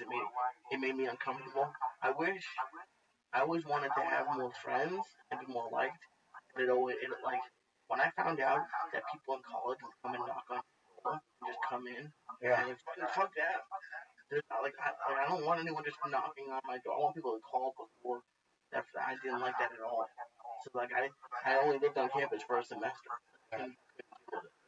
People would knock on your door? Well, they wouldn't. They would there a little bit, but the reason just at the dorms. Well, yeah, I just moved off campus because that was a possible. Yeah. Oh no. I think it's funny because I'm an only child and 50, and it's funny you said that because recently I was like, man, maybe I'll move to New York, because I've been going a lot lately. I was there all of August. I was there last week for 8 shows. I'm loving the stage time, and I really want to become a better comic. And part of me, my whole life, everything about me is from being an only child, but also it has the bad side of, well, New York, you got to get a roommate. And I'm just like, fuck, man, I can't live with someone, man. It's so fucking weird, because when I want to go to sleep, I want to go to sleep, and when I want to be awake or play records, I want to be, and it's like, am I willing to sacrifice my comfort to become a better comic? You know what I mean? Well, here's the roommate situation. Okay, so we get an apartment, we get a 2-bedroom, you're 2 doors apart. You're trying to save yeah, 1,500. Yeah, get like a girl in there or a friend of yours in there, party, whatever the fuck. See, that's where that. Right. Party right now. I got a house. I got a 3-bedroom fucking house. I got back home in the back. And I know that being a struggle as a cop, 500, as long as you clean the kitchen thing, listen, you're not going to say that. Yeah. Unless you hold me down on the other side of the crib. Yeah. And you have your own garage, you got to wait. As long as you clean up and all that shit, I don't give a fuck, man. Yeah. It's the people who you walk downstairs and they're smoking in your living room. Oh, yeah. 3 strangers in your living room. They got beer bottles, and you see the foot, you know they're about to take the fucking beer bottle. That's exactly what I'm talking about. It's got a cigarette butt in it, which is disintegrated, and you know that shit. Look at how I tell you. I described it. Exactly. I don't want to be a part of that. Yeah. I don't want to be a part of that. Yeah. I've lived on couches. People always but when I had a roommate situation, it was cool. Yeah. God knows. 2 or 3 times. And I would never bring somebody. Like I would never.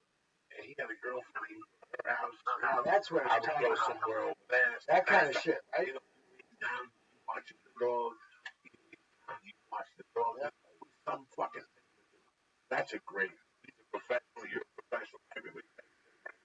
Yeah. Nobody's doing blow, or at least we can.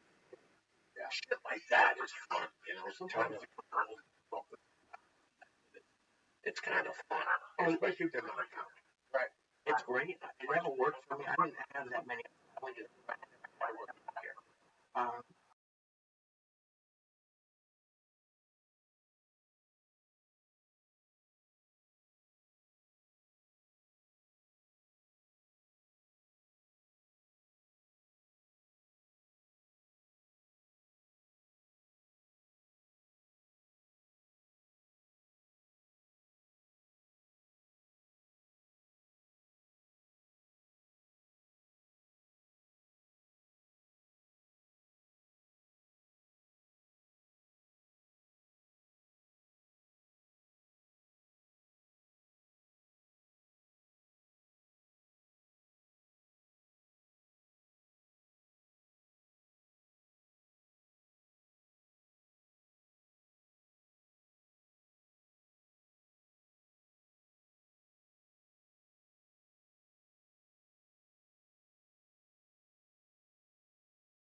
Had roommates. If they weren't my friends, it was great. 10 minutes saying hi, maybe watch a TV show together, have some dinner. But when I moved in, That's when it ended up in hate. they start pushing buttons. They know they can get away with stuff like, oh man, why are you still uptight or whatever. that starving nature. Oh, Motherfucker. I listen, I was job. I like bedrooms growing up, TV, stereo, remote control, cable,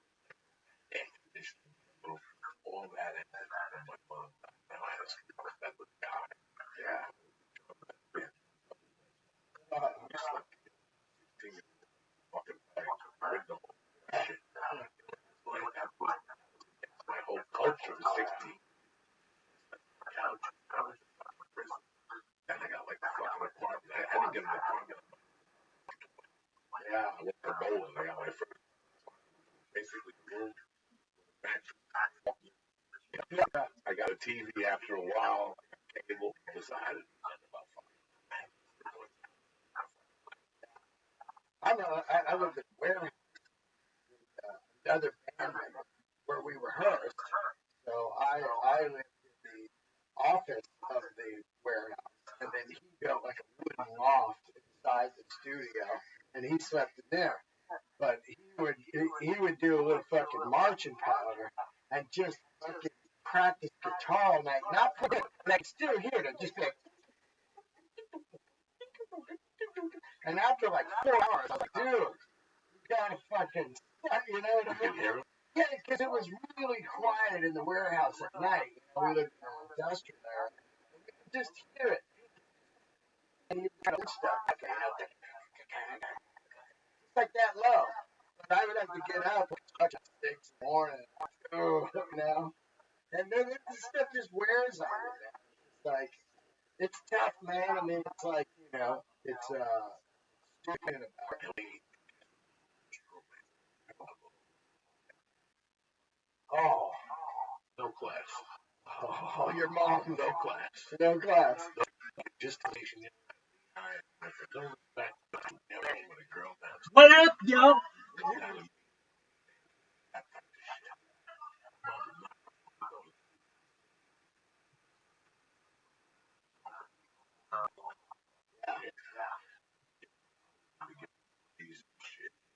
My mom would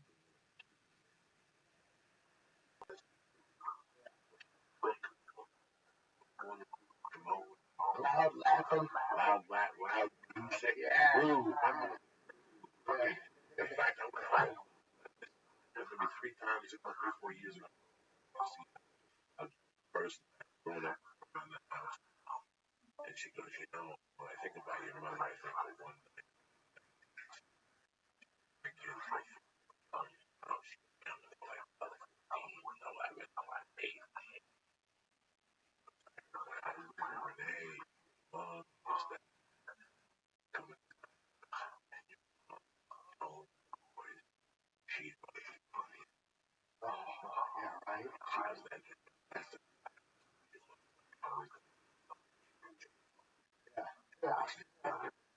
I had the same thing. A lot of late night parties at my home, you know. Just came on Sunday morning, you know, meant the all night with the boom, Colombian weed, and you know what I mean? I remember my mom, we lived in this house, and she had another one living with us who died in a fucking quick car crash driving chicken. We had like a roommate. You know what I mean? Like an adult, my mom had an adult roommate. Like, you know, so it's like another person living in the house. We were just, you know,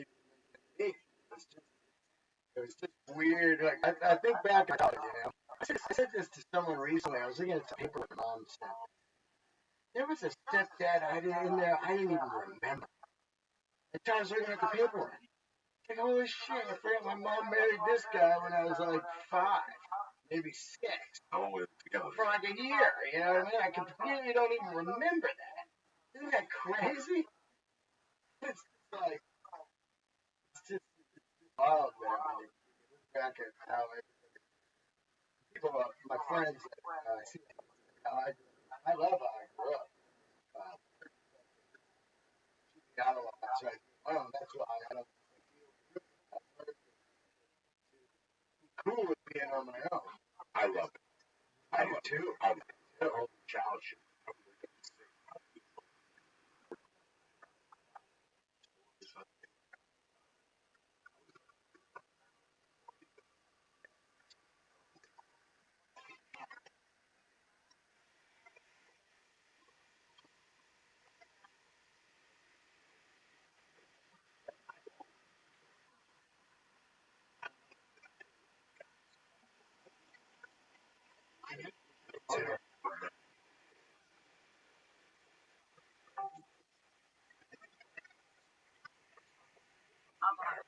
What up?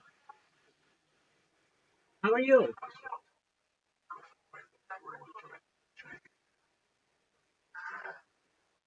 How's life?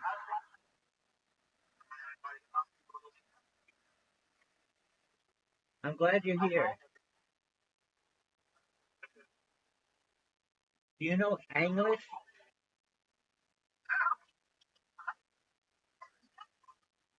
Yes, that's cool.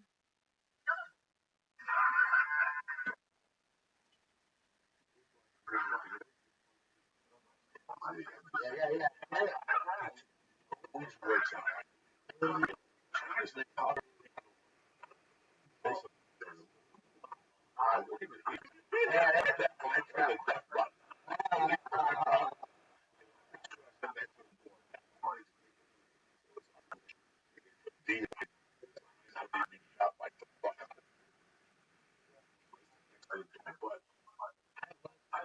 Me too.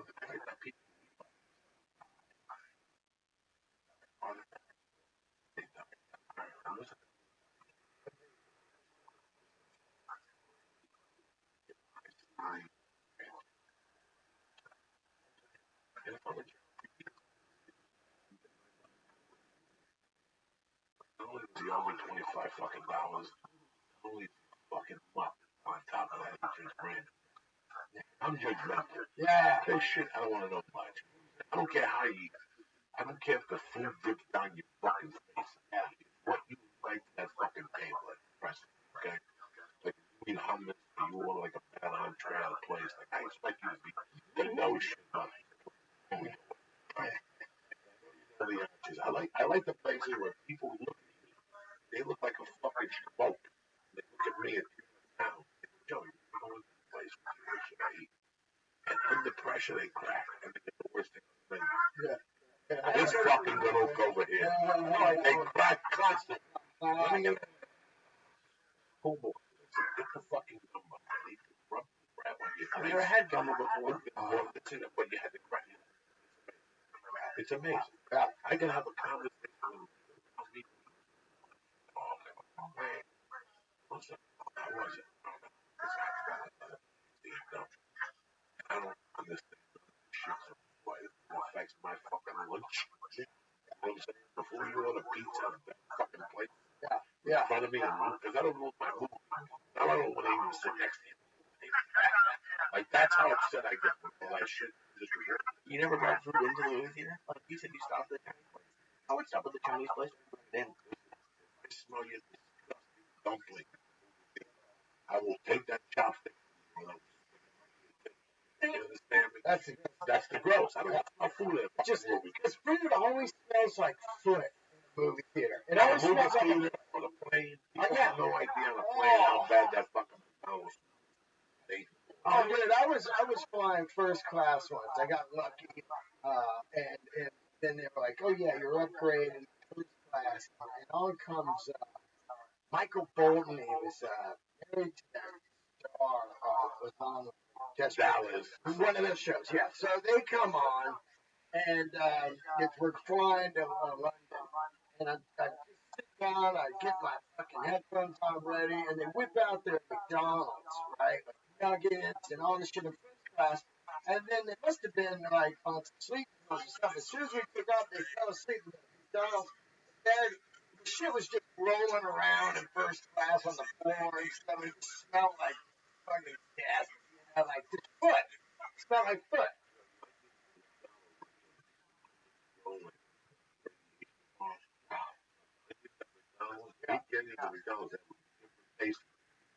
Touch your skin. Fucking Hindu sweat on you. Oh. You know what I'm saying? You get fucking something that you cannot try. What happens when you get no disrespect to Hindus? I love you, motherfuckers. It was, but it was, onions, McDonald's. Yeah. So people don't know that those dehydrated type of white cats. You don't know, like, I had a roommate, brother, this one,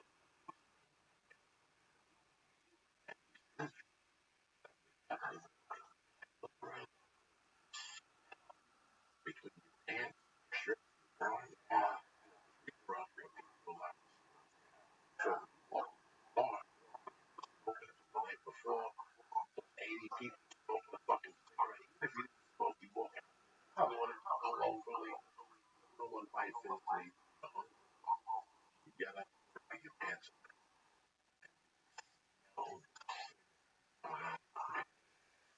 used to hang my jacket in the garage. Guys, it's fucking horrid. Thank God they stopped smoking in this place. Oh. One part of me, I hate to be, why have a cocktail?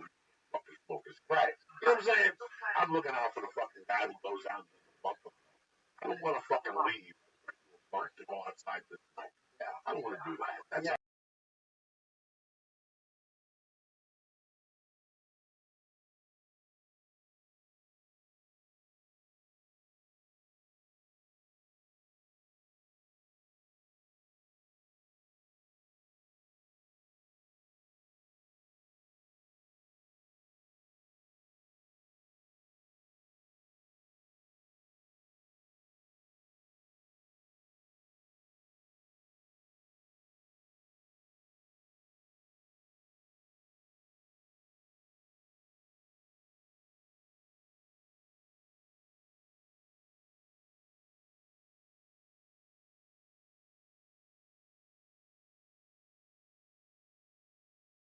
annoying. That's fucking annoying. Especially if you feel a little paranoid. You're outside, like cops are out there now. You're in a bar on coke. You feel like you're in the submarine. Like it's safe.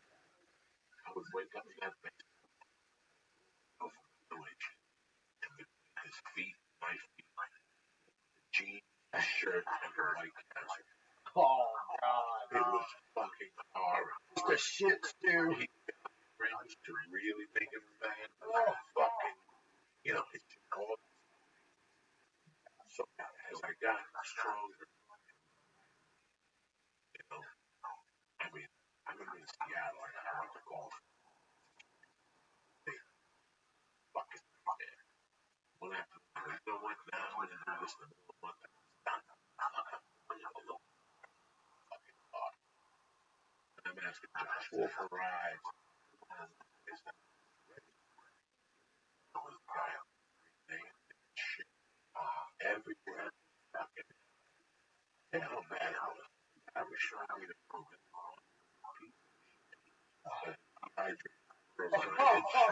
Horse shit, 3 inches. You didn't do that before the woman came over with you? That's fucking weird. But yeah, I like the place. Something went over putting this fucking house. Boy, yeah, it got worse. Worse. It was like the horse pissed. Yeah. Sure enough, that they have not. I went and got my bags again. Yeah. And then look here in that way. Oh my God. Here in that way. Me and the girl broke up. There's always one of those break up. Yep. That's a bad time. I lose the girl. My wife broke up. The perfect one for you. And we'll shoot it. Yeah. Oh my God.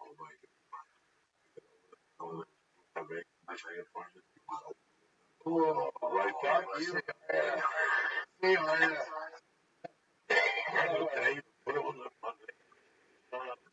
whoa. We gotta take a look. Wow. The circuits are back.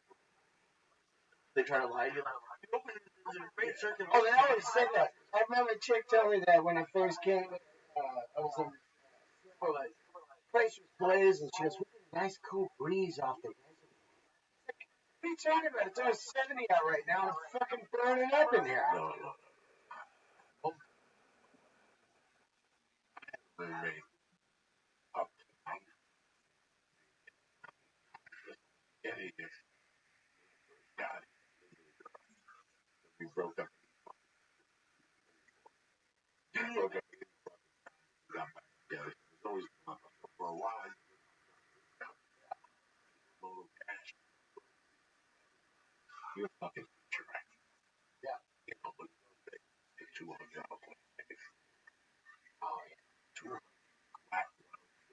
Right now, 249 Virgin. I've been nonstop. $2.49. I signed up for their notices. And they'll just hit me. Sale tomorrow for 2 hours. I'm grabbing these flights. $2.49. Round trip. Round trip, man. It was To $2.49. Newark? No, JFK, dude. I'm flying from LAX to JFK on Virgin twice now. $2.49. You get your number in, you're ready to fly? Yeah, just signed up as a frequent Okay, flyer. so next time you're flying, Yeah. buy a ticket. Tell me you want to upgrade the main cabin select. First, Yeah. main cabin. I saw it. It was like $49 to upgrade. Great. That's what the picture. Fucking great. If you're a real pick, Yeah. and you don't want to fly first class straight out the pocket, you buy a cheap ticket at Virgin, register. You Yeah. fly a lot, always look at Virgin's route. It's great. Register, and then buy the cheap ticket the night before, 12 hours. Yeah. You gotta get who gives a fuck? You get up 3 a.m. Boom, call them. So I want to upgrade the main cabin. What do you want? Give me an aisle window. Boom, that's a great bargain. It is, dude. You sit there, you don't get off. You don't get up one time. You get quality. Oh. You press a button. Movie. They got the killer lighting. Killer Purple lighting. Yeah. Guys, always become a free flyer on fucking Virgin. You know what their flights are going too much. Yeah. Like I really wanted to take them to Boston. They only gonna pay like 5 places. Wow. I think on my cookies, like, they were Yeah, $99 man. for first class. Whoa. I always look at first class. See what the difference is. Yeah. Elton wanted like 72 tickets. I called Elton. Elton had a game for Broadmoor. Yeah. But they reused it. They said, we found some other one. They found some So I'm going to Boston for fucking 1 a.m. Now I scored it. Wow. So now I think maybe they made a mistake. Don't make mistakes like that. Too much of a mistake. So I keep checking it. That Virgin's great. Look, they got a flight on the red eye is at 11:30 at night. Great. One thing I like about Virgin is they only have a few places they're going. The flights are never late. Yeah, sure up. It leaves at 11:30. So you get there, you get into New York at like 7:30 their time. In the morning? Yeah. Slept the whole way. That is, Oh, it's perfect. especially the breakfast. That's what I did. Who the fuck you think you Yeah, right? Because you have to sleep it out. Yeah. Your luggage can take 45 minutes. Yeah. Your hotel's not going to be ready. No. Yeah, that's all. I know, but you know what? I call ahead David Ford at the hotel. I say, look, I got a meeting, early check-in. Come on. I'll give you a shout out on the podcast or whatever. One of the guys in New York was telling me that dudes tell the hotels, like a big podcast, they give you a shout out. And it's all right, yeah, and they check it. I got a 10-minute check-in last week when I was there. I was like, great, you know. I was only in a hotel one day and then already stayed in the house while I was on the road. So it was perfect. Run. You live a good life. Nice. Good one. Just 50 going to just my calls. Just listen, you got to do what Ari does. Relate to Totally. you know, great. Yeah. May is sensational.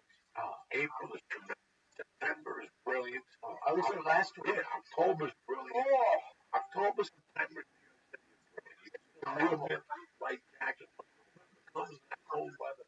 And I know these guys get excited. Going. Worries around the corner, motherfucker. But never fear rules. You know what I'm saying? Yeah. The snake lies coiled. The apples. Wow. You know what I did? I was with my buddy Marcus Price, who works for Hannibal, and he had 2 Italian scooter mopeds, the ones with the wheels, the 70s ones, the crazy ones, you know, kooks. And he said, you know, I know you love Coney Island. So Sunday, ride Brooklyn. We rode from Brooklyn to Coney Island. surface streets like a Beastie Boys video.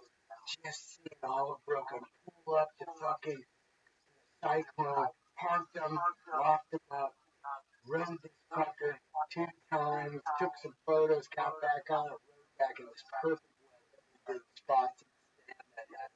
This is fucking great. You know, like life is good. You know, there's a couple parts to comedy. Well, there's a couple parts to music. You know, that bands, go from stop touring and record it while they were on the fucking road. And one day there's a thing called the kid. And listen, there's a window without. You guys can keep going. Yeah. You go and make a pit stop for a few weeks. You know, so there's 3 levels at this point right now. I live somewhere like Tennessee.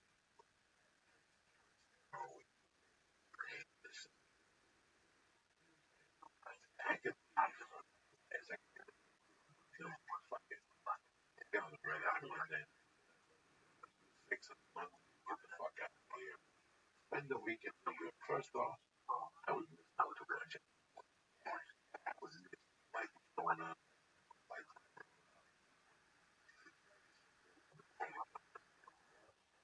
trying to prove it. We were talking about ego before. She's thinking greatest man is because he fucking ego. Yeah. Roger Waters with everybody. And I think about Mick Jagger. Those that like business is good. Yeah, yeah. You know, business is good. Yeah. You know, and even in comedy, I've never let myself get shit out of the way. Validizing that shit out of the way. No reason fucking Yeah. I don't fuck. I do some shit that Yeah. trying to be fun. That's all I'm trying to do too. Yeah, that's why I'm doing the talk about because I think that's just something about this show. Because I don't get to talk to a lot of guys that work as much as you, like Bird and Marin and you and guys like that. But I find that as I travel around, does this happen to you where your stuff works a lot of the time, but then you'll get to some rooms where stuff's not working? It's like medium laughs, just somewhere around 30 minutes, kind of out. Does that happen to you? Absolutely. Is that for headline? Yeah, headline. Absolutely. Wait.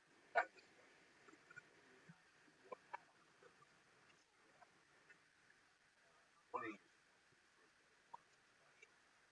took a ride with this special? No.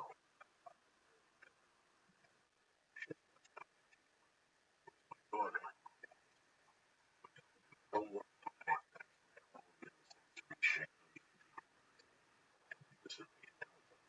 Living like a pimp. Yo, dog, how are you? I love you, and I'm glad that you're here.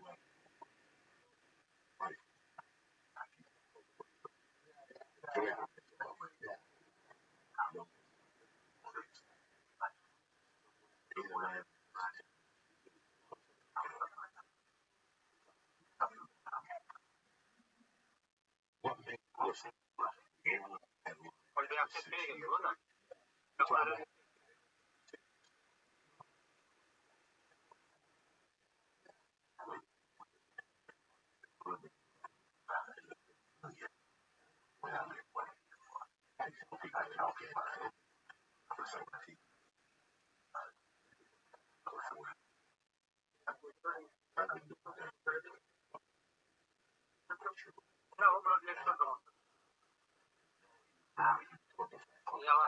Look at this horse fat gangster. Wait.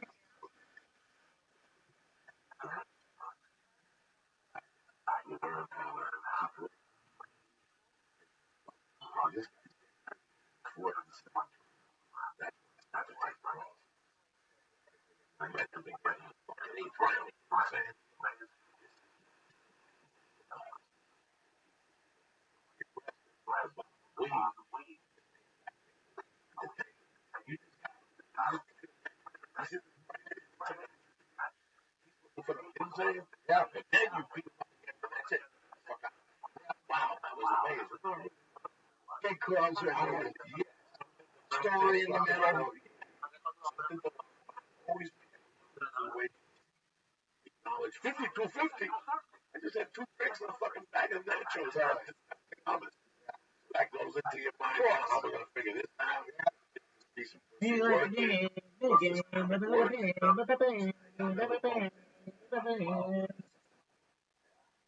How are you?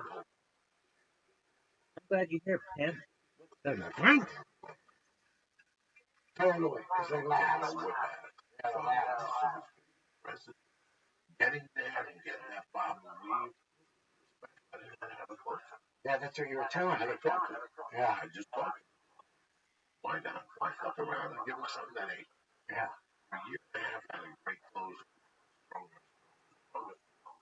There's so much on the road. You gotta be that fucking material. And even today on the road, I was taking you 45 minutes. It was a joke. Podcast. I like it because he was totally right. Lee dog. That shit to do with people who see. Ah, fuck. I won't let me play the song over. Jesus, slipping. I have it already. Watch the you break the beat. Oh, yes, sir.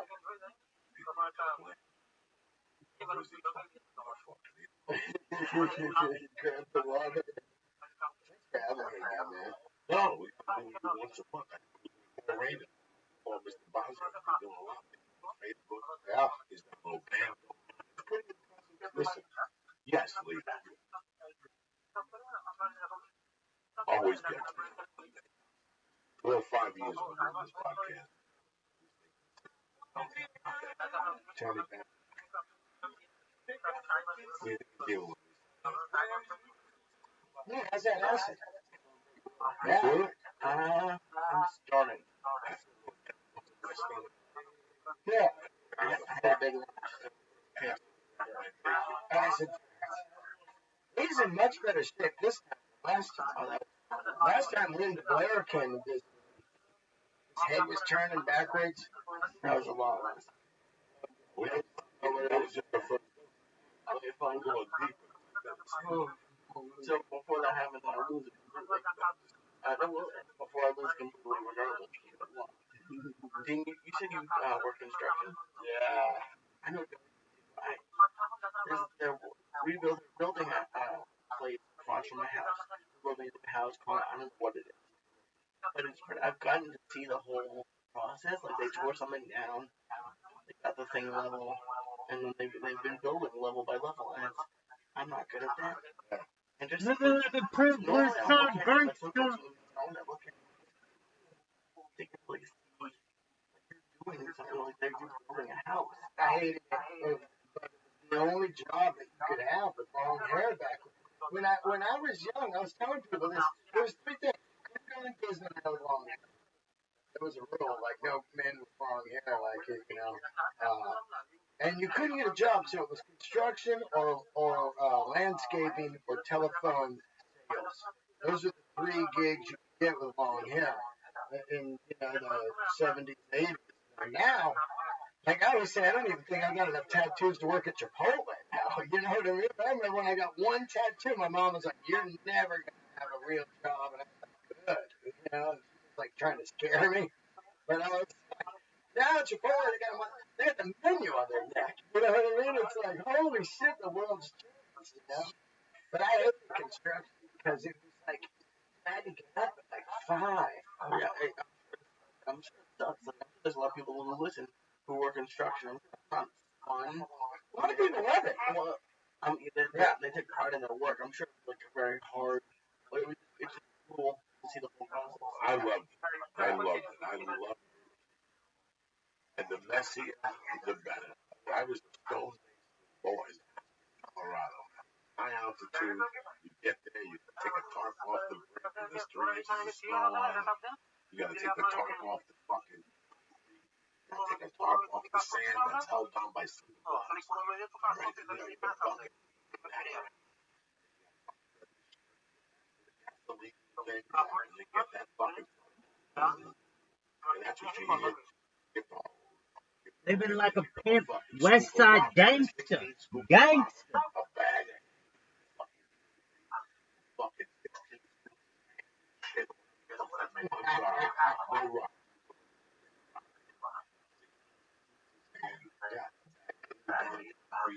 West Side gangster. Wah, wah, wah. Wah, wah, wah. Wah, wah, wah. Another one. Make another one while you play the game. No fucking wheelbarrow. And have this fucking bricks cut up. The whole right hand on those tools. Yeah. I don't have to have that. Job started at 8. Like a pre-med 19 years old, stoned to the gills. With those 16. Oh yeah, With yeah. a fucking hooded sweatshirt. A fucking winter jacket. The fingers cut out. Some Judas Priest going. Judas Priest going. Up there every morning. All that shit. And then, Lee, why are you doing all this? You gotta build scaffold. So you build the scaffold from the other side and you clean off all the rocks. You don't want ever in your life once. Joey, one more cocksucker. Oh yeah. That's embarrassing to a guy like you. You shouldn't have to tell me to be fucking mortar. Mortar always has to keep coming. But at the end of the day, you picked up 30 cabs and 80 fucking lines. You know, I did that with roofing. The only thing that made me quit construction was money. At the end of the week, you looked at it and you said, you know what, I have to bring the house. So once I grabbed it, the first year, $8 an hour. After the first year, I give you 12, 15. And you get to go. What you show me is the more I show you. They come to work on the paper. They come to work on the paper. If you come to work on the boss, put that TV up to that clock in. Yeah, put it up. You're just saving me. I can tell you. Follow me. Yeah. That's how you make money. And you get in there, break it. I wish luck. Be giggling, man. Last night there was a great party. Talking about your wages here. Smoking cigarettes, idiot. Talking about twisted senses. Yeah. What? Get in there. Go pick up those bricks. Dirty guy. Yeah. I was framing. It was piecework. So you got paid by how many fucking sticks you put up. You know, What they pay you those things? fuck, I can't remember, but I think it was around 30 an hour you make, you know, if you were fucking moving your ass. And we had a team, 4 of us. So if one guy was lacking, the other dude would be on you. What the fuck are you doing? You know, because they were only there to make money. And if you were just like slow, you know, because we'd be going as a team and we're building condos. So it'd be 4 of us and we're building this whole section of condos. And, you know, the faster you work, the more money you get. And to me, man, most of the time, hung over, played gigs. 14 hours. You don't give a fuck. Yeah. If you got addiction, Oh, yeah, man. I did that. I beat 18, committed crime, and the room was living in curfew. God bless it. After 3 days,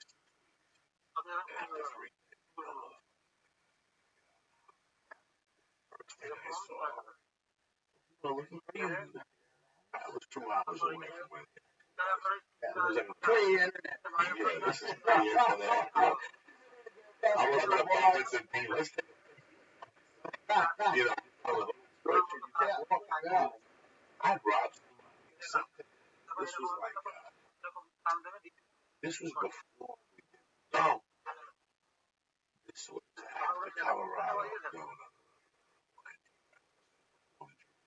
I robbed a drug dealer. Yeah.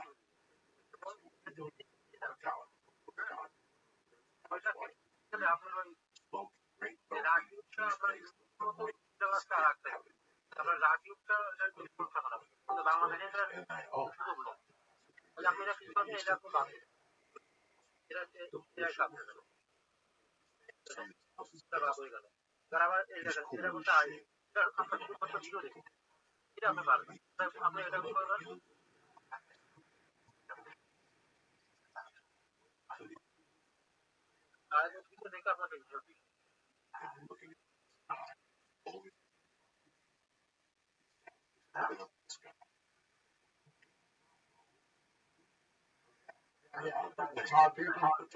Yeah.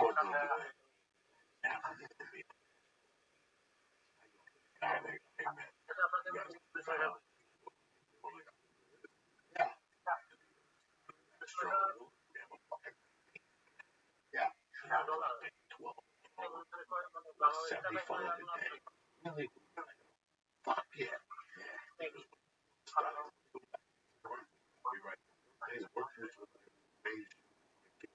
Yeah, right? Have a hammer on that. For about 4 days, he made me do that shit. It was a nightmare. Pick up the truck. Went on for days. The guys on the roof, I felt bad for. They had to get a truck, put the rolls on it, and carry it. Oh, because you couldn't go back there with the truck. Something something. You could not go back there. They wanted to start the roof back there and work themselves. So they're walking with the 80-pound rolls. Walking with the 80-pound fucking roll on a truck, 3 of them pushing like fucking slaves. It was a horror show. Promoted up there. Up there wasn't bad. They off the road. Yeah. But in the place, I lost 15 pounds. You had no money and you ate with guys. I see a future in it. That's what's going. I got I'll pull up with my truck. Yeah, because you always see the foreman. And you can see him like, oh, hey, dude, grab that foreman. And you're like, that guy's body is destroyed. Destroyed. And like, really? Yeah.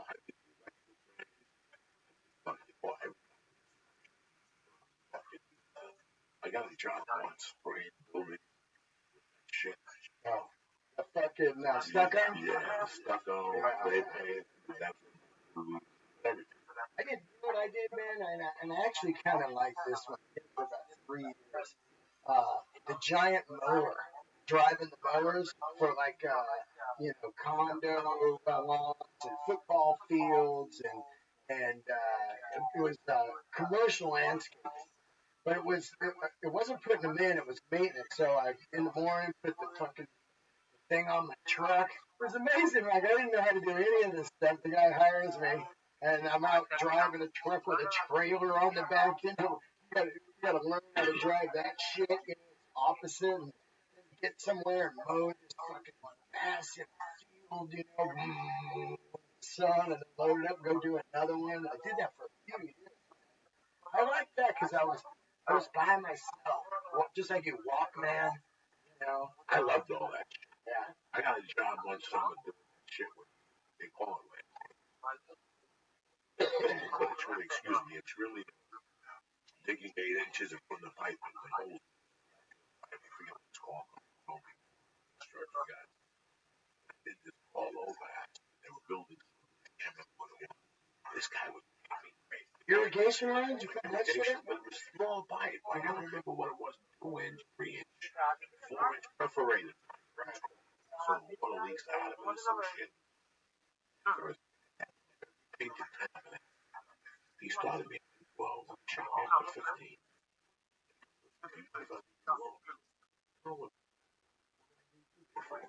Watch dig and go all the way down the block with this pipe. I got a reason. All fucking day. I'll be here from 6 a.m. Young, what do you give a fuck? I did everything. Everything. I tried everything. Wallpaper, And I got drifted. Yeah. My dry line drifted, stroke, and painted fucking everything. I had to walk straight. I was painting. I painted for a year. I painted. I like that. I didn't like that stuff again. Leave me alone for 2 hours. I got the best job I had. It was a snowman. DPM, property. My friend said, and they would give you a list, and you would look at it and think, I think it would be like 900. So it was up to you. What did you want to do? Fucking check. Go to the apartment. I would do the same thing on Saturdays. Case. I was a burger. Yeah. I know the fucking motivation of the people when they came. I would watch. Coach, the paint job. Hit them about. Yeah. They hit them while you're there. They don't see you. Yeah. Your eyeball them while you're there. Yeah. They had a back door. They had like, hey, how you feeling over there? I'm feeling nervous about a new worker around my apartment. Oh yeah. Oh, you know what I had? I think this job got me. Performing was some magazine subscriptions in front of supermarkets, and they pay you by how many you get. So me and my buddy were there. People would be walking up and be like, "Hey man, we're running half off on magazines right now."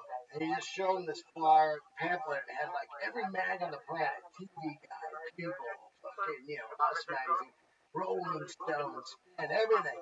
And you get guys to buy. It was so absurd in front of grocery stores for like 5 hours. A van would drop us off.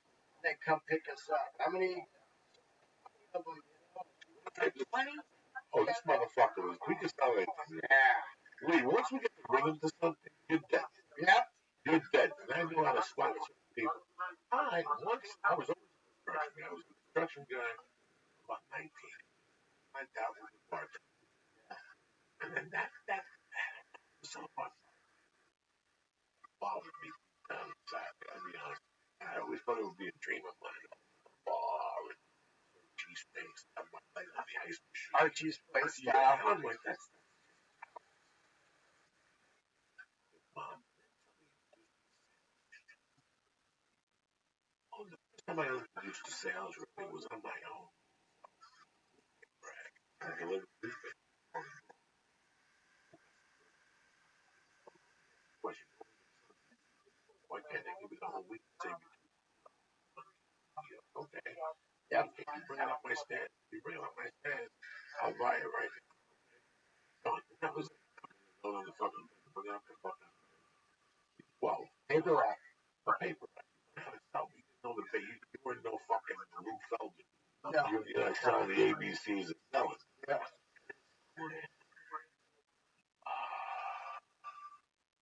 I don't think cars was sold. Something about cars was sold. I always thought it was interesting, but I always thought sales was Well, sales, it's really weird to me about sales. Like you sold cars, I sold Harley Davidson, and everyone thinks you're lying. So after a while, you start feeling like, am I like a piece of shit here? You know what I mean? Because they're like, come on, man. I know you're fucking, you could do it. But every time they think that you're getting totally rich on the last deal, and they think that, like, you're no matter what you do, they think this guy's ripping us off. I swear to God. Isn't it crazy? Like sales, because you got to be a little bit like hustling. Of course, to get somebody to buy. I've never seen a guy just walk in and go, the red one's great. And they go, all right, sign up. You have to be like, I like Giants, great, or whatever. And when you give them that, then they're like, this guy's shit. It's so weird, right? There's people who out there they're pieces of shit. When I sold cars, I actually took offense to their wine. Oh yeah. People come in, they sell them a car, they hit on the guy's wife, and then 2 months later they disappear. We had this conversation with them about a guy. I learned from. She's still at the same fucking shit. Since 1887. And now he's like a million. I'm sure he sells cars by the point. Everybody thought they had what he is. I'm going to tell you.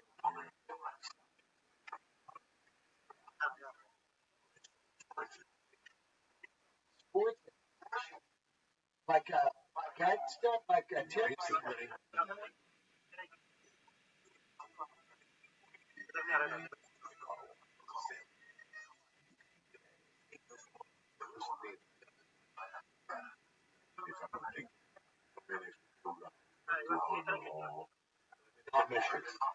Tremendous. I didn't fucking beef their partner. I would have probably still been there. Yeah. Working 3:30. Come on. And standing outside, not even bending over. Didn't even vacuum a car. I didn't even vacuum a car. I stood out there with my jacket on, my sunglasses, getting fucking sun. I was taking off and look at people. And I made it real bad.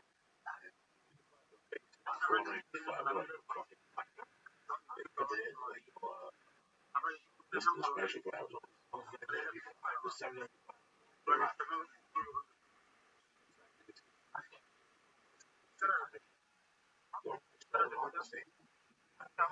I would cost them 25. What was the other one? I was fucking $1. $1. Okay? Yeah. And make sure you fucking $1. That wasn't me. Out there, I get these. I would beat these. I had nice cars.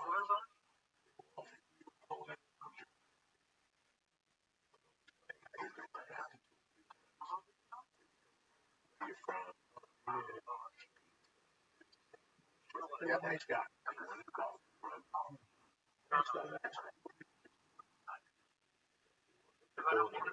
Fucking place.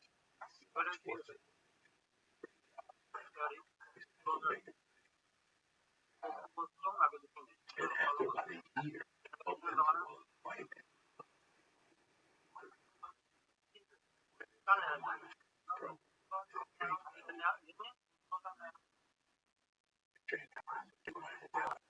Your style, did they teach you something? Really, yeah, really. This was something that these guys basically speak that were intelligent, that got a pitch and made a sign. Right. I didn't, but I like this stuff. I worked with brothers. I really enjoyed them. And part of the problem, he was a I really liked, and they taught me stuff that today I use back. My relationship with these guys, and it was all fucking thing. Right. The guys in that group,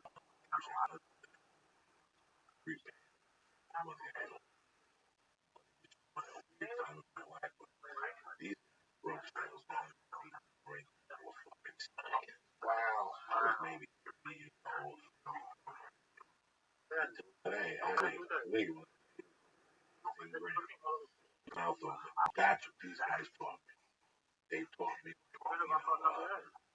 being Florida, grab the fucking out. And also, I called and I was like, you $3,000. Like, did I leave $8 on the table? This guy is good fucking. How are their tactics different? It was a science. Yeah. It was a science, and you gotta be fucking knowing what I know now today. I could disappear. My friend Danny B. all the show.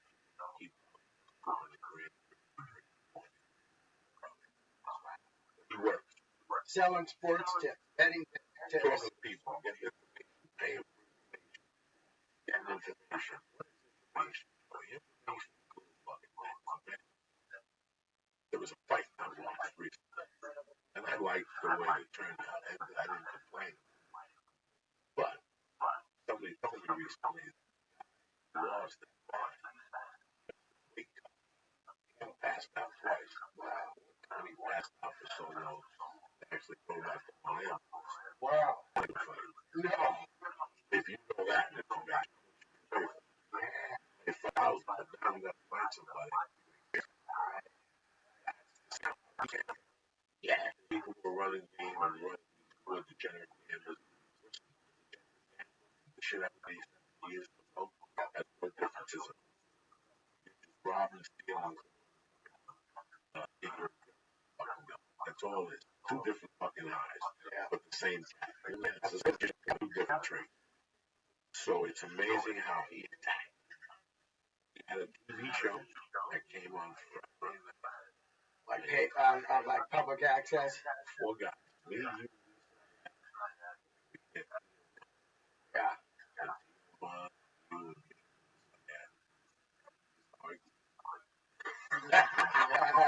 Talked about last week. What you make? 7 grand. Last week, while you were at home jerking off with your baby and your wife, you know what I wrote down here?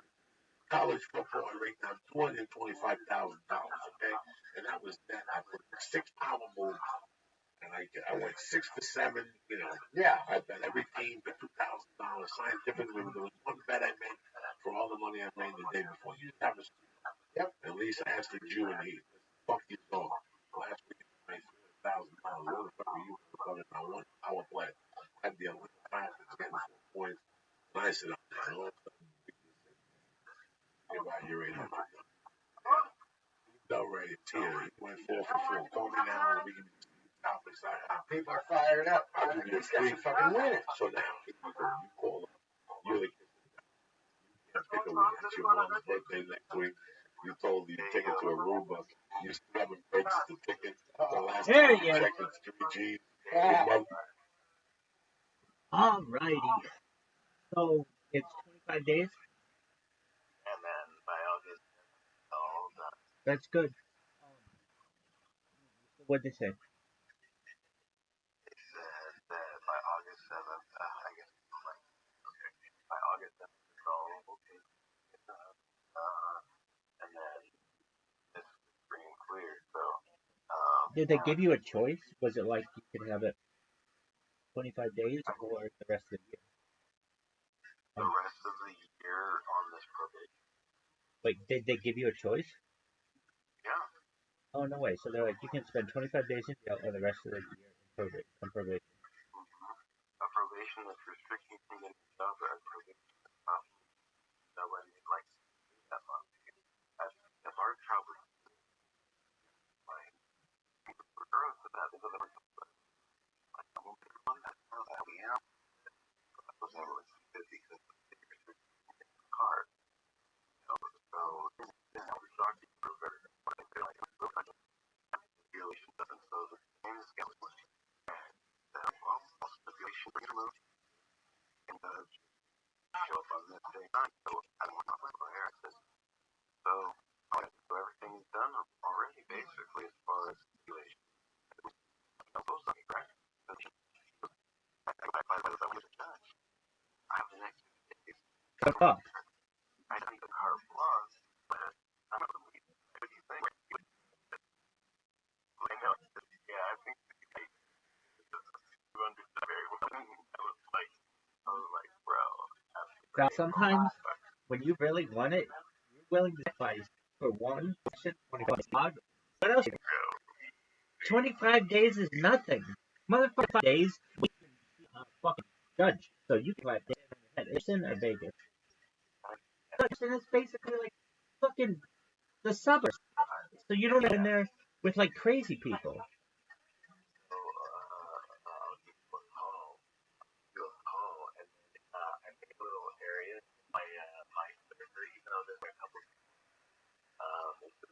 Wappy Blanker and my other friend. And so when I call, I have the phone number. If you want to get the call,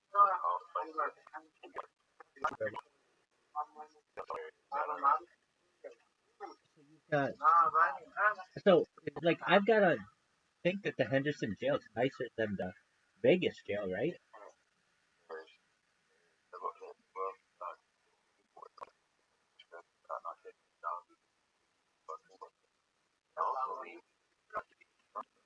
Right. which I'm talking about the psychiatric help work on me. So I can have my mother and I like one of those somebody like things like then probably not be happy with like but no need like 8 years so like imagine no need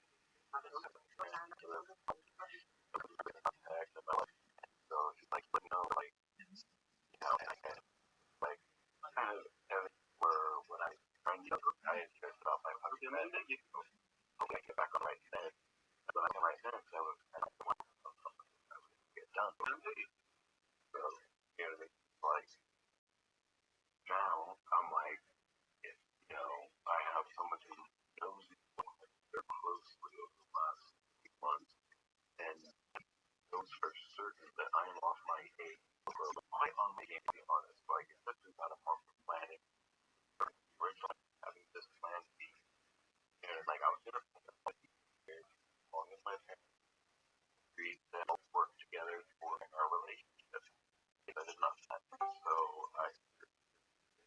It's August. yeah Where do you live?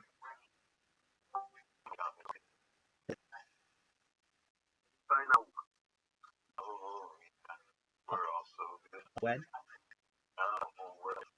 also doing There you go. we'll get together kind of have to talk about properly living under the government of course you know the judge paying the gap number like everything Yeah. immediately deleted the phone number That must have been such a pain in the ass. what That must have been such a pain in the ass. every time like the judge level I have to thank you I think clear I yeah yeah I didn't remember I have to that So if you you had to do bullshit for one check, for what is it one whole year like I your protein I've been less bro I was like I can't really until the third time or whatever I figured if I don't appear on time which I'm 30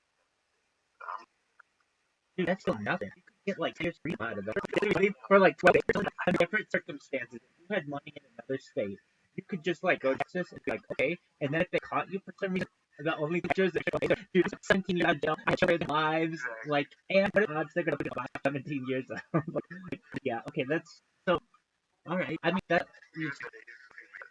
So it's 25 you want to show up on time, or 37 you want to take your time.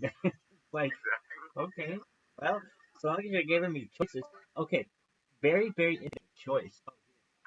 Are you here? Oh, you're here. choice is the punish of showing up like the next day probably I'm sure nothing show up like maybe within those times like you know But they gave you a choice. They said you could have the remainder of the year on probation, or you just eat it. yeah They don't normally give people a choice, so that's good.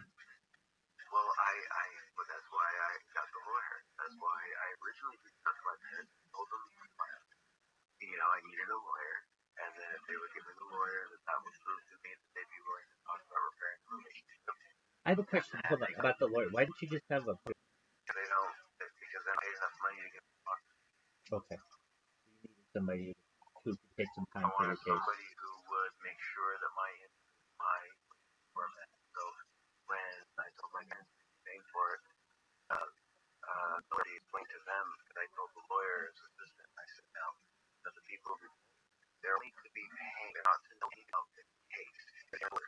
They're not involved, they're not like providing knowledge of the case. At a later date, I put them pay, I give them your number. And they were like, yeah, absolutely, that's how it would work. Yeah, course, they will acknowledge them.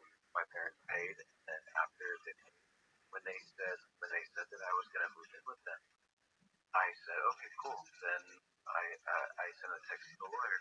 I said, hey, parents thinking about the case, I can take them a picture showing them that the lawyer would never prove whatever they wanted, you know what I mean? But I just kind of want that to show faith before we try to move forward, because I need a good lawyer. Like, law and pharmaceuticals are the two biggest fucking industries that I both have. And what it is, and I need a good lawyer to fight the thing. Okay, so basically, better deal than I would. you had a misdemeanor, casting without you had a misdemeanor. Yeah, like that. No one. Okay, and so for that, like basically, just take me like, were you at your parents' house and then your parents did they say don't come here and you came anyway? Now I and I did not. Remember I told you that, like I laid down. I told the cops. Stiff. Yeah, like Yeah. Okay. my parents that I was, but my parents want me to be crazy on the way out. I'm gonna do it. So my doors and all of their neighbors have to be out.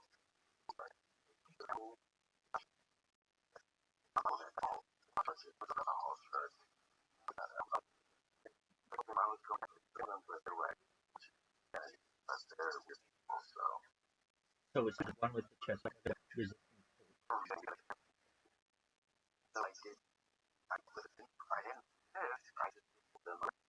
Was that a misdemeanor? I don't know. I feel like that's Yeah, no, completely.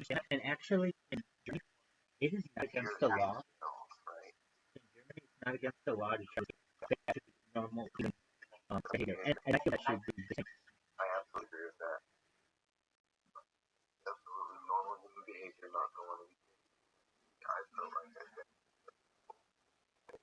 There's no real thing where all I have to do is be forward, stress about money, not save the money I have, it'll be great. The night in December, your parents. You guys were at your house. I was at my parents. I was pretty active already. Okay, who invited you to go over? We had talked before, and then I came over, and then, yeah. Okay, so you came over, and then what? We were talking, we were hanging out all day, and then I wanted a relationship. And one thing turned into another. I'll get through it.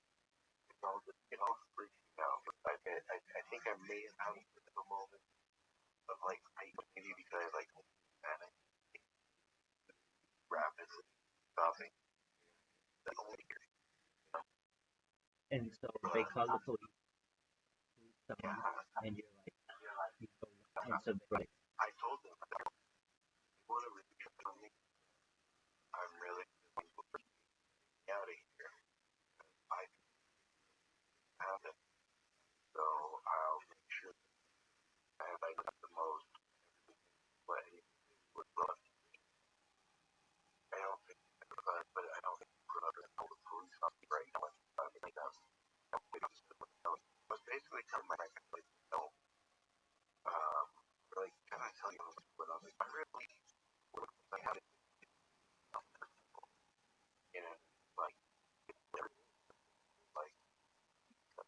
religion, Roman colors everywhere.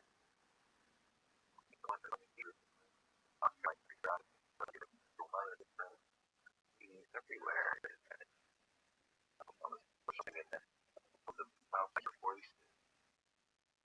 so you get the relationship with them is done. Yeah. So because I because I was saying it matters. I said ultimately I think we're family. God wants family to have and to work together. I don't understand plans and work like guys really like we went out for 6 more months as it for me.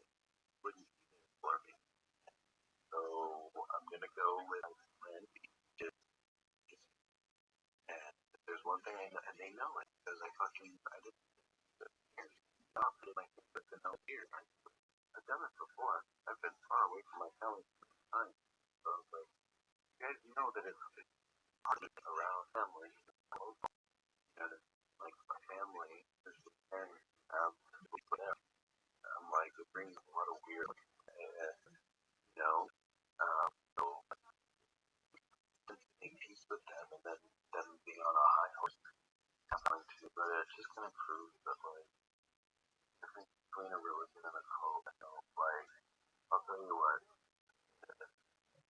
I used to have nightmares when I was growing up as a Jehovah's Witness. I used to have nightmares that like they're giving us guns and the Armageddon. And I think sort of like tell us that if somebody grabs in the message that it's peace or something. I was like, that's not what we're saying. We're waiting for a cold war. Like they're end of the world people and knowing that it's true or whatever, but it's like the folks about me to the world going to be doing it. What's the number on 400,000 or 44,000?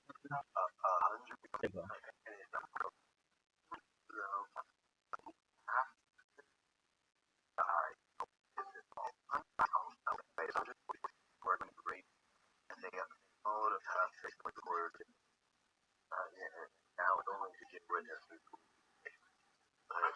There's many people from before their words witnesses, right? Because they were on the right path, blah blah blah.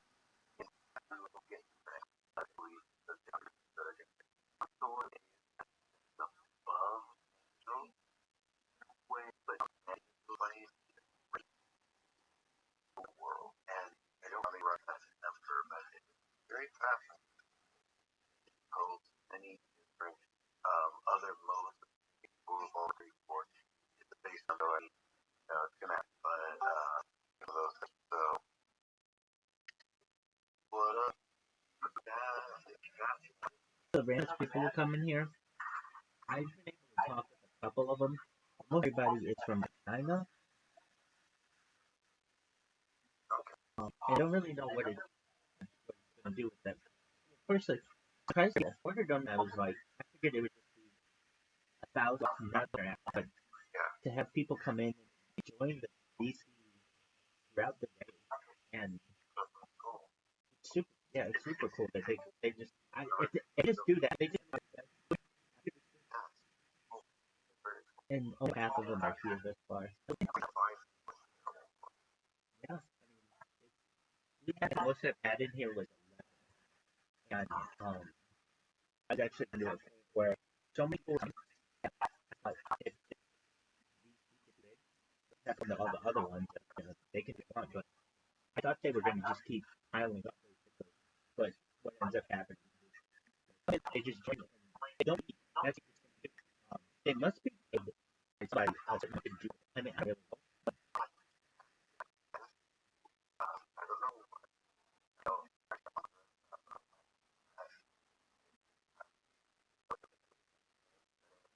Oh, that's cute.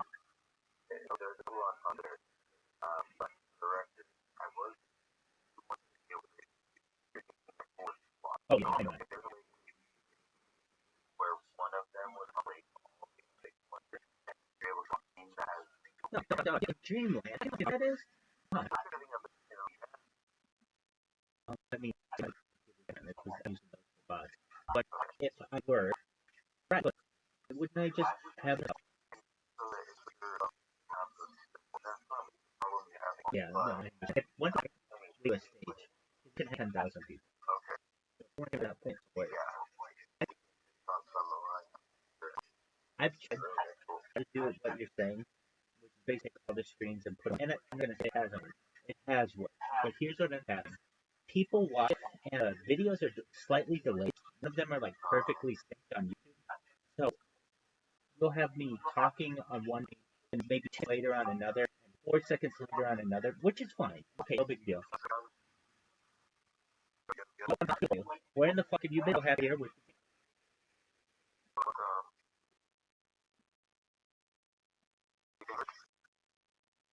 Yo, some of them are Indian. Yo,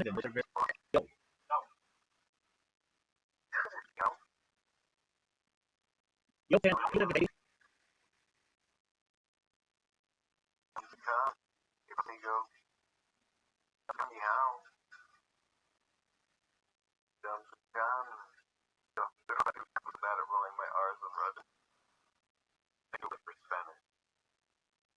Do you get it? And I get that, but is it around?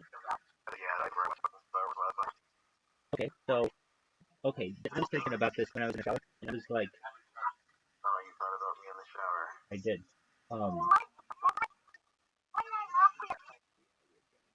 Okay, dog. Yeah, exactly. That's what it sounds like.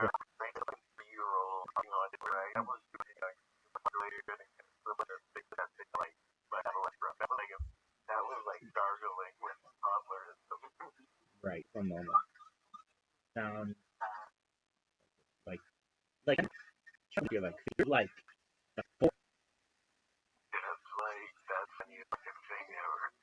right. Okay.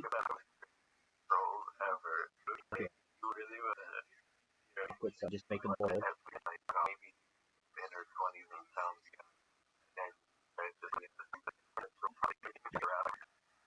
We had a spaceship. I hadn't been really had half the band people or boot people at a certain bit against, and I've been like, I'd just tell Zilly straight up, dog, you band people and I band the same. Yeah, yeah, good.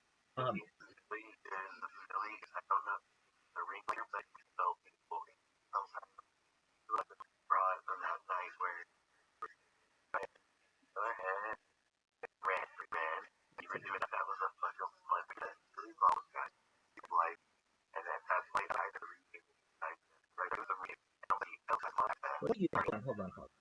You're saying that he is also XD? Yes. What makes you say that?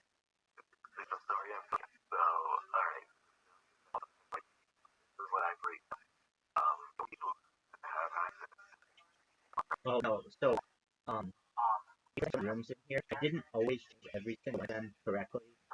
So sometimes I could change modify members or something like that. Like one of them wasn't correct.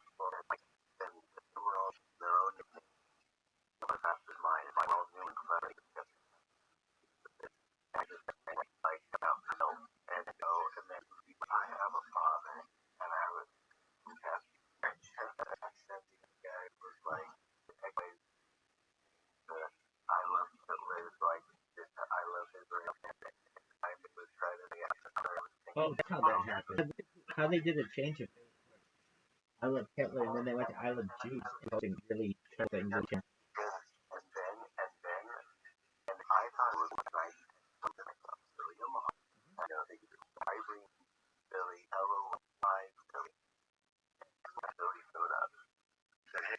But I mean, I get that, but don't you think Zilly would troll me?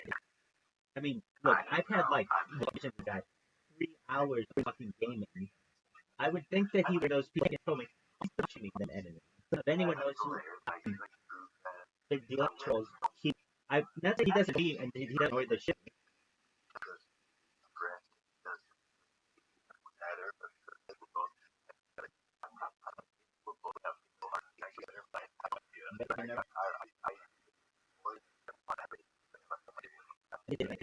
There's some guy about him and guy life circumcision. Not a baby circumcision, a guy circumcision. It was so bloody. I just thought it was like, I got him like, what is this? It's terrible. And yeah, that person. Yeah, there's somebody who said they were seven. Have anyone? Yes, I got some in that. Exactly.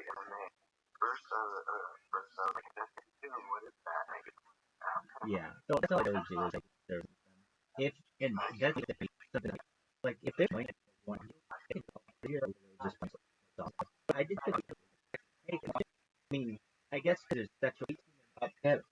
So I don't know. I mean, no other fight will have to express themselves the way in which they work on their a little. It will get that word out. fucking this happened. It'd be fucking go for while you're in the then you're like watching me in there one day. Oh, that guy! Holy fucking shit! He did it! He fucking he like so close. Right? They'll be like, you know that. You'll be like, no, absolutely. I've been talking to him every fucking day. We talk all the time. They're like, when do you talk to him? You're like, all the time, 4 hours a day. He's always talking to me. They'd be like, all right, right, exactly. 105 days, 25 days. So let me ask you. I know, right? That way you can top it up. Wait, I don't know if you have to. I don't know if you can, but can you have like yourself something? Hey, I don't know. It's pretty like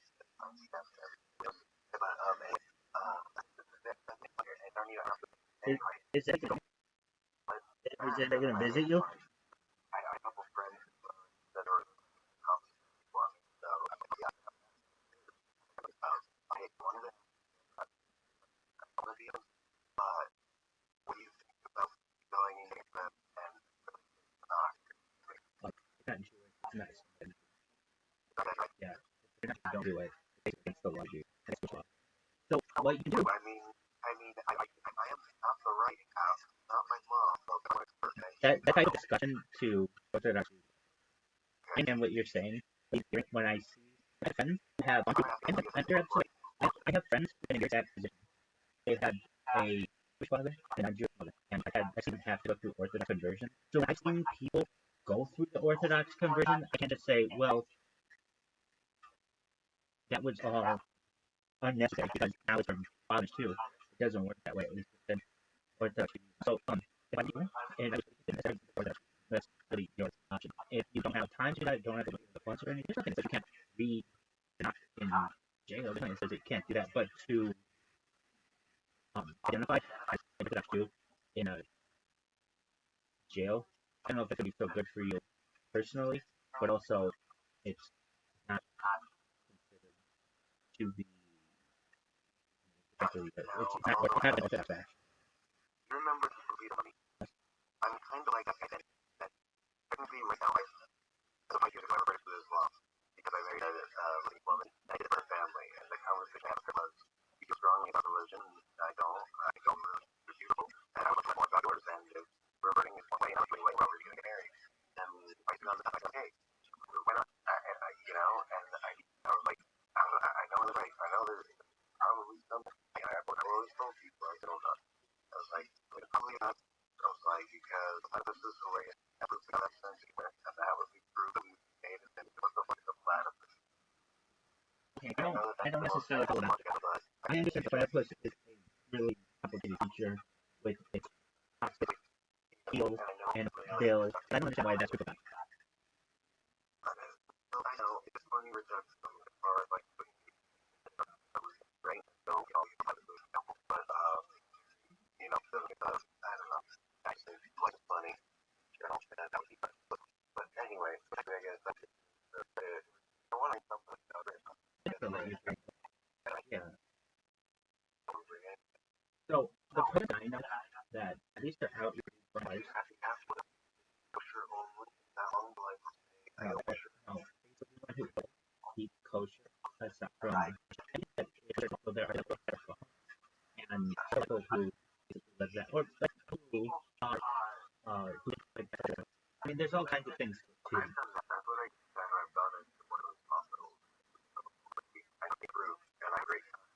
Right. I mean, you're only going to be usually after incarcerated or years on and milligrams, but like frankly,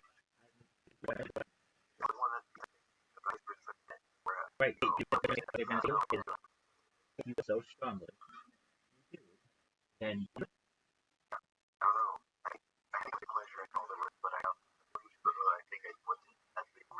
you have done. Do you know the coaches?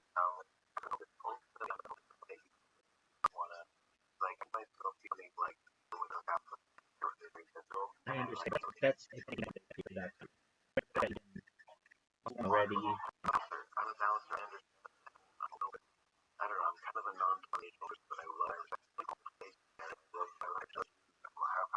myself. It's just wrong already. they're not like anything like.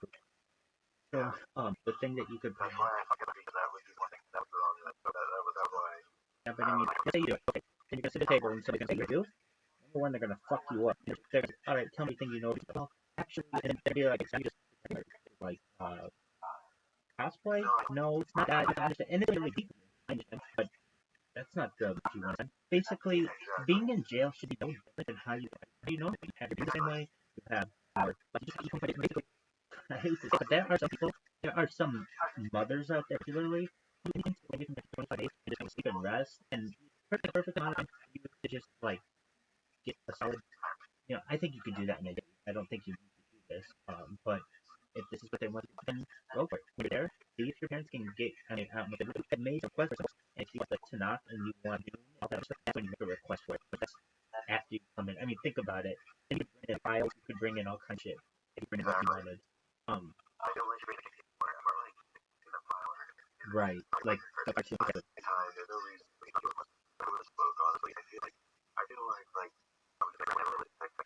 like because I just like cool and kind of like from everyone possible. I also want to like some as well. So I'm trying to get like kosher meals, but I only eat kosher. If you do that, don't get it.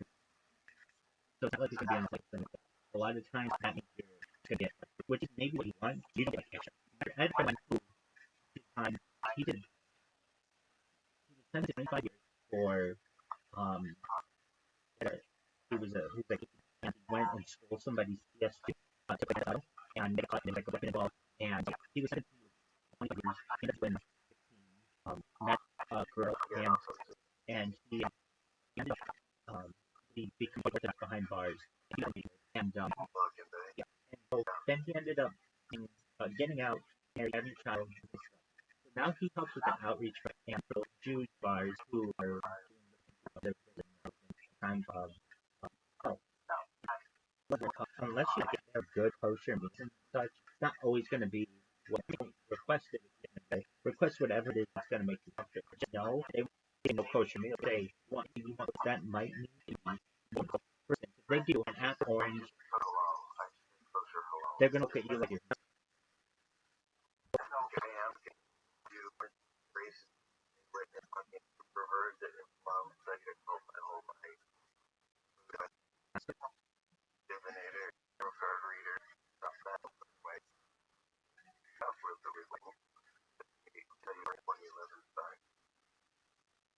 You've got choice.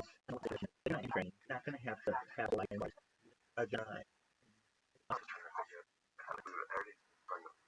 yeah, I mean, if you think go for it, you think request. I think it takes up that.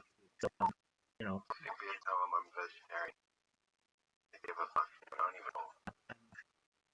I think like the food that I mean, devil. I just think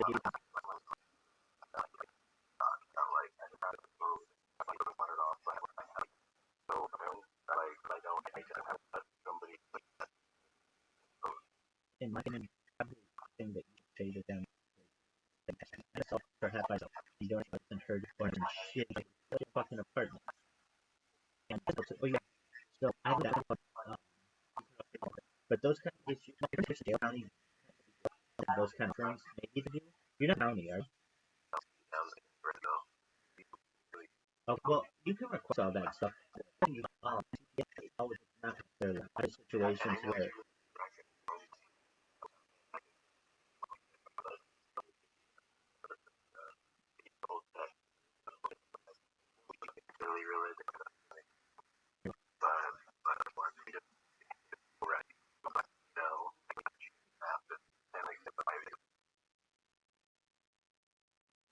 And you've been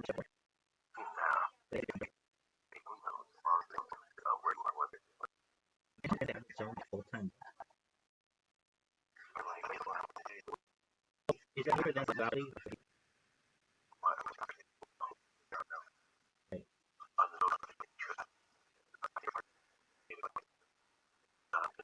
Remember the team?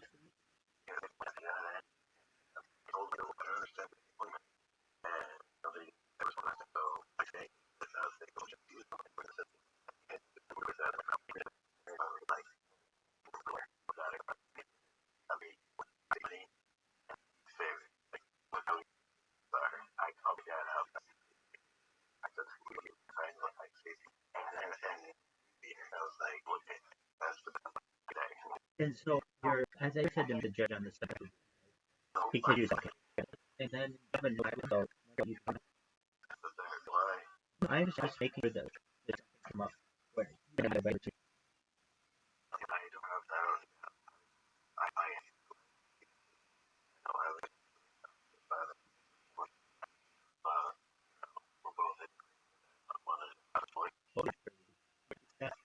that, look at plus the count I understand. Right. And so here's one of the things I want to share on this book. I still have parents. I know that that's out the door somewhat, but we're like so quick. I understand it's not going to again. It might go 6 months or years, but doesn't mean anything is permanent. And once it is done, you know, you can live in it and can go whatever you need. Get another project. That would just have to be the same one, but you know, once that's done, then you do it. Oh, that's true. You got that's true.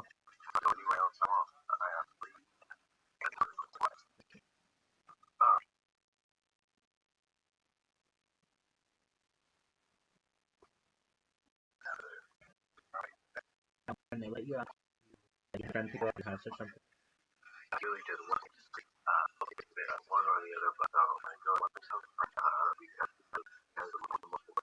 What happened? Shit.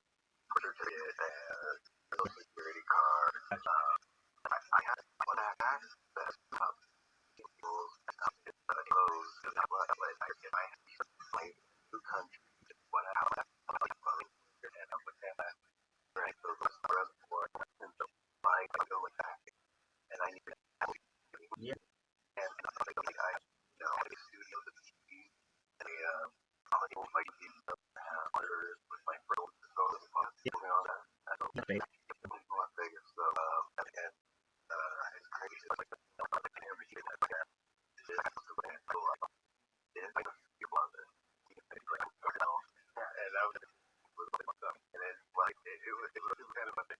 Right.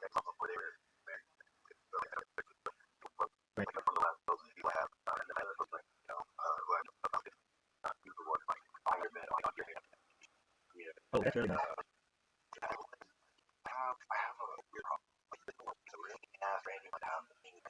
Hang up me?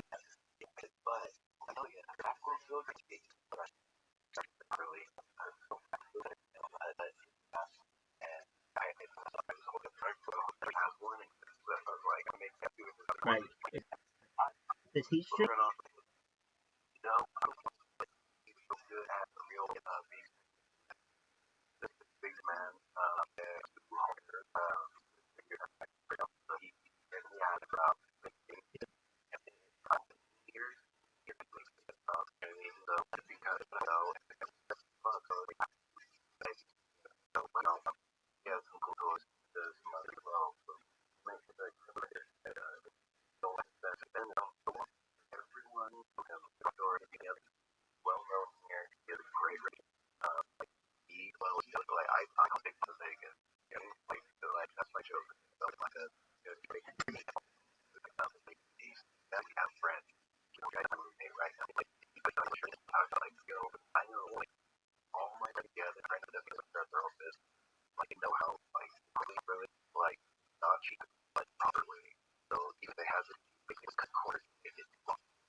We could do that.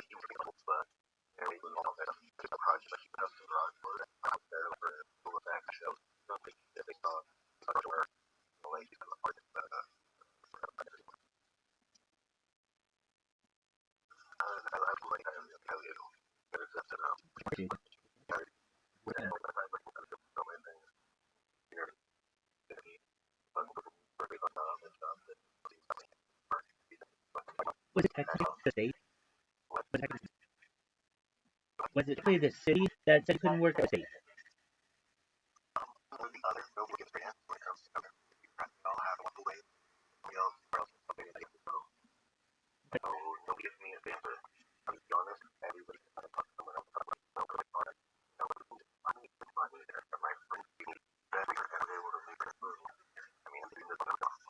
Right.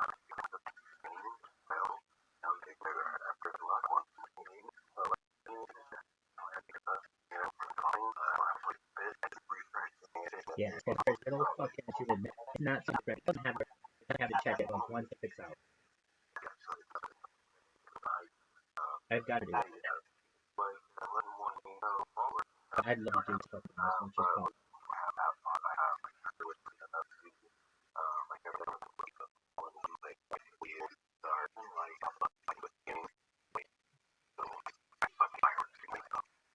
I think we work together. I think like pretty soon. I don't think dude, remember the bitch I told you about? Yeah, you were this bitch. Right in J-U-N. Dude, this is funny. You just look at the woman, she'll give you right there where for the wait, this bitch is beautiful. It's J-U-N. H-Y-O. A-N-O.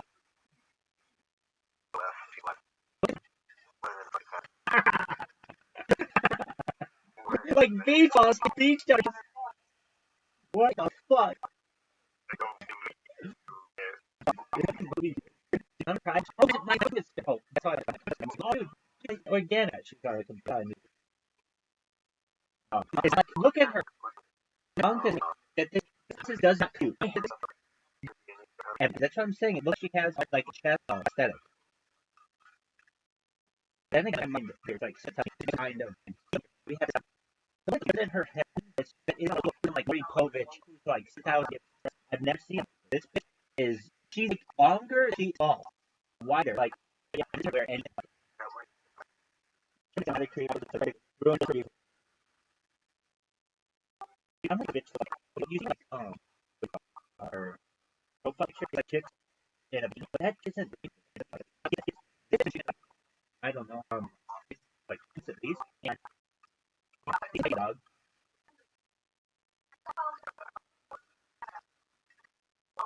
You like that bitch having mask on? Yo, you know that bitch has mask on?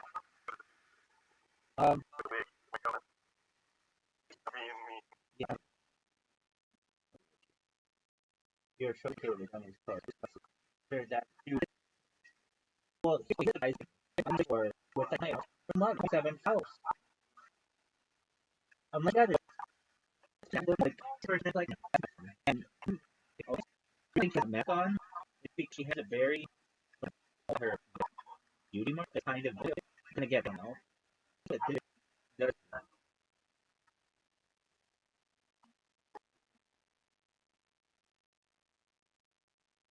I'm sick of another man.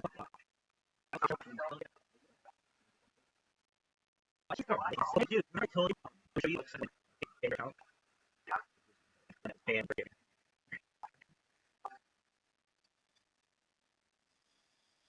all right. Email. What do you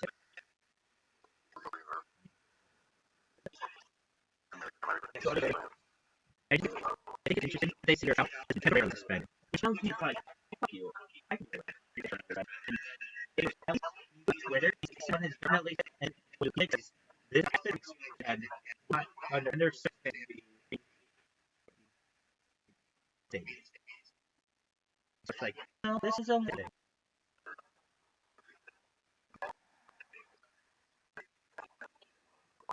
Sure is.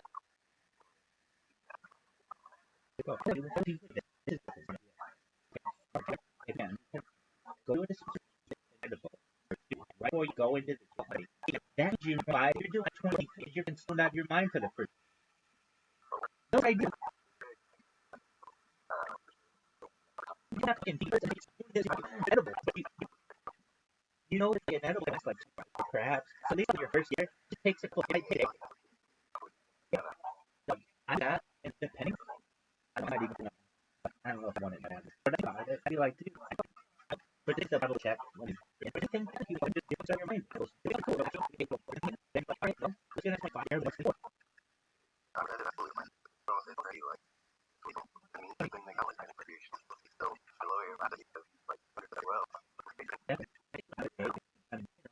Okay, well, let's leave the address. And, yeah.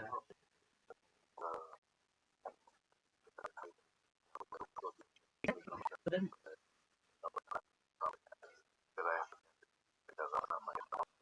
okay, well, you now you get nothing but issue. Just think yourself. I will just finish it up together. You can bring it in, and you're not alone. Bring it in. You're back on the and so that, every time to get past, Rabbi, is it this is a figure is when you're making the I'm not gonna give you that. If I have a place that we think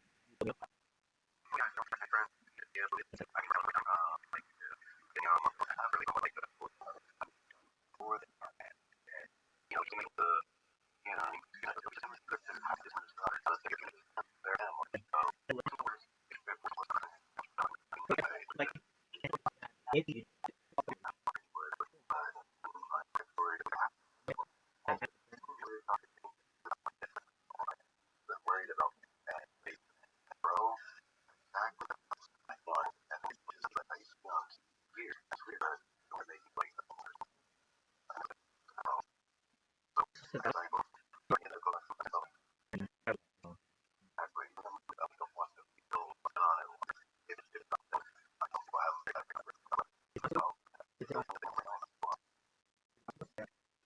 this is Doug for you. I know you're just you're gonna be 25. You so that that gives me back. And his you'll be an icon because it's now when I was thinking, how do you do it? It would mean that they have to 50 times.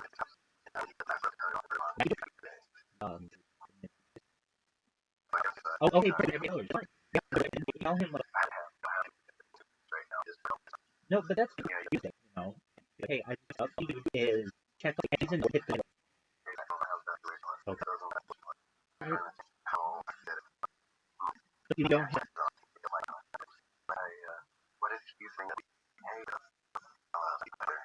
But I think guy, you gotta leave. You gotta over the fucking with my. Hey, you cars, come on, it works. Like just be like, people were like, hey, I like your stream. That's it. You have to like. And I people who are like, trying to make this system.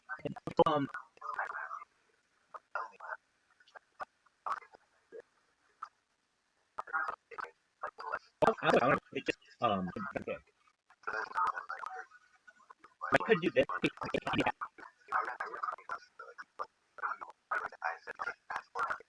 Anytime. Anytime. You help. You definitely help. Okay. So you're well. So you're from whoever. There's no you could set up either way I can display. There's no you could set up a map on his. Okay. No, take time, dude. Take time, dude. Right. Okay, maybe you're shooting. Well, let me. I would be very cautious about you sending anything. I mean, I showed you what pretty much like advanced you. So anybody who don't know, that's what your stream can't. I probably don't. I have no control over what again. And I know how I am. I'm starting to 25 things and feedback. And then I end with, oh, Cafe, end the chill. Call me with this number. It's this appointment address. And then all of a sudden it's like, oh.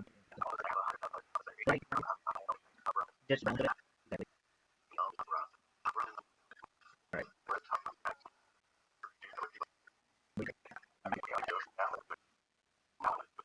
Honestly, if you put your mind to it, to get it done. All you have to do.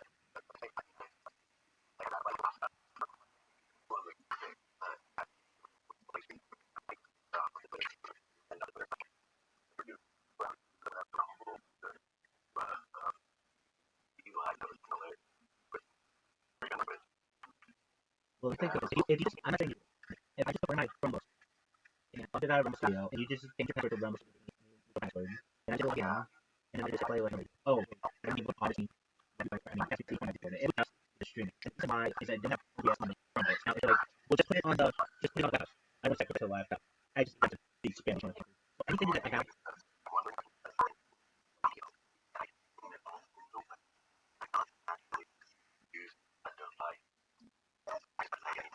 Looking for, I'm here for your opinion.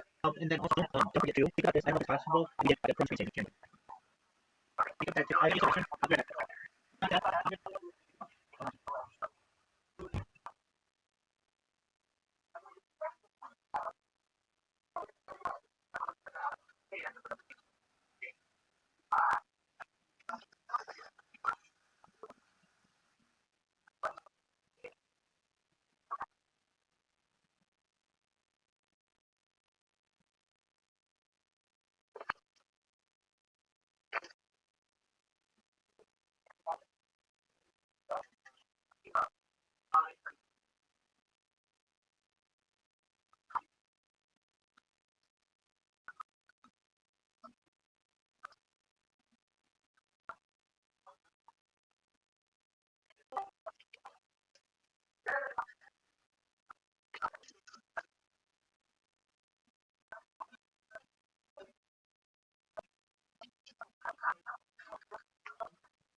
Okay,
Hi, baby. You're speaking.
You have a Discord member of, right?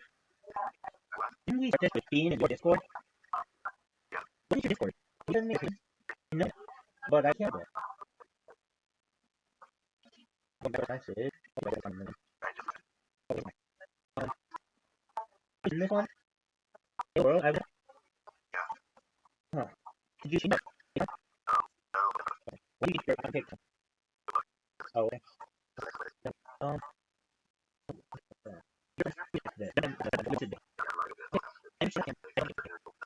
don't have kids. No, it's kids. No, they have kids. They don't need kids. They don't have time to talk to somebody that's computer. After work, not be your shit. You're carrying much just this cautious. No, not. It's just something that I would say to the guys. Okay.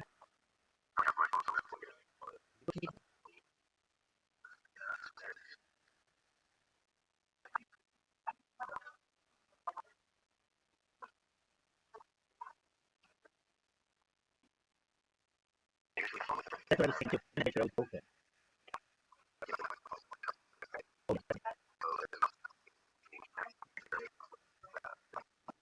So, you know,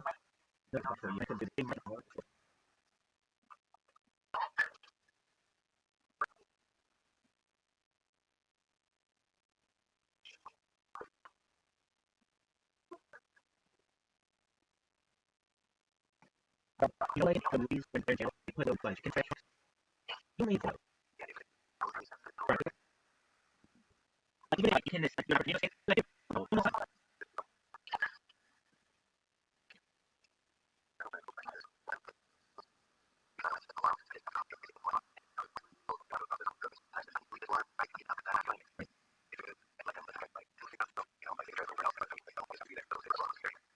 you wouldn't happen. You got tomorrow and don't fuck around, man. You know what's not in jail. You can go back and have the check because it's a college there. You can do is call them tomorrow, okay, and say, guys, I'm really money.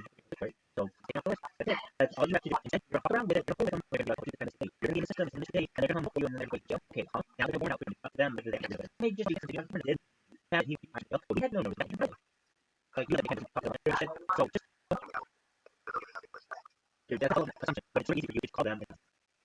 they're fucking use like what was your I probably they were never it's not like they're number but it's like situation or it's not like even they might be like, oh, what's going on? It's like, oh, he's just but you do with that made and long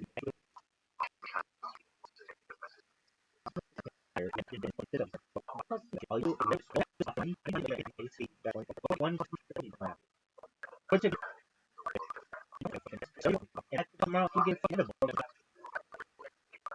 no, I don't really know. I don't get it. Like, I'm gonna do this or you can find your AMA, how you post that pictures of people. Viral. You can you pick one high and I mean, I just let it out. You can just be on every now and then. Oh, yeah, I know. But it's you do the report. You know how to do all the recordings, while this all those do yours, or custom, also, or cut off. And then you go get your clothes, and then you color. And we can write our I think you can make bones here and hold on for a second. Hold on. I take a look at the put the guys inside of it. Up to 9. I would why do I mean these and everyone can have one that I mean other thing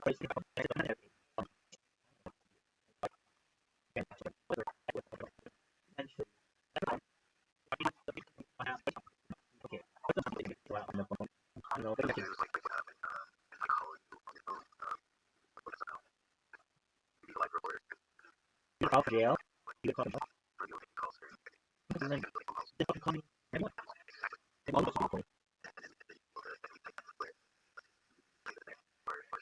yeah, still tell me. Okay, they get in the I mean, it's like the whole time. That's like oh, this thing. I think you're gonna be able to take that note. You should have the note has that number. Oh, now you got it. Maybe questions. Okay, then take the paper and take here. They might bring it up a piece of paper, dog. I don't think they're gonna let you do that. Just take a piece of paper and put it in your beer. Well, I mean, your beer will hold on it. Exactly, so take a piece of paper and put it in there. No, think about this. Anything else you put in that.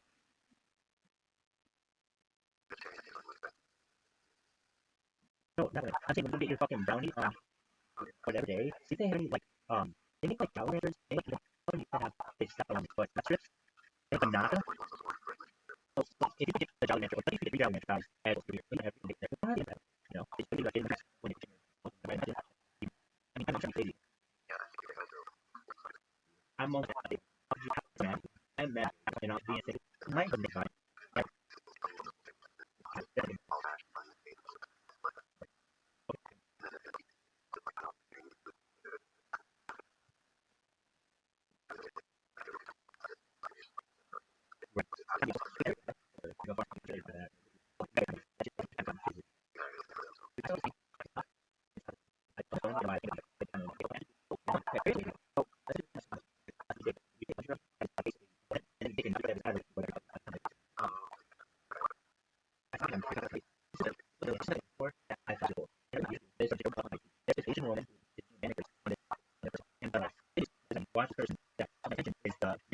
And the nail would change color. And it would change color. It was almost like magic with colors. Every time I pen, I would just put a nail and change color. I was like, what the hell? What they make is a certain kind of nail polish now that is like metallic. And you put a magnet over it, it does different colors. And I think the same way with drugs. It's kind of in your system. It's like activated using magnets. But then like probably wouldn't use another drug.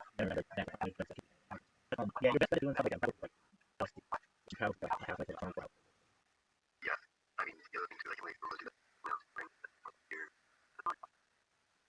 I that's in that interview that I did. That's what I said. LSD.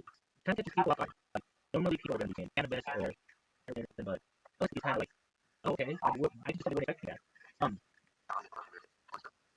Over 100 different studies. Oh, 370, damn. 100 hits in a year, right? That was just 27. That was weird. That was so good. That was big of my company. Almost every line part was pretty much for my life. I know that's very good. I can read it down. I got done. That's here.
Right now, United States, without telling us, if I come up from your family, the bigger, it takes, if I were you, the bigger that you, what did you go me out of it? This is the cause, take care of yourself, show your flexibility today. So if I touch your toes and like reach your back, everything, you show how flexible you are. Then you get there, aside from the meditation, the breathing, and the contemplation, you also do like an hour or two extra day. Before 5 days, just share. Let's feel more personal and be a person. You know, have to be so important. So the reason, and it's just so patiently, it's like, you're not, can't hold it, it's like, supporting, that's why I cut this, you're able to support.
I mean,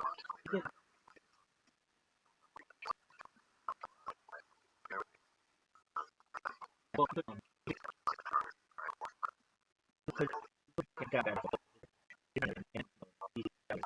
you don't know where they go. If you go out, target first round,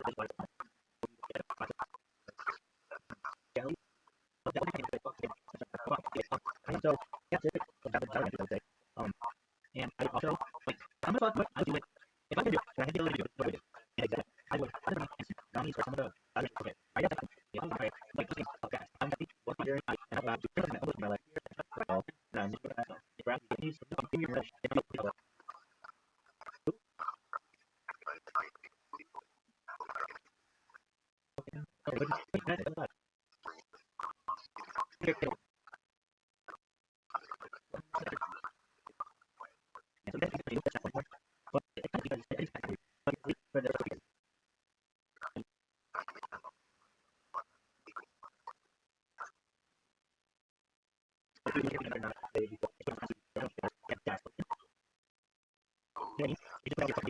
Then I'm just like absolutely every fucking amount of breath of fucking speed body possible, but like I'm doing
Welcome.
When for you? Hey, Michael.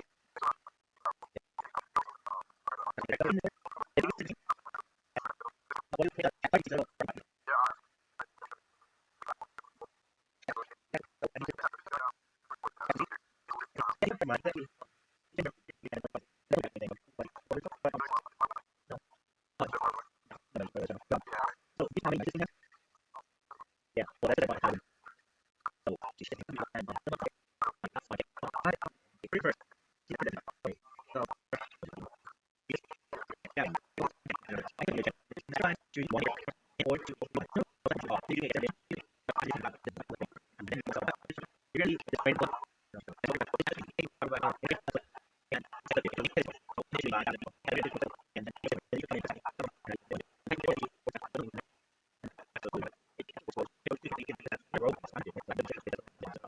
so says my disorder. So you don't need to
Thank you.